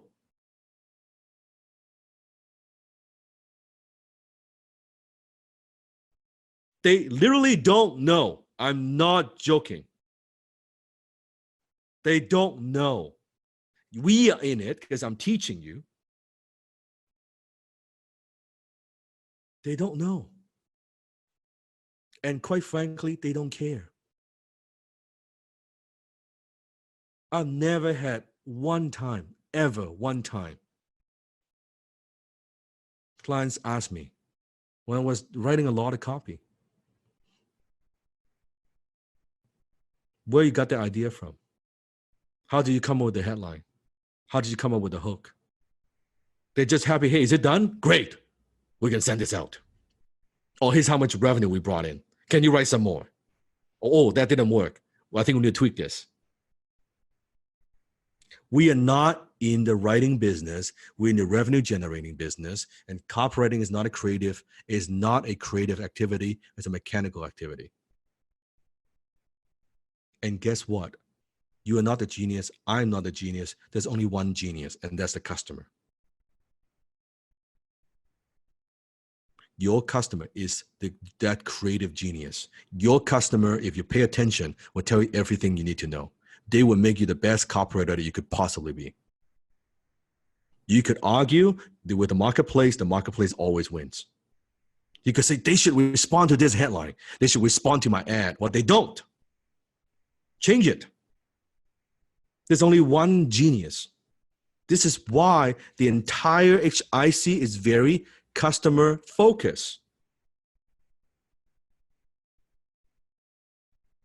It's it's not ego, copywriter, creative. I'm the genius. I come up with, it's all customer focused. This is why it works.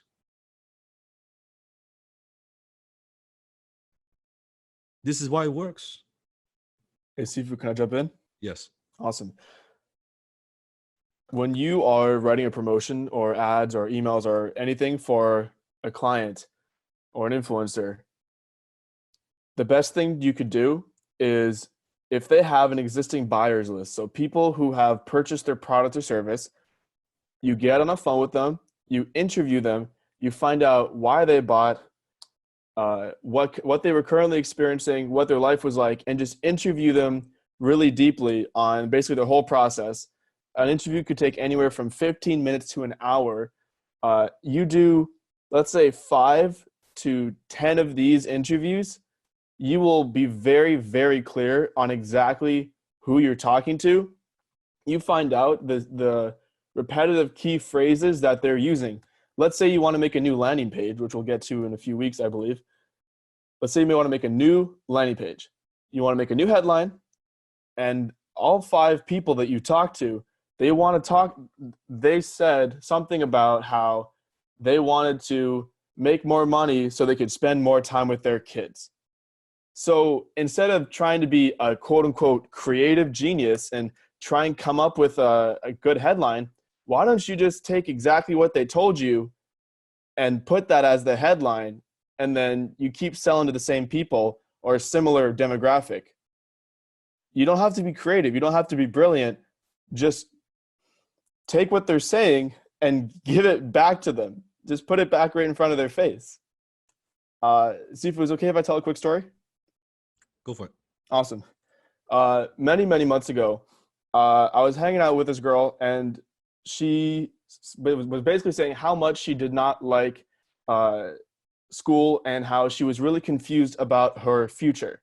She was like, I don't know, like, we just graduated. This is just before summer.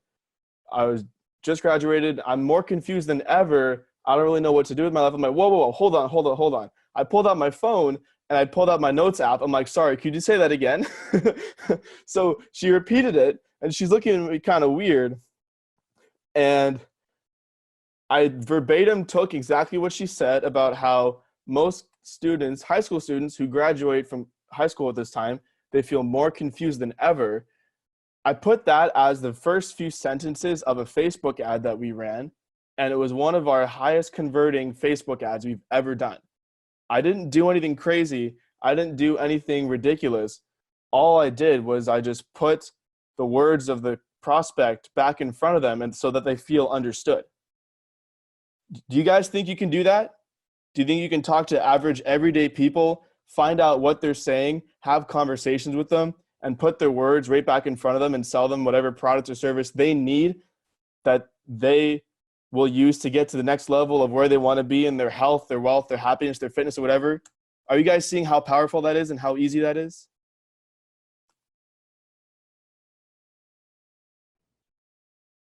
How many of you are learning something new? How many of you are overwhelmed?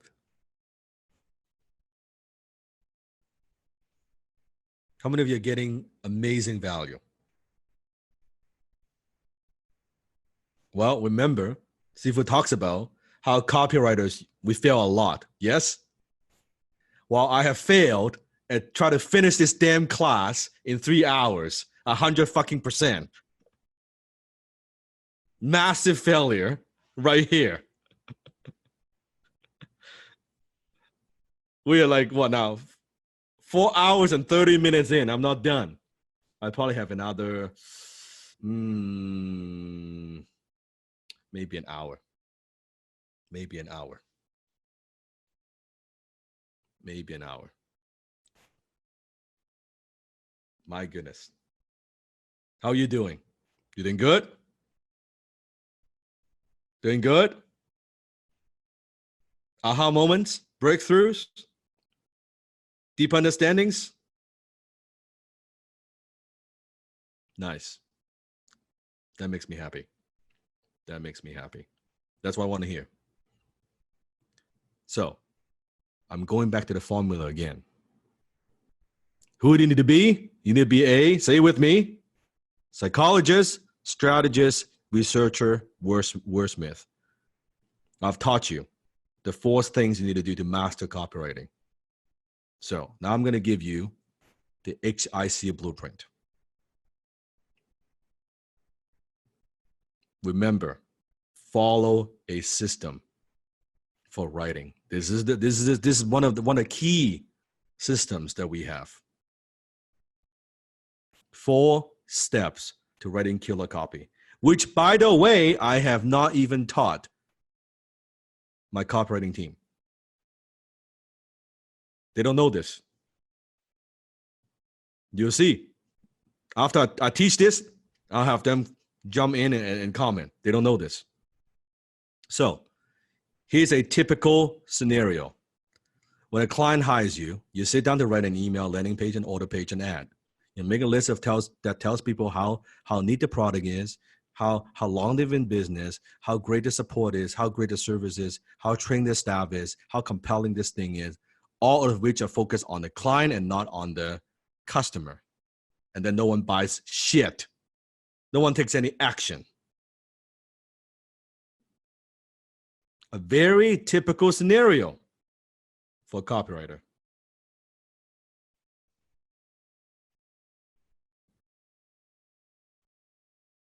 Great copywriting starts with research. Say it out loud. Great copywriting starts with research. Think slow, write fast. The more you know about your prospect, the more effective you'll be at closing. And this is why the most important step in creating killer copy is to sit down and research your prospect. You've got to know your prospect inside and out. What makes them buy? What motivates them to take action? So you know your copy is good when your prospect tells you. How do you know? Like as if you've been hiding under the bed for years. You know their frustrations. You know their problems. You know what they're thinking. How do you know? How do you know what I'm thinking? And how do you even know what I'm thinking next? Like, how do you know this is exactly what I'm thinking right now? And by the time, even before you address the next thing, remember, flow like water. If they're thinking about next thing, and your copy already addresses that. And sometimes you would tell them in a copy, you're saying one thing, and maybe you're thinking that ...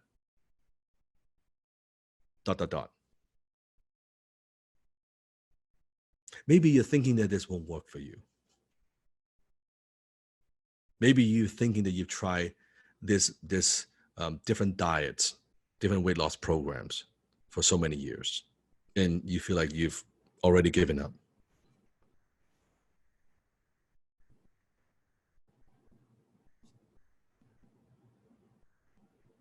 So what makes them buy?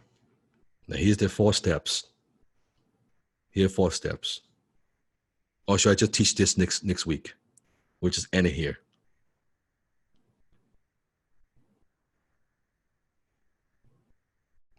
Everybody says, turn the page. Turn the page. That's right, turn the page. Market comes first. Strategy comes second. Offer comes third. And copy comes last. One more time. Market comes first. Strategy comes second. Offer comes third. Copy comes last.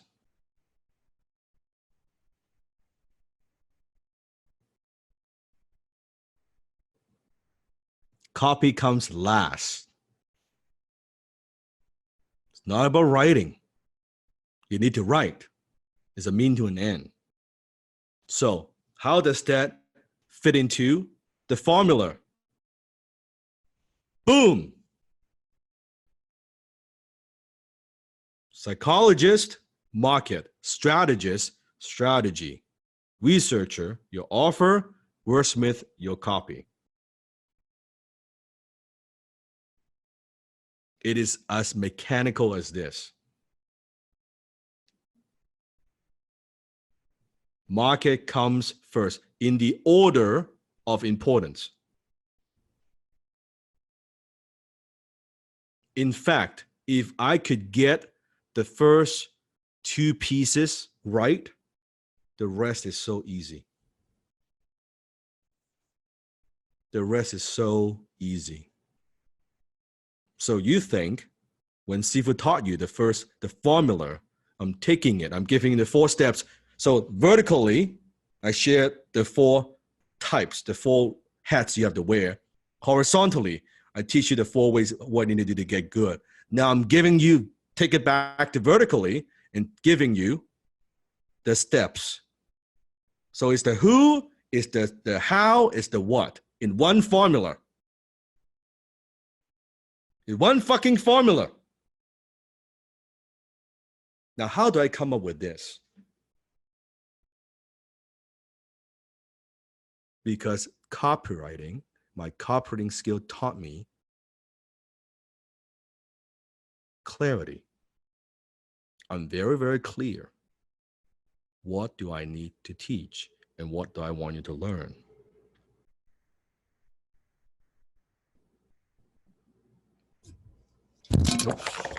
How does this relate with the 4 steps as an influencer? Marketing, reputation, offer, closing. Different. Those are the 4 pillars that we need as an influencer to succeed.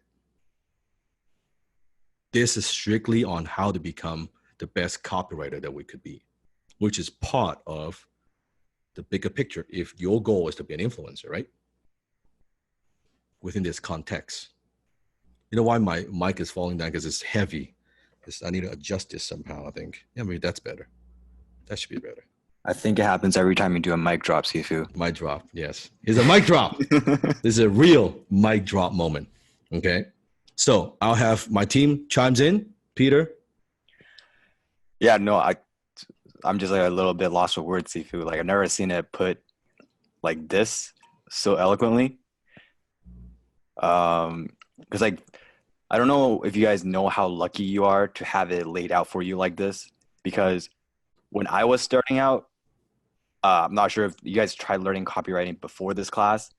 It's a lot of blog articles, a lot of these little free courses, $47 courses that are teaching you all these just different things in different areas. And it's like you're trying to solve a jigsaw puzzle, but you get a corner piece here, you get a center piece here, you get another corner piece, another place, and you have this pile of puzzle pieces and you have no idea of how to put it together and actually make it work for you.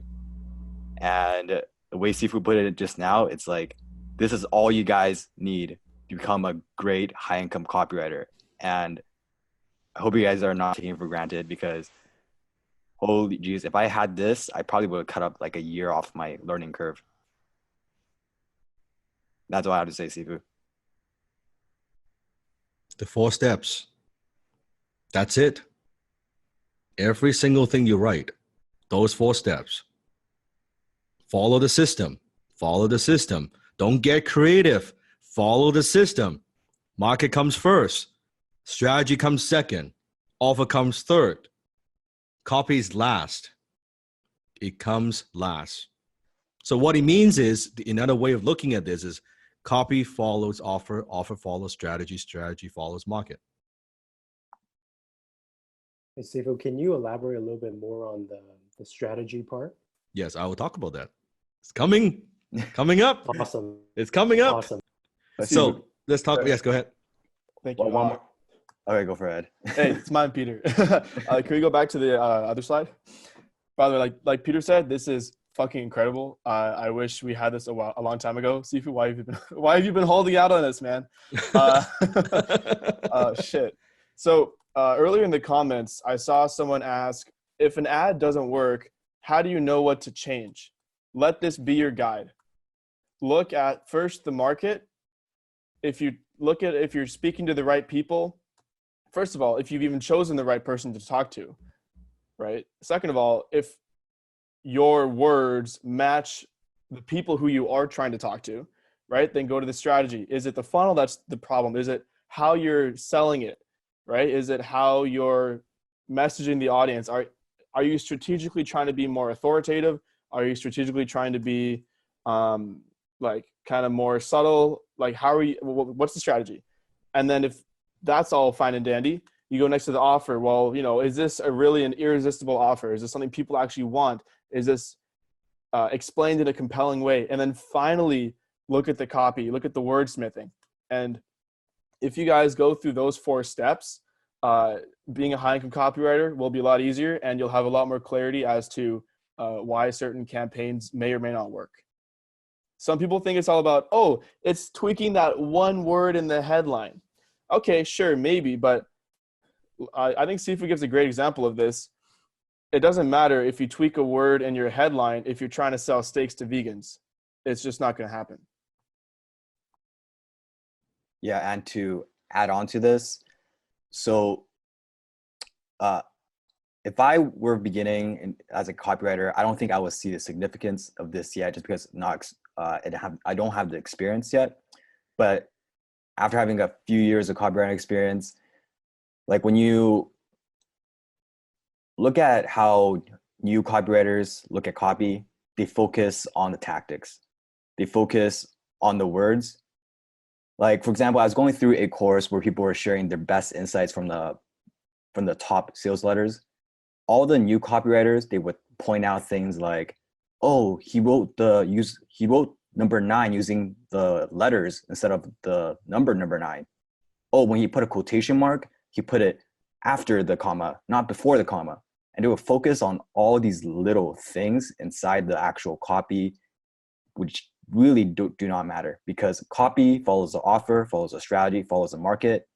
And when you look at what all the top level copywriters talk about, they talk about the market first, they make sure that is set. Then they talk about strategy. Then they talk about offer. Then they get into the nitty gritty of the actual wordsmithing of the copy, which is important, but it's not important if the other 3 are not in line. So this is something like to remember. You're going to look back at this and be like, oh, that makes a lot more sense now. So this is something very profound. It is. I just want to add on top of that, like, basically this is, you could think about these things as like the 80-20s. Like it doesn't, if you want to focus on, because ultimately we're in the business of bringing revenue, right? So if you want and bring in results, if you want maximum results, rather than trying to change, like Ed said earlier, change a few words here and there, and you're focusing at the very bottom of priorities already. If you focus at the very top, if all you did, this is actually something that I do personally inside my head. Whenever I write copy and it's not quite landing, you know what I actually do? This is something I haven't actually shared publicly, but I subconsciously do it. Whatever I write, I always visualize my prospect very clearly. I find a person that I write to that I know in real life inside and out, and I talk to that person, right? But if the copy's not landing, what I do is I mentally switch. I literally like flick their image to the left and a new person comes into my mind. And that's who I write to. And as soon as I do that, I send my copy to Sifu again. He's like, now we're talking. I don't know if you actually understand what I said, but basically when you focus on, if you want to get the best results, and like Peter said, you probably won't grasp how deep this actually is, but just trust that if you want to get tremendously bigger results, rather than jump right into switching the words around right away, maybe consider these order of things. So market, strategy, offer, and copy. All great points. All great points. So step number 1, being a psychologist, understanding the marketplace, your intimate knowledge of the market you serve is way more important than all the techniques and tricks added all together.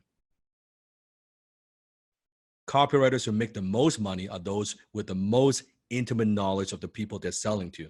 This is precisely why, after a period of time, you want to specialize.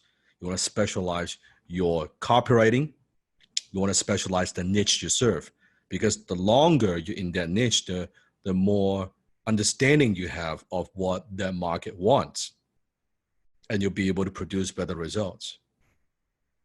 And you will understand all the conscious and unconscious emotional reasons that cause people to buy or we buy.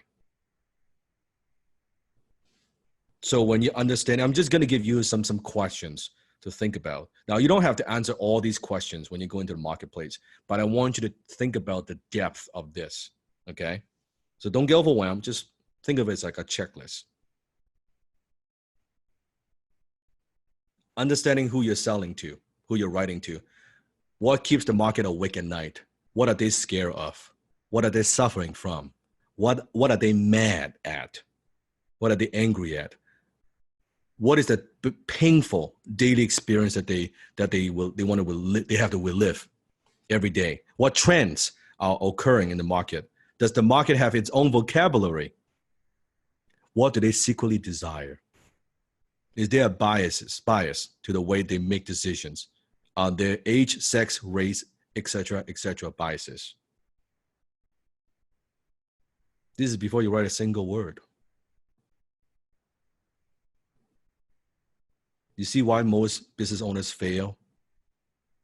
Does you see why most people say they want to be entrepreneurs? It's a joke.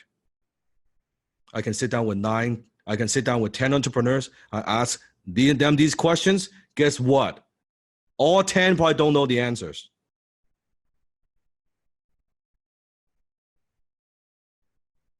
And your clients won't know the answers either.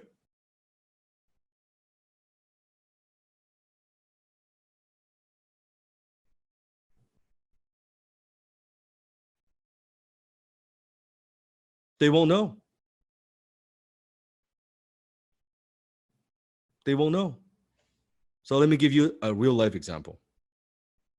So this is from the Perfect Closing script. This is copy that Ed wrote, okay? So Ed, why don't you read this chunk, because you wrote it. Yeah, you got it. By the way, as you guys are hearing me read it, just hear it in Sifu's voice. Okay. It may seem like sales is going downhill, and it's harder than ever to close deals. You're right. But once you use this new sales method, you'll breeze through almost every single sales conversation. Imagine what it would be like when you no longer have to close your prospects. All you have to do is take money from those that want to work with you and are a good fit. Now you can finally put an end to these painful and embarrassing objections that are costing you sales and money. This sounds good, but let me think about it.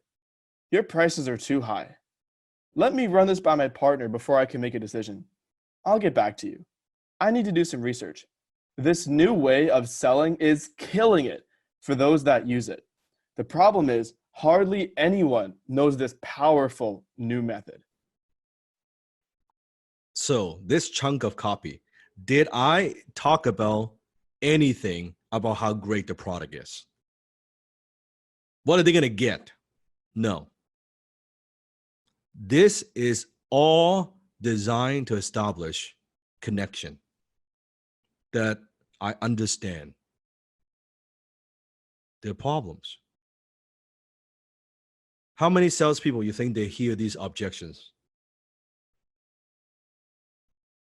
Right? A lot, all the time. This is the exact objection they get again and again and again.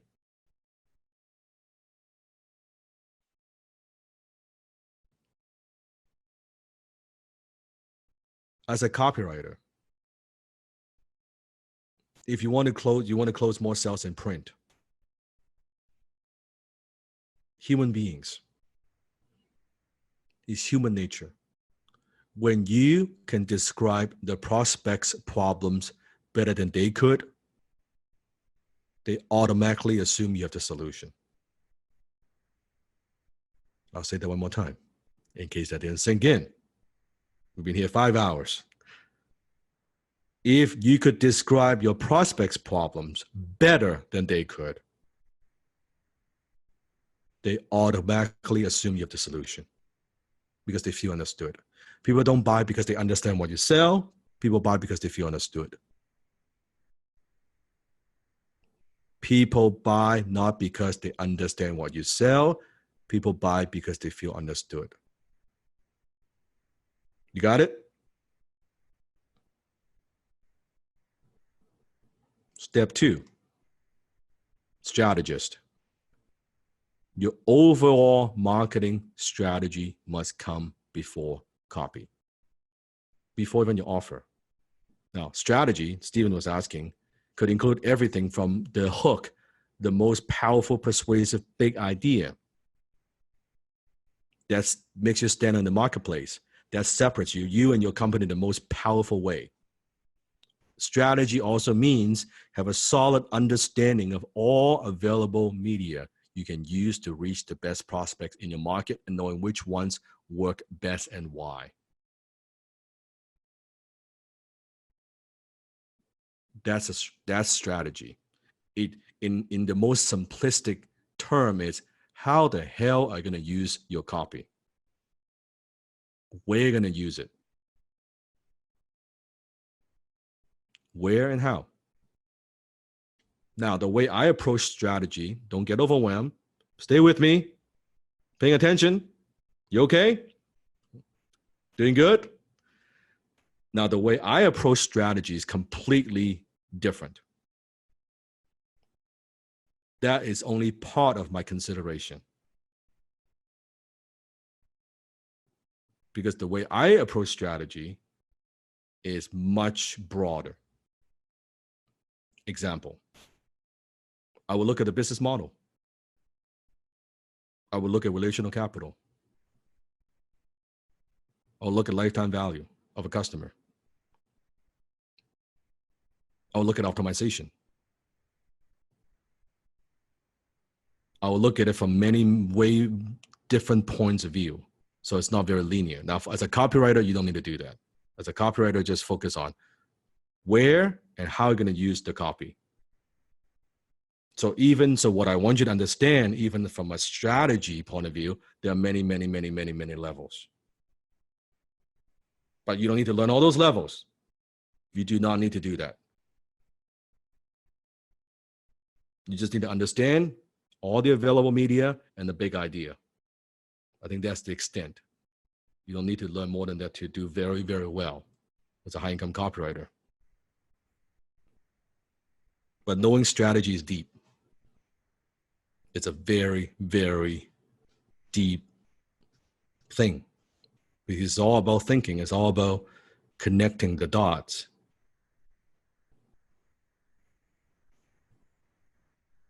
Stephen, does that answer your question? Yes, but I know that you can talk for 24 hours straight about this topic. That definitely does answer it for now. Yeah. Step 3, being a researcher. And I don't mean like researcher, like in a lab, you're wearing a lab coat. It's not what being a researcher means. Being a researcher means that you need to be curious. What do you need to be? Just being curious. That's what a researcher does.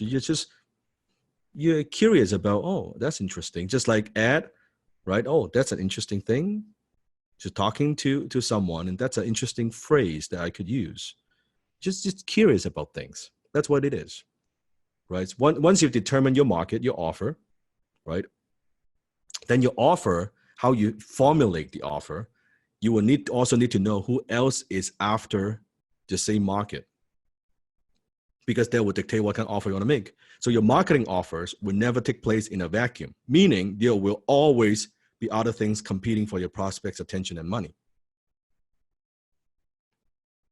There will always be other things competing for your prospects' attention, money. So even though if it's not an actual competitor, there are other things for your prospect to spend their money on. So even it's not direct competition. Could your prospects spend their money on other things? They can choose to buy, they can choose not to buy, right? So it's not just, let's say you're selling a gym membership. It's not just, oh, which gym am I competing with, right? Is it this gym or 24-hour fitness, or which one is better? No, you're competing with McDonald's. You're competing with Burger Kings. You're competing with the movie theaters. You're competing with Crispy Donut. That's who you're competing with. Because they can choose, they'll spend money on this or they'll spend money on this. So understand, being a researcher, that's what it means. Find out what your competitors are doing, why they're doing it, and how well they're doing it. Sun Tzu said, to know your enemy, you must become your enemy.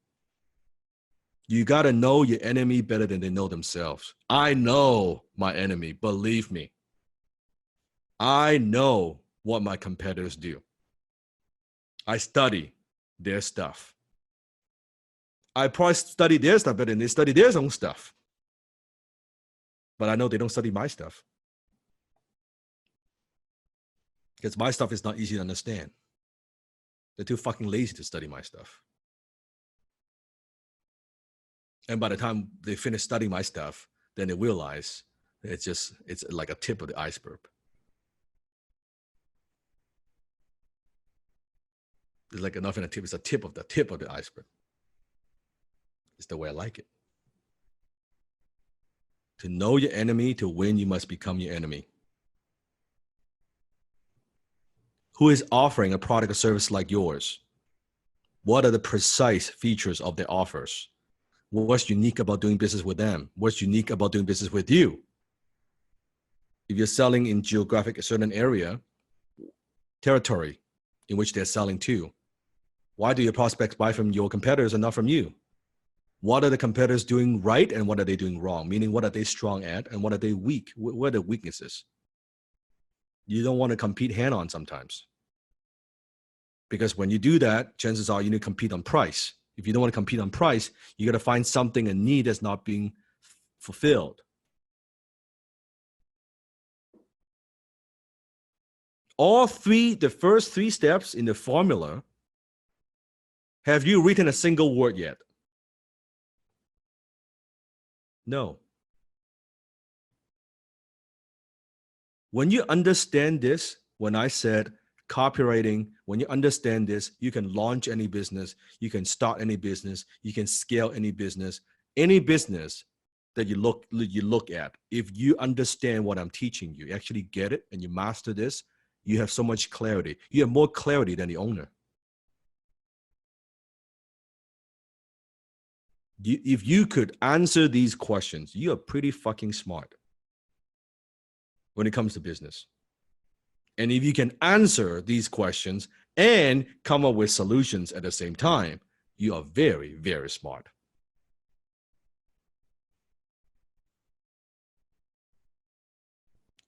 Which takes time. Be patient. Can you be patient? I know you feel. How many of you feel like you're drinking from not a fire hose? You're drinking from the waterfall. Take a deep breath. Take a deep breath. One more.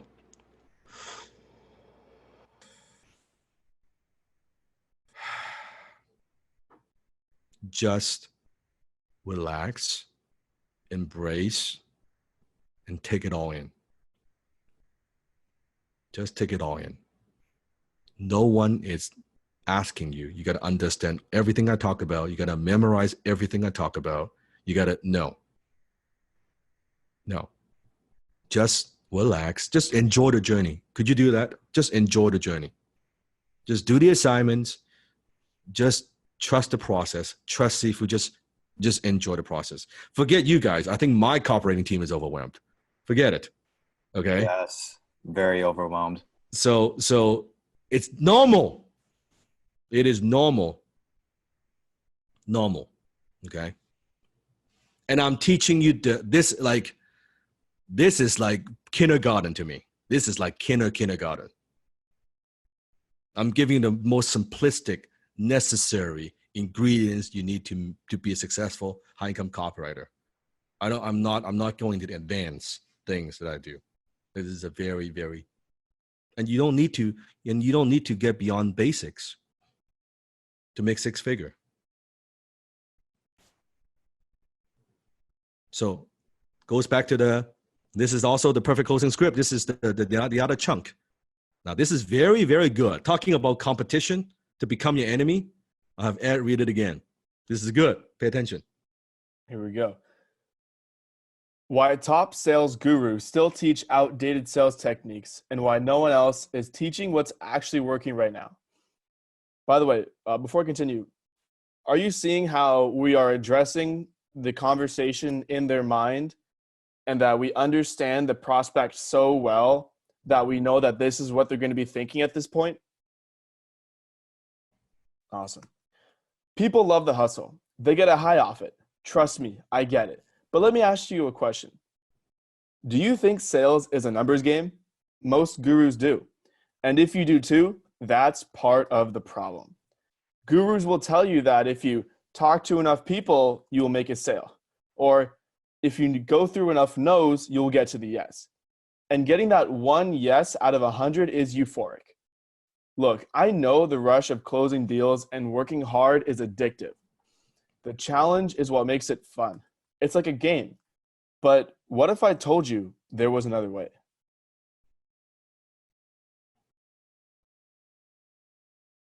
This is so interesting.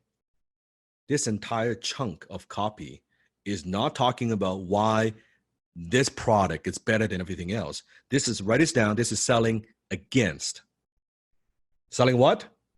Selling against. This is selling against conventional wisdom. The conventional wisdom that they believe in is selling against. Exactly. It's calling out the enemy. It's selling against the competition. Not just beating our chest and say, we're the best. This is better than anything else. No. It's, hey, do you believe these things? Have you thought about this? It's selling against. Because if a prospect reading this and they say to themselves, this actually makes a lot of sense. When they say, if this makes a lot of sense, then guess what? Naturally, the product makes a lot of sense. Do you see how this is done? So I'm not trying to sell the product. I'm selling against the competition first. If they agree with the new way of thinking, they will agree with the product.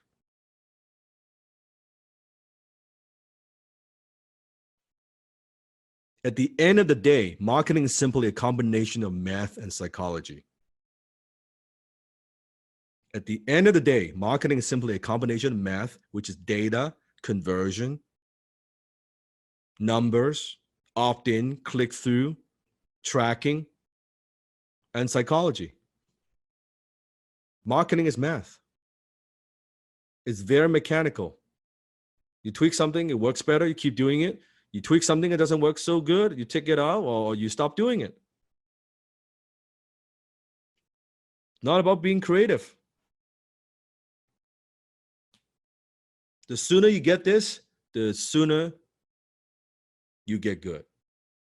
And the more success you experience, the more success you become as a copywriter. Step 4, wordsmith. So this is the process. This is the process.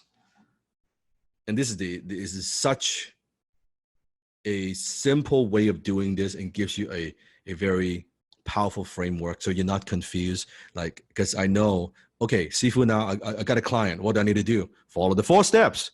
1, 2, 3, 4. When it comes to writing, make a list of all the problems that your best customers and prospects face on a daily basis. Don't think, just write as many of these problems down as fast as you can. Okay? If you interview them, you will find out what they are.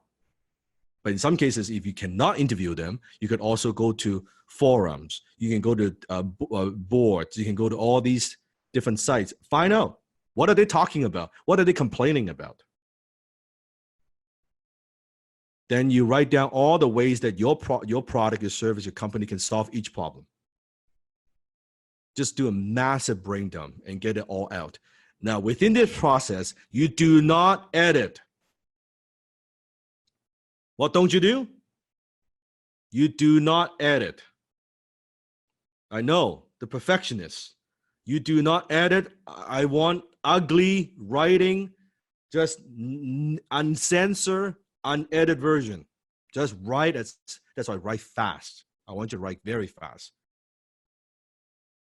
Write down all the objections that your prospects might have. This is my secret. Whenever I want to sell something, I don't think about the product. I think about all the objections that my prospects might have. All the reasons that you believe would stop them from taking action. I always like to start with that. Because if I can handle all those objections why they won't buy, they will buy. Instead of coming up with all the reasons why they should buy, that's not very powerful. I want to come up with all the reasons that would prevent them from buying. And I will make sure I address all those things. Now, sometimes I will address it with copy. Sometimes I'll address with social proof. Sometimes I will address it with a story. Sometimes I would address that with an image.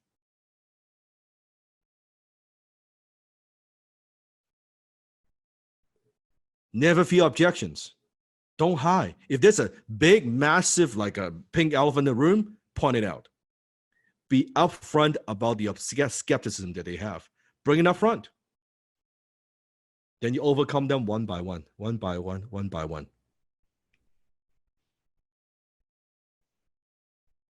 I'll give you another dating example. Instead of trying to convince, here's the number one reason why they should go out with you. Here's why with the best date, people are skeptical. Instead, write down all the objections that you think your prospect might have, why they wouldn't go out with you. You just handle, hey, here are the reasons that you might be thinking that why you shouldn't go with me. You just handle it one by one, one by one. And by the end, it's like, oh, there's no reason they shouldn't go out with you. It's a very natural conclusion. Right? Or they might think, oh, I don't know if you're serious about this relationship. Okay, that's a very valid concern. Boom, you handle the objection, right? Well, I don't know if we're gonna have a good conversation. Boom, you handle the objection. Well, I don't know. I like guys who are funny. Like, it's got a sense of humor. Well, let me give you a list of the girlfriends I've in the past. No, you don't do that. No, this is not testimonial time. This is the wrong context for that, okay? Because I know someone. Let me give you here the testimonial that people I've gone out with. No, you gotta use your testimonials wisely, okay? You have to have understanding of this. Here's what 67 other women like you have to say about dating me.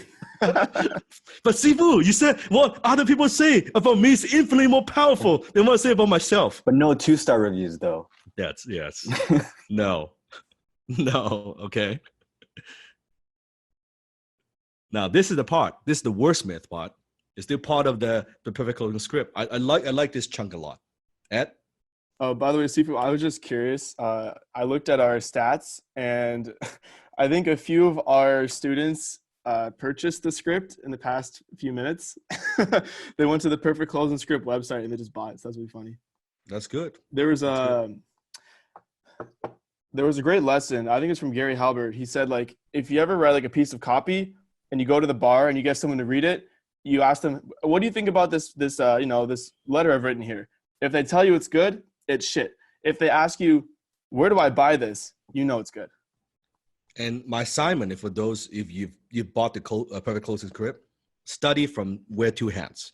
Study it from a closing perspective as a closer, but also now as a copywriter, study how the whole thing is put together, the content, the flow. So you get more insights, not just the content, but how the whole content, the layout is using proven copywriting principles and framework. You getting it? So look at it two different ways. You get more out of it. Okay, go ahead. All right. And the best part is it's rejection-free, risk-free, and embarrassment-free. Now pause for a second. What do most people afraid of? Embarrassment, rejection, risk. Those are big three. Those are big three things. Doesn't matter what you're selling. You're selling a car. You're selling a house. Those are biggies. You're And selling a it's right first in- date, Sifu. Yes, exactly. Now, again, do not go out on a date. Hey, why don't you go with me? It's rejection free, it's risk free, and embarrassment free. Okay, that's bad copy right there. Keep going. All right, you got it. How? Because you can simulate a real life sales scenario so you can try any new lines, routines, and scripts without worrying about messing up in front of a real prospect and losing the sale. And here's where we get into the pain. How much would it cost you to keep losing sales to stupid objections and being treated like a doormat by your prospects? Doesn't it make sense for you to equip yourself with every weapon possible to disarm prospects and reclaim your power as a professional? And isn't it time for you to be the top sales professional that everyone respects, looks up to, and admires? Isn't that what everyone wants? If so, then salescalls.com is the ultimate shortcut for you.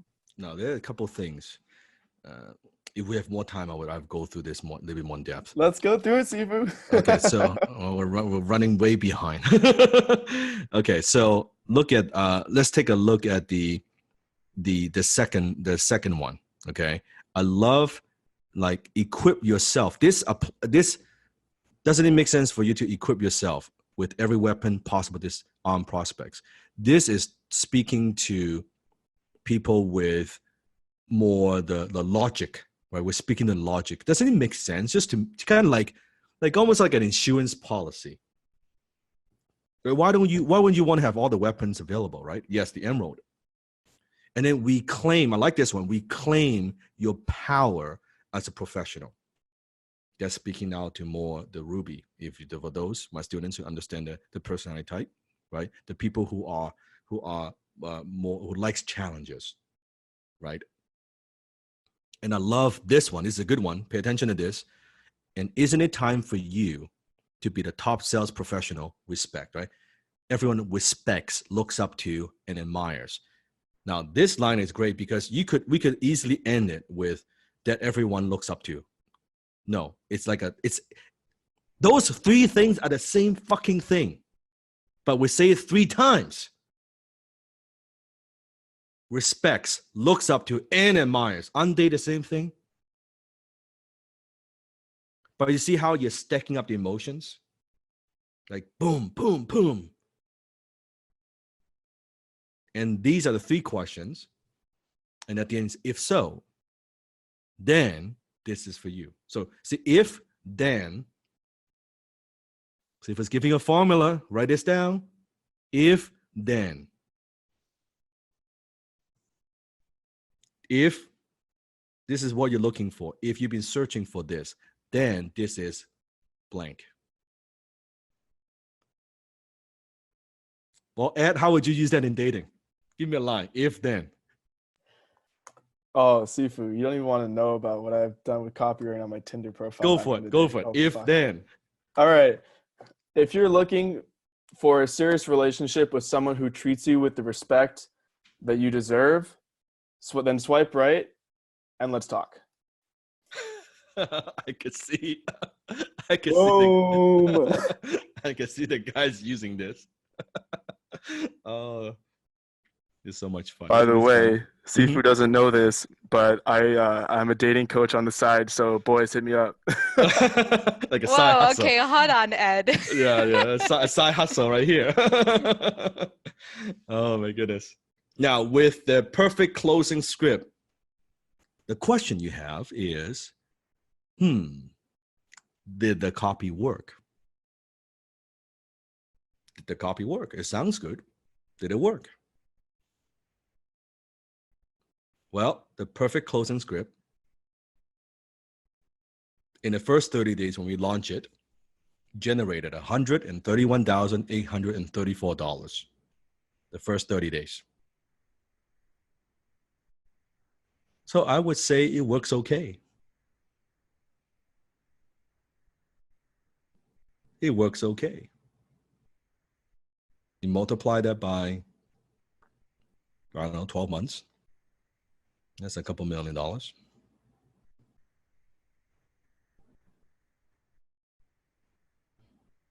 That's the power of copywriting.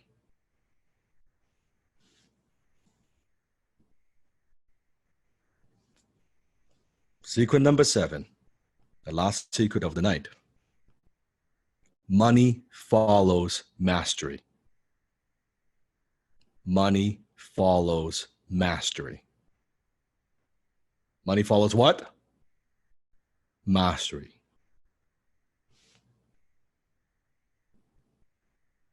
This is a learning curve I was talking about.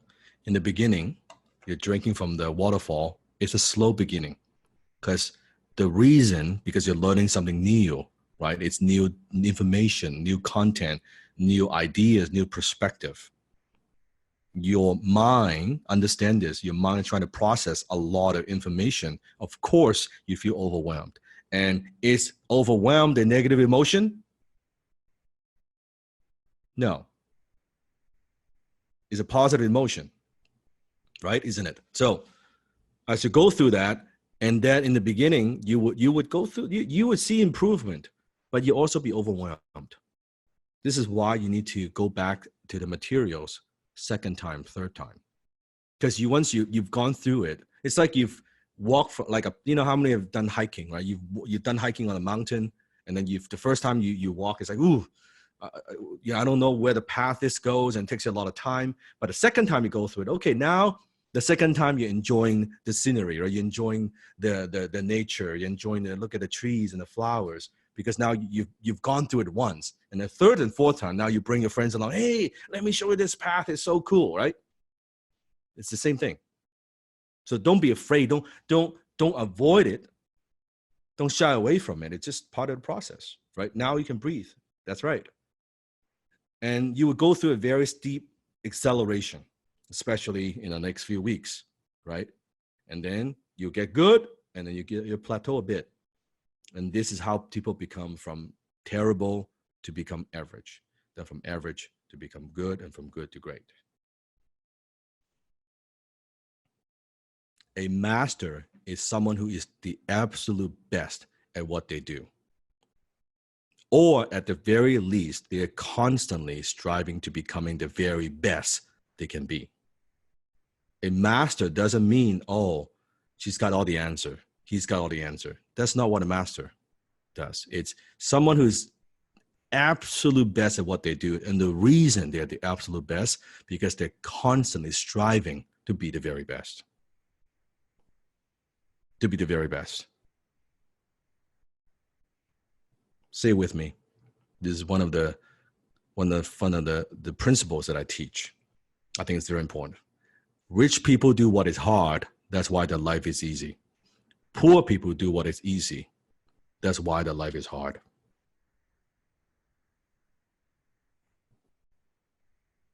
It's easy to just spend 4 hours watching TV.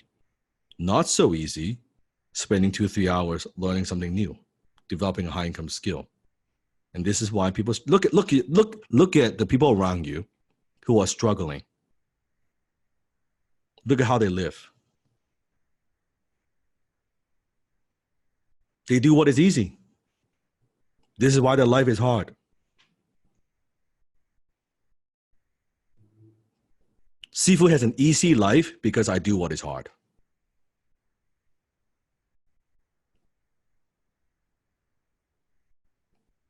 I like it when it's hard. I like the barrier of entry. No competition.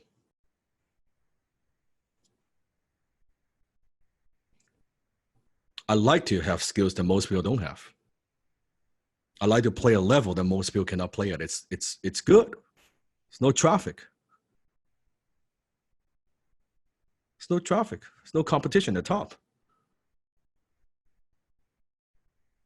I love it.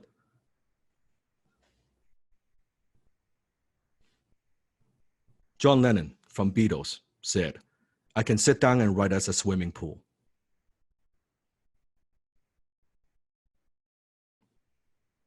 This is a very important lesson. I can sit down and write as a swimming pool.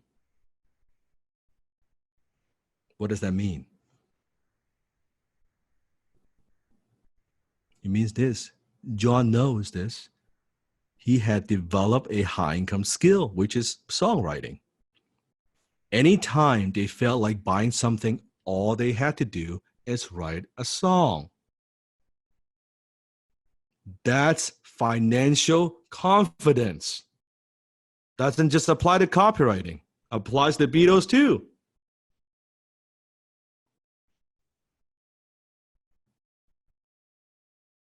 That's true financial confidence. So visualize this. You wake up in the morning, you need a certain amount of money. All you need to do is write some sales copy for clients or for yourself. You can create income at will. What does financial confidence mean, Sifu? It means income at will. Financial confidence equals income at will, not the financial freedom bullshit. Income at will. A typical 9-to-5 person or owner of a traditional business, right, without copywriting skill has no such ability. Do you understand?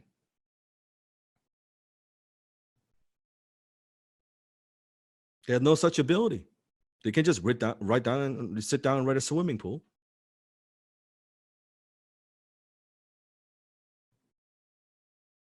So high income skills gives you true confidence, power, security, and peace of mind.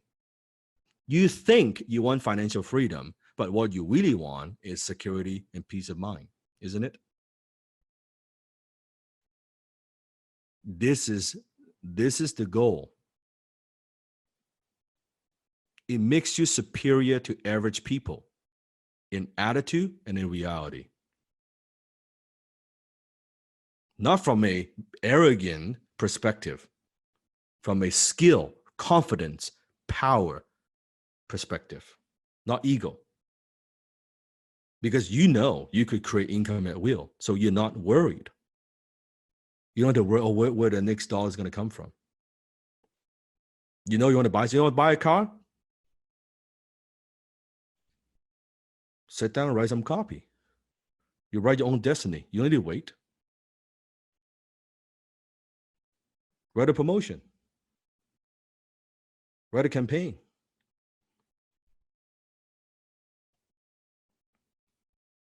And high-income copywriters are deeply committed. What are the keywords?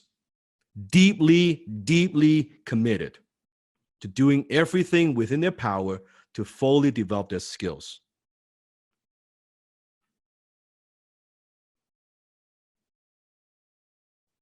Both, all four, right? You can see Blake, right? Stephen, Ed, Peter, they're deeply committed. Still learning, still growing. Investing in themselves, honing their skills, practicing. And they're where you want to be. For a lot of the new students, where you want to be in your dreams. And they're still practicing.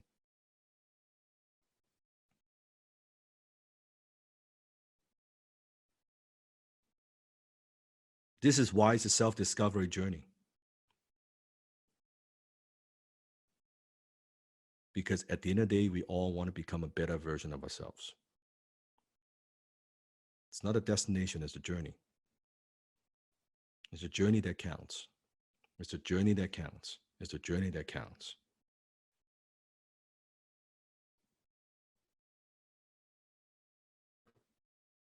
Write this down, ROTI, return on time invested.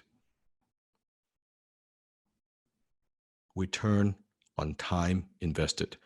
You are always investing your time into something. You're always investing your time into something. The question is, in what? Your whole life, you've been investing your time into something, into a bunch of things. For some, I saw your Facebook video. You've been investing your time into a lot of low-income skills or no-income skills. For some, you've been investing your time into something that provides very little value.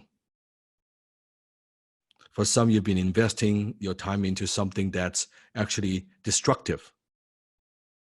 for both your well-being and your health. Isn't it true? So it's not the question of, are you investing or are you not investing? You're always investing your time into something. You always getting some kind of some feedback, something. So my question is, are you learning some copywriting techniques, or you're committed to becoming the best copywriter that you could be?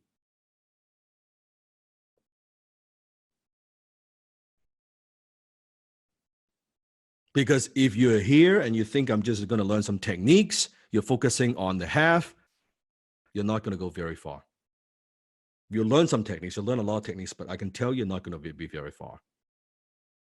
You need to be deeply committed, and this is what you want to do. This is your skill. This is like your DNA.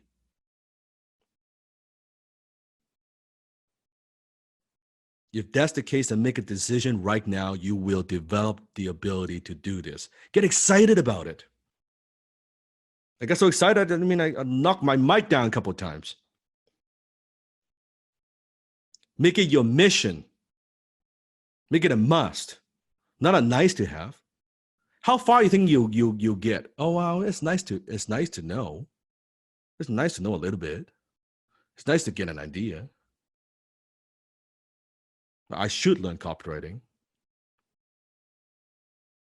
Or is it a must?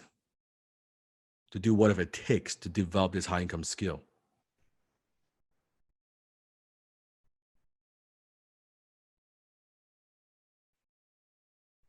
And this is not the only high income skill you have.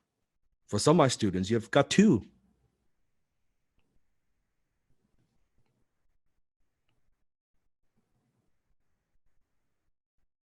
It's beautiful to have more than one. If you can handle it, it's awesome. Being a better closer in print makes you a better closer in person. Being a better closer in person, you're not afraid to talk to people, prospects, salespeople, client. You'll become a better copywriter. You'll make more money as a copywriter. And do you know what is the best part?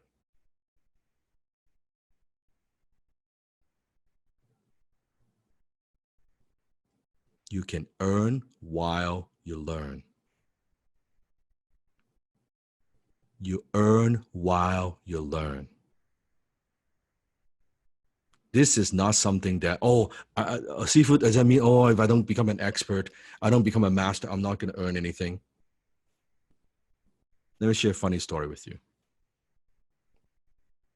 So I was learning from Alan. So Alan told me on his wings for 1 year. Right? I was working hard.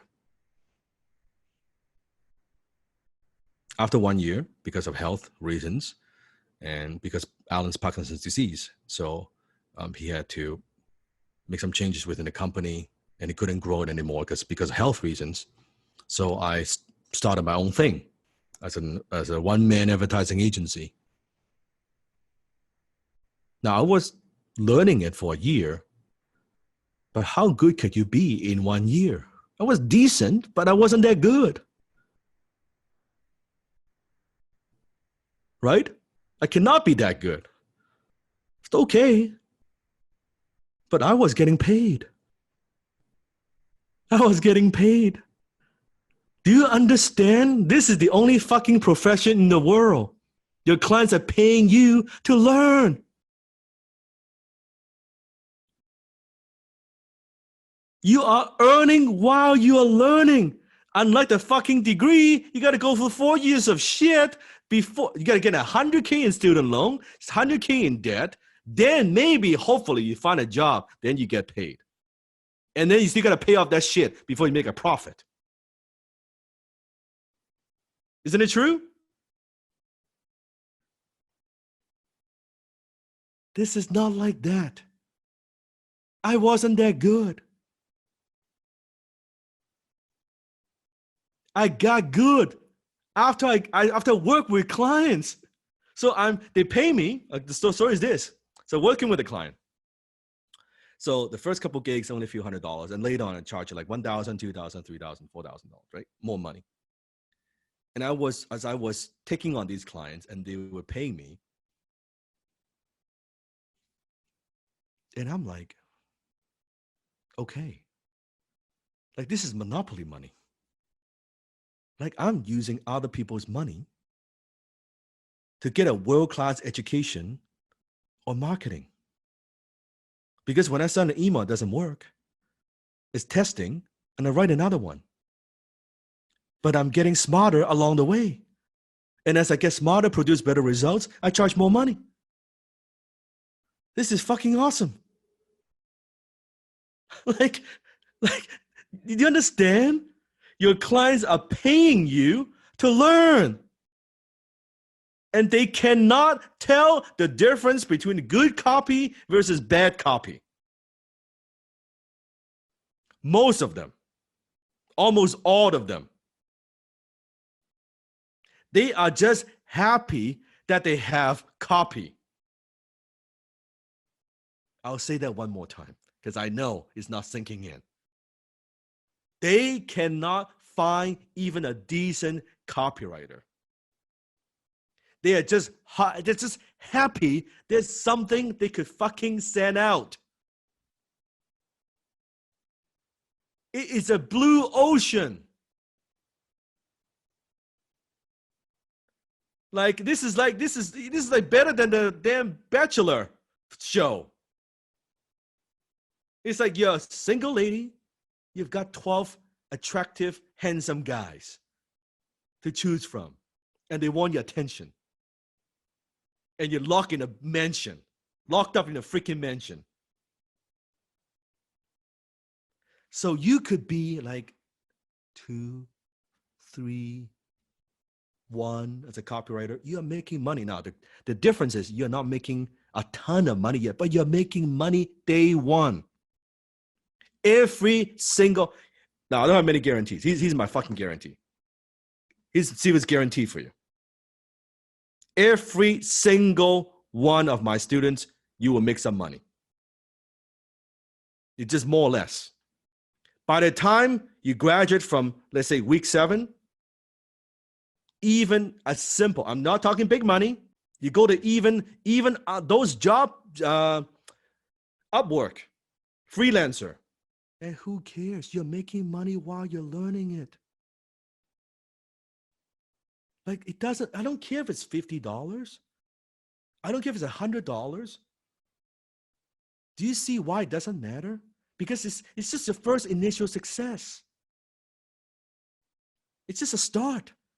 You can go from 50 to 100, 200, 500, as you get good. It's just a question of how much you make. What's the only reason you'll fail? There's one reason you'll fail. You don't do it.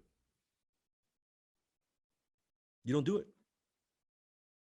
I can't help you if you don't do it. If you do it, you don't need to be that good. You'll make good money. Ed, super talented. Ed was 17 years old. Just he is no doubt. He's got talent. But just how much experience could you have at 17 years old? Sifu, I was writing the word fuck in my English essays. You know, doing 4 or 5K a month. This is a blue ocean. It is a blue ocean. So you can go to these sites, you can start off with content writing. Remember, content writing is what? Simple money. Write some articles. Write some press release. Write some blogs. Get paid. A couple $100 here, 50, 100, $150. And you get paid more. Wow, what you get paid more and more as you get good. How good is that? Mind if I jump in quick? Yes. So actually, I was speaking with an account rep from a freelancer site today, and where they supply freelancers and stuff like that. And they actually told me, they said, the guy was like, you know what? The one thing we don't have that I wish we had more of is copywriters. And he said, I get calls every single week, people begging me for copywriters, and I don't have any. So what does that tell you? It is so much demand. It is insane how much demand there is. And that's if you're not that good. And your client doesn't have the skill to evaluate your copy. Now, it doesn't mean you don't want to get good. Don't take it out of context. You should still be good. You still try to be the very best copywriter you could be. What I'm saying is you are earning money, you're bringing in income while you're learning and mastering your skill. So you don't need to wait till, 2 years until you're good, then you take on a client. No. And he's the irony about the whole thing. How the hell are you going to get good if you're not working with clients? So Sifu was getting good working with clients. So I was getting paid. If I did a campaign and it bombed, I went back to the client. You know what? I think we need to do some more testing. Let's write another piece. Right? And it's like, oh yeah, that makes a lot of sense, Dan. Let's do another piece. Okay, boom, I do another promotion. You know what? It's got a little bit of result. Still not so good. I think we need another piece. So yeah, that makes a lot of sense. Right? Boom. And then finally, I've got a piece that's working. That's like working well, bringing in good money. So good. Dan, it only took us a few attempts, but now we got something that's working. I know, but don't you think we should beat the control? They should come up with something that's better. Let's do another project and try to beat the control. Yeah, that makes a lot of sense. Let's do that. So if it doesn't work, it's testing. And I get all the learning that I still use today. And if it works, I look like a hero. Now I ask them, hey, let's do more.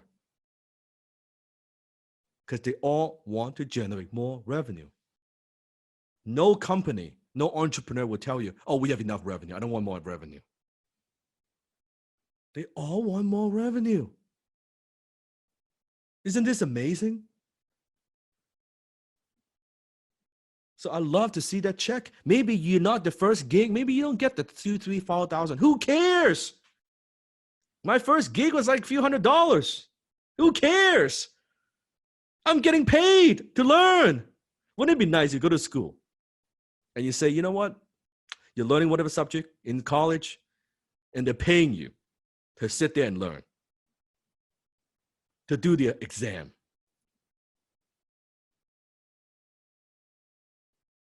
And as you get better, like you finish like first year of college, they say, I'm going to give you more money. I'm going to give you more money to go to the second tier, right? Second year in college. And by the time you finish 4 years, you're already making like very, very like 6-figure or multiple 6 figures by the time you graduate. Wouldn't that be nice? Shouldn't school system work that way?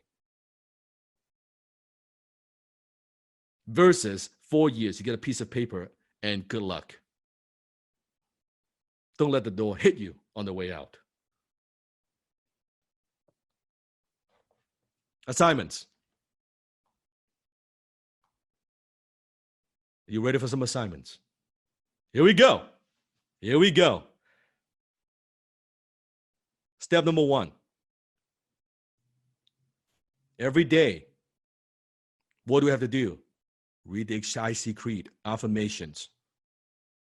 Once every morning, once before you go to bed. Start the morning with attitude, gratitude. Why is attitude, gratitude important? Tell me.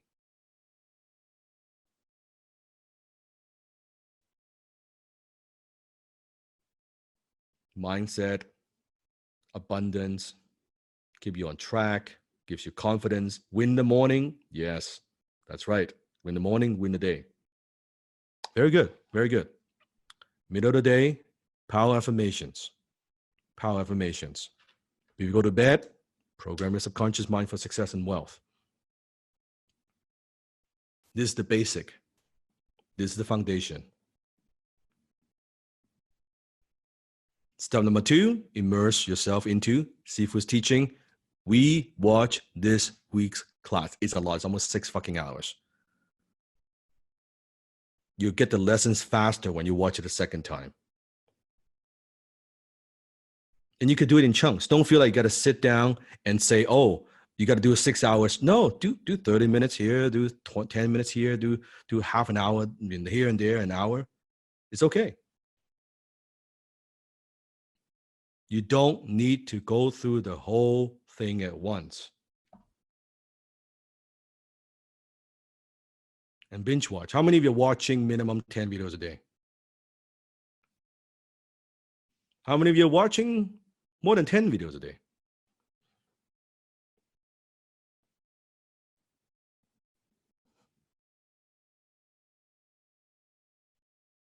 Now, one of the things I noticed is anyone that I've trained over the years, mentees. The mentees who do the minimum get minimum results.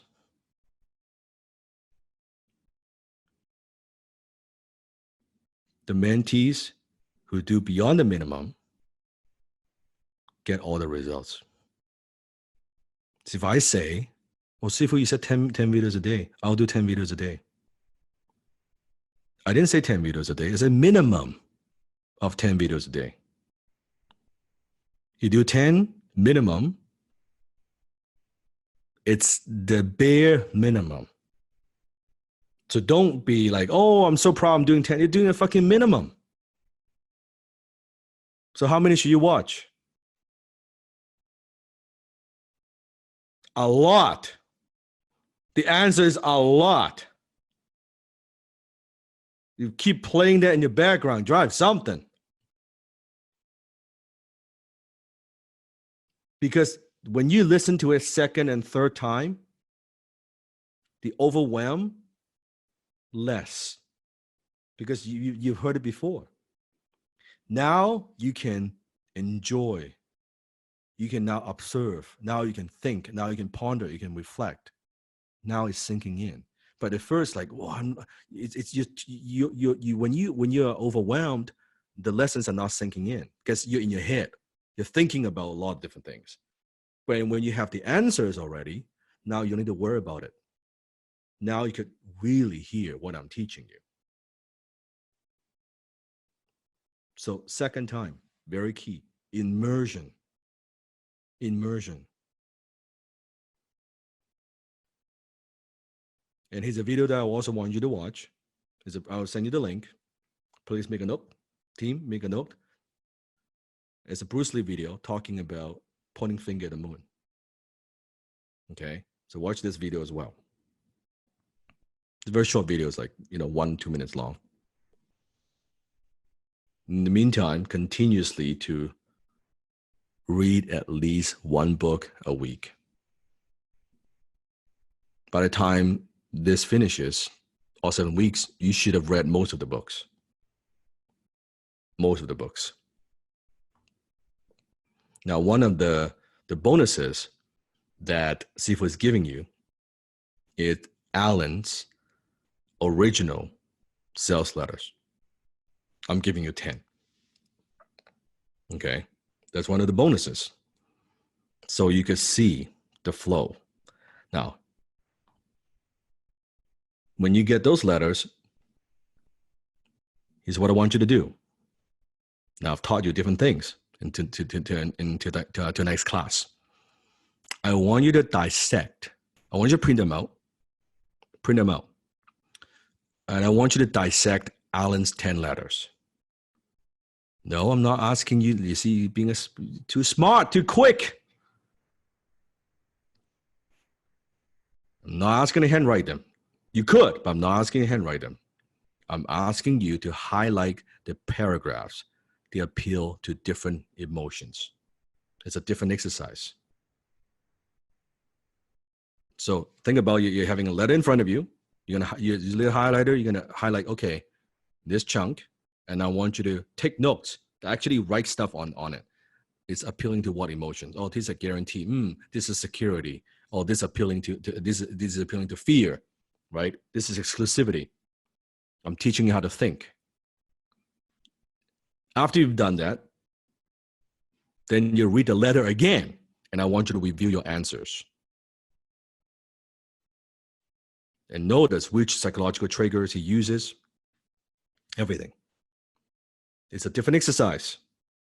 It's a different exercise. This is teaching you to see how to inject emotions into your copy. Okay? You got it? Any questions? Good. And even in your environment, think about in your home. I want you to clear a little bit of space where this is going to be your future copy vault, right? Where you print out stuff, get a bunch of 3-ring binders, because you accumulate things, copy, ads. So you would do that, right? Give yourself a little room. It could be a little table, a little corner, doesn't really matter. But even the books that you bought, just make some space. The reason I want you to make some space, because that's how the universe works. When you create room, when you create space, naturally it will fill up.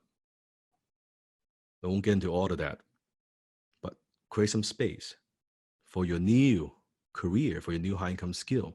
I don't care right now, you only have, a few letters you print out that you've done, right? Put it in there. Just you start with one binder, right?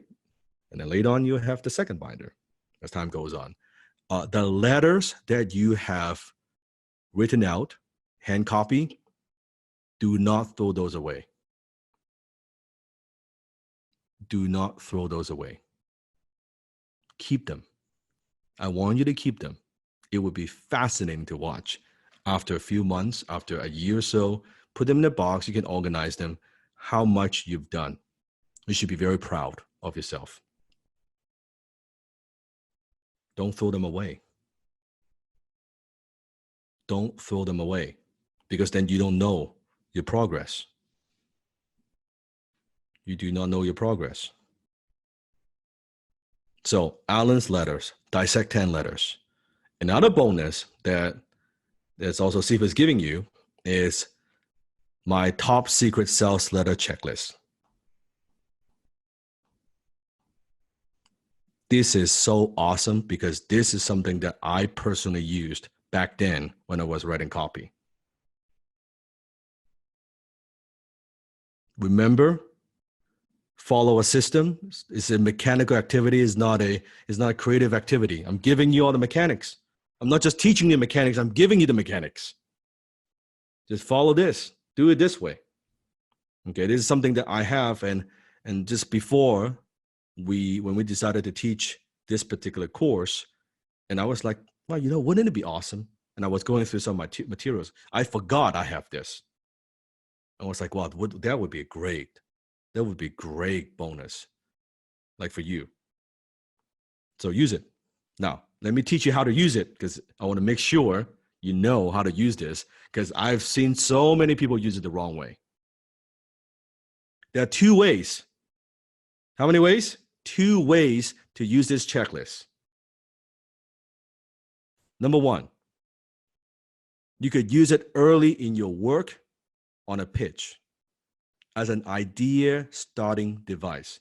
So you're sitting down, you've done your market research, right? You know the offer, you're thinking about the offer, but not 100% clear. You take out this checklist and you kind of go through and you read through them. And it will give you a lot of different ideas. Each question can trigger an idea that you can include, or that might trigger the big idea you need to formulate a pitch. So use that as early in your work when you're still thinking about it. Okay? That's one way to use it. Very good way of using it. Very useful. The second way you use it is as a final review of your ad, your sales pages, your emails, to be certain that you have not missed anything significant you should include. Now, it's a long checklist, so you shouldn't think, and I've seen other people that try to do different checklists. They think, oh, see, what does that mean if it's a short email that I need to hit every single point? It's not like that. Almost no marketing messages would include all these elements. You'll see when you see the checklist, okay? It might have only one element sometimes. It might have 2 elements. But I want to give you that checklist so you don't miss anything. You with me? So you can use it how many ways? 2 ways. First, early idea conceptualize. Second, as a final review. So you can use it that way. You love the checklist. Once you see it, it's such a great little tool. It saves you a lot of time. Step number 5, hand copy the Team Dan Logs copy, minimum 30 to 60 minutes a day. So hand copy the perfect closing script, which you saw, different chunks of it, that ad roll. Also hand copy the closesinblack.com. That's the copy that Peter wrote for our annual event for my students who are in high ticket closing. So those two. And the key here, pay attention to more than just words. Notice all the different elements. Now we're taking to a whole new level. A picture is worth more than 1,000 words. A video is worth 1,000 pictures. Pay attention to different elements in terms of design, in terms of the visual, in terms of photo, in terms of different things. Pay attention, not just looking at the words. Copy is last. What's the overall framework, the different parts of it? And you will see why, as a copywriter, it's very critical you work with the graphic designing team or the funnel builder as you write copy in the future. It's a teamwork. Just giving them, if you just post a blank, like black and white, just words on a piece of, on a page, they probably won't do so well. There's so many things you could do to enhance the power of the copy, but you won't know if you're not aware of some of these elements. Okay, and those 2 pages are quite long. So pay attention to that. You got it? Pay attention more than just words. Watch the videos and listen to the language. Like, what is a good, talk about, well, Sifu, what is a good video testimonial? When I'm working with a client, well, you will see some examples of what a good video testimonial should sound like and look like. Okay? So do that. Is a question, am I still hand copying the other ads you gave us last class too, plus the closing script? No. This week, you're writing something new. You've already done that. This week, you're writing these 2. Perfect closing script and closes in black. Got it? Good. Step number 6. You're going to write a letter. You're going to write a sales letter. Not so much a sales letter, but it's kind of like a sales letter. You're going to write a letter to your younger self.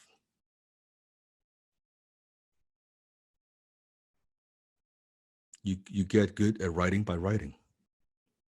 I want you to think back to a time in life when you could have used advice from a wiser you today. So where you're today, pick a time. You could be talking to a 10-year-old, 12-year-old, 15-year-old. You're talking to yourself.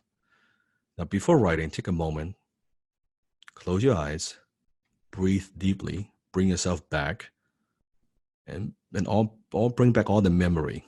At one time, just pick a slot in your life. We experience all the events, emotions, thoughts of the time. And imagine you're almost sitting across from the younger you. It's like in front of you. And instead of talking, you're writing. And think about what you've learned about yourself and life since then.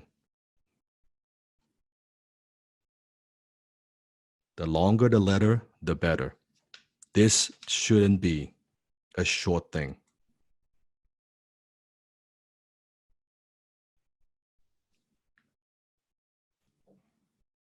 Go into a quiet room, no distraction. And you want to be very real and be very honest.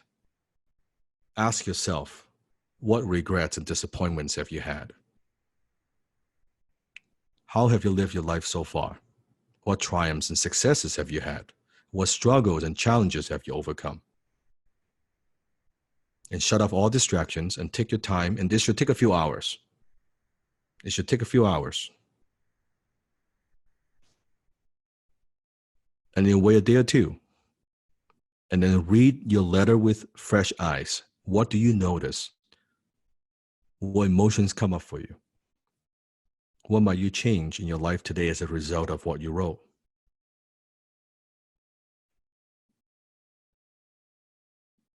And take a few minutes then and journal your honest responses. And then come back to the HIC community and share a little bit about your experience. Let's learn together. Can we learn together? Can we share?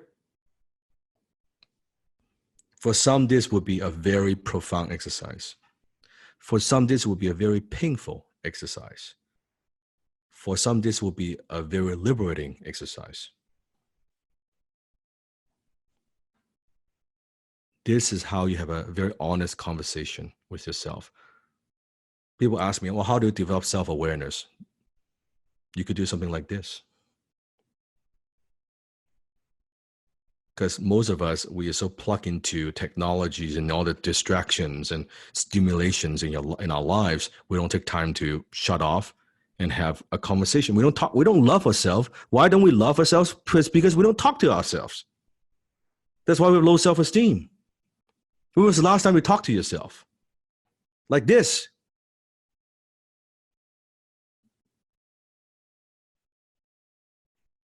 Not like self-talk, I mean like really talk to yourself. Deep conversation.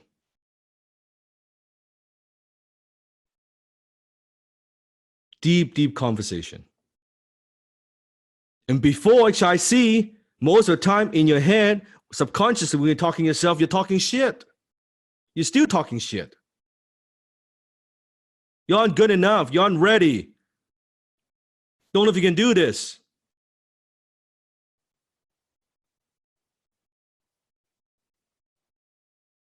That's a letter to your younger self. It's probably the most important sales letter you'll write. Once you've done that, once you've done this, then you write a letter to your future self. We've talked to the past, let's talk about the future. Now imagine writing to your future self 3 years from now. So you've talked to your younger self, what you've learned, disappointments, triumphs, success, what you've learned, regrets.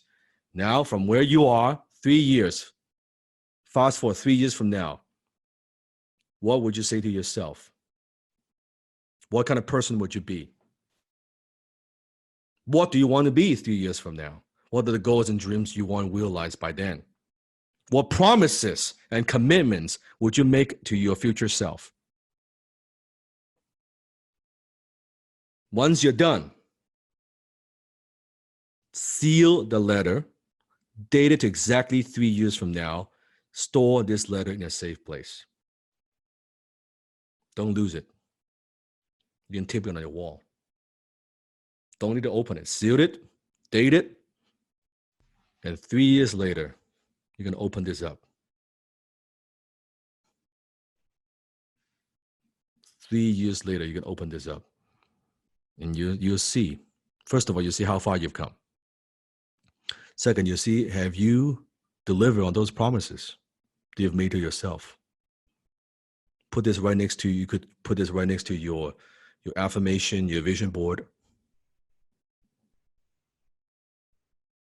Submit all complete assignments to assignments@highincomecopywriters.com. Any questions you have, support@danlop.com. We'll announce the attendance rate after each class within 24 hours. So far, I think you've done pretty good. You've done pretty good the first week. Let's see the second week. How good you do. And if you have not done the assignments from first week, see, second week, we are building. If you're afraid, you're still on the fence, you're still passively participating instead of going all in. You have to ask yourself the question, why? Why? And what if you have no fear? Just what if you have no fears?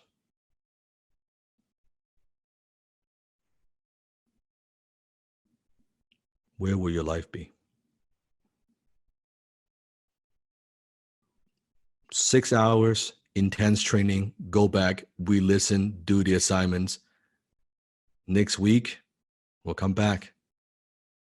I'm gonna teach you more things. You did very well. You did very well. Steve was very proud. You did very, very well. And until then, remember, you write your own destiny.